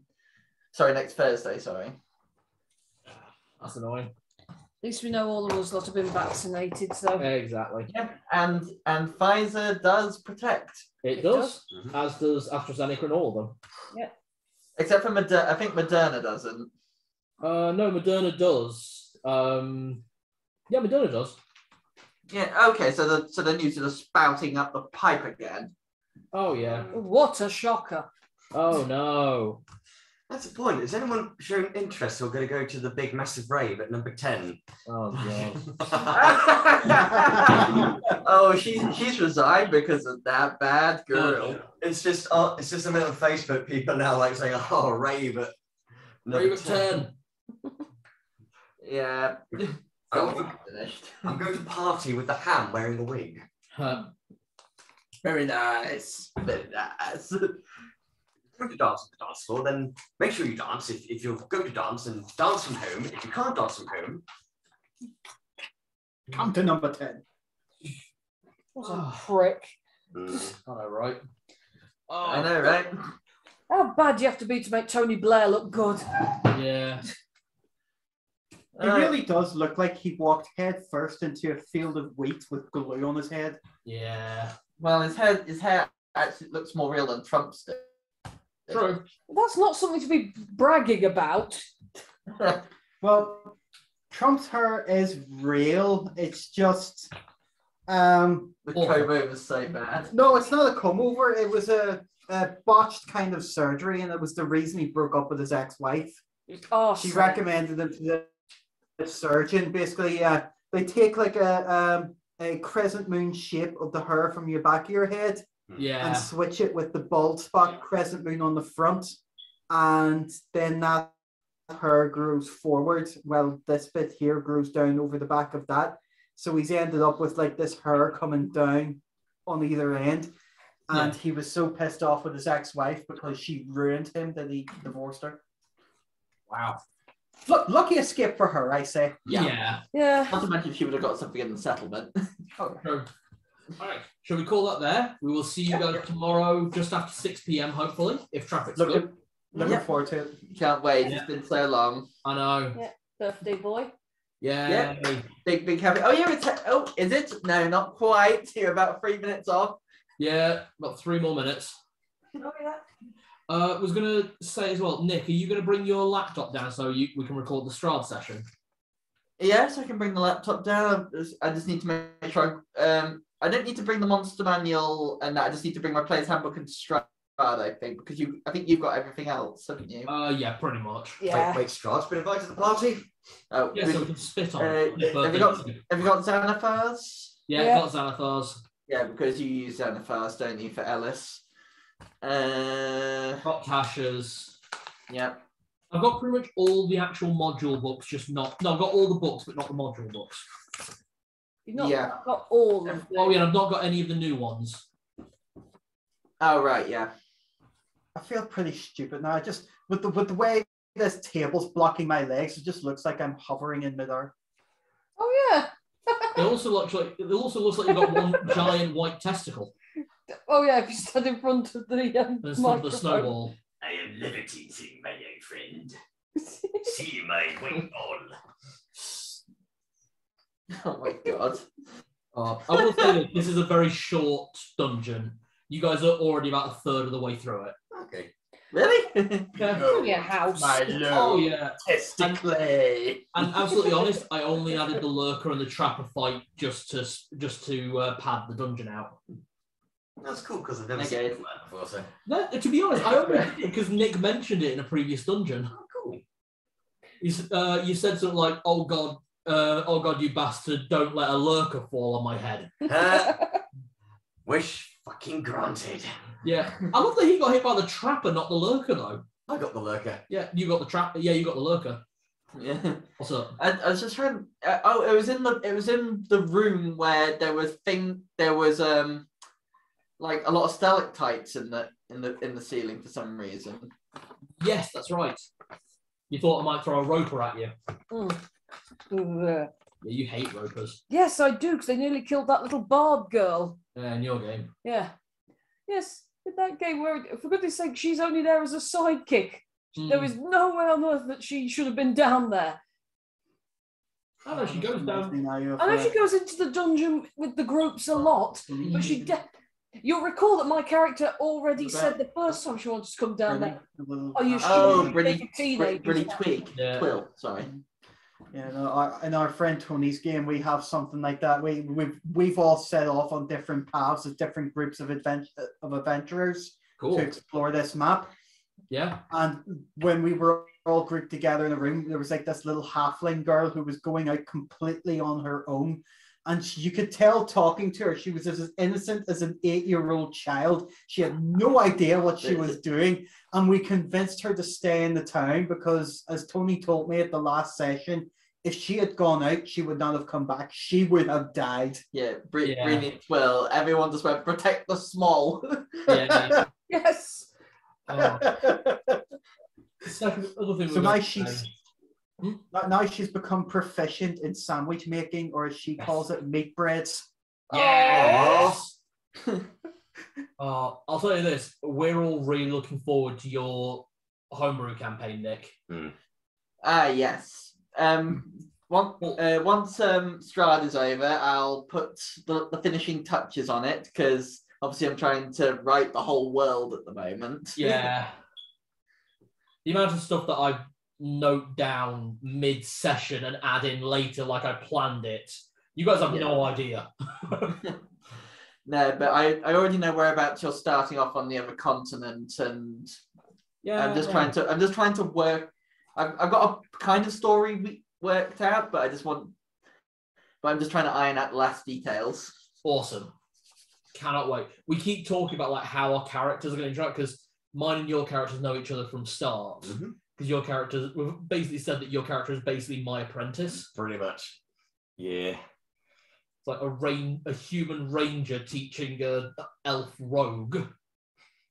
It's going to be brilliant. But it's also a case of like, well, no matter what happens, I'll be able to know exactly where you are. Just mark. Yeah. What does Mark best spell? Damn it, and just when I was getting close to someone that I knew, now you know where I'm going, what I'm doing. Yep. It's not fair. We have a monk, a Oh. ranger, a rogue, and I forget what Jenny was creating. A Bard, College of Law, hopefully. A bard, magic, lovely. Force is looking forward to this game. Oh yeah, the kobold that speaks like a Khajiit. Nice. Yeah, you are going to go with the monk then. Yeah, usually it is this crime. Awesome. This Good. particular crime. We need someone who can survive on the front line. Oh yeah, squishy, partially squishy. Bards can be melee. I'm one with the highest hit die. My constitution is shit. But he's a ranger. I've got him fully going crossbow ranger. That's it. If you're playing Fuss, we're going to be such a stealthy party. True.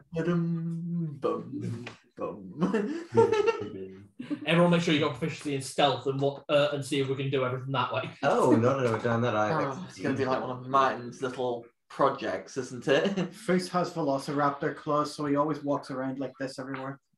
Yes. Oh, that's cool. Oh my god. Nice. We know you see our teams where you see all the characters behind a bush, and it's like, that's going to be me. And Hawkshaw basically looks like McCree from Overwatch, but without the robotic arm. Oh, all right. I think I've seen that character. Yeah. Yeah, the cowboy. Yeah. Yeah. Because I really wanted to play some kind of cowboy gunslinger, but I know you don't like guns, so the idea about making crossbows really got to me. Yeah, we'll discuss that in a little bit more detail once I've just been juggling so much at the moment. Yeah, no, it's why I've not sent you. It's why I've not sent you all the stuff I've been working on. Honestly, Nicky's been working on quite a lot of stuff. He got very excited. Yeah. Yeah. Well, so once I've put things down into the basically, I'm going to do what you do. I'm going to give you a map of the continent and a brief explanation about the areas and where you are going to be starting. Great. So it'll allow you to adjust your backstory to be part of the world itself. Because I've been writing out some stuff on Foose as well, and I came up with with a dumb but logical explanation on why he is a monk and where it all started from. Because remember I said in the last game he was something of an archaeologist. Mm-hmm. So he will have been digging as part of his kobold tribe, come out on an archaeological dig site and thought, everyone seems to be having fun here. I want to have fun. And joined them and just eventually started getting into this. And as someone took him under his wing and explained to him what all this stuff was, he realized this is all sort of that kind of religious-y thing. I want to find out what that's like. Oh, well, there's a church just down that way. You can go and speak to them. And then he became a monk. Yeah. I love it. Nice. Cool. So we've got archaeology. I'm not sure if that's the kind of monk it is, but yeah. Okay. So we're going to wind up with an archaeologist, an academic tinkerer, a story finder, and a soldier coward. Yeah. We've got a really interesting party. Pretty cool. Because I know Hawkshaw's whole thing is that, to be honest, his dad's a wizard, his mum's a druid. He didn't really have much interest for that stuff. He liked tinkering and making little toys and music boxes and things. Teelan travelled with the circus and then left the circus because of reasons. But now they're finding lots of interesting stories. So. Yay. My parents didn't really have like military income. They were just like having normal jobs. They just kicked me out because I was literally, it's the typical boot the teenager out. He needs to get a job and do something with his life. Boot out the lazy teenager. How old's teenager for half elves? You're a half 100. elf. No, he's a full elf. Oh, full elf, sorry. 100. Oh yeah, I'm a paladin elf, yeah. Yeah. So 100 years old. You're 100 years old. It's time to go out and get a job. No, I don't want to do that. Oh, jeez. Yeah, I'm looking forward to this party. Me too. Oh. This is going to be good. I'm looking forward to meeting Fuss because me and Dudley have already talked about like how our characters met and like how they interact with each other. And me and Jenny will talk about like how our characters will interact later. And we're all going to be living out of my wagon. Yay! Is probably going to have come across an artifact and Fuss is going to get it off you because he now knows, after talking with this archaeologist group, how valuable information is. So he sort of values that over the trinket itself.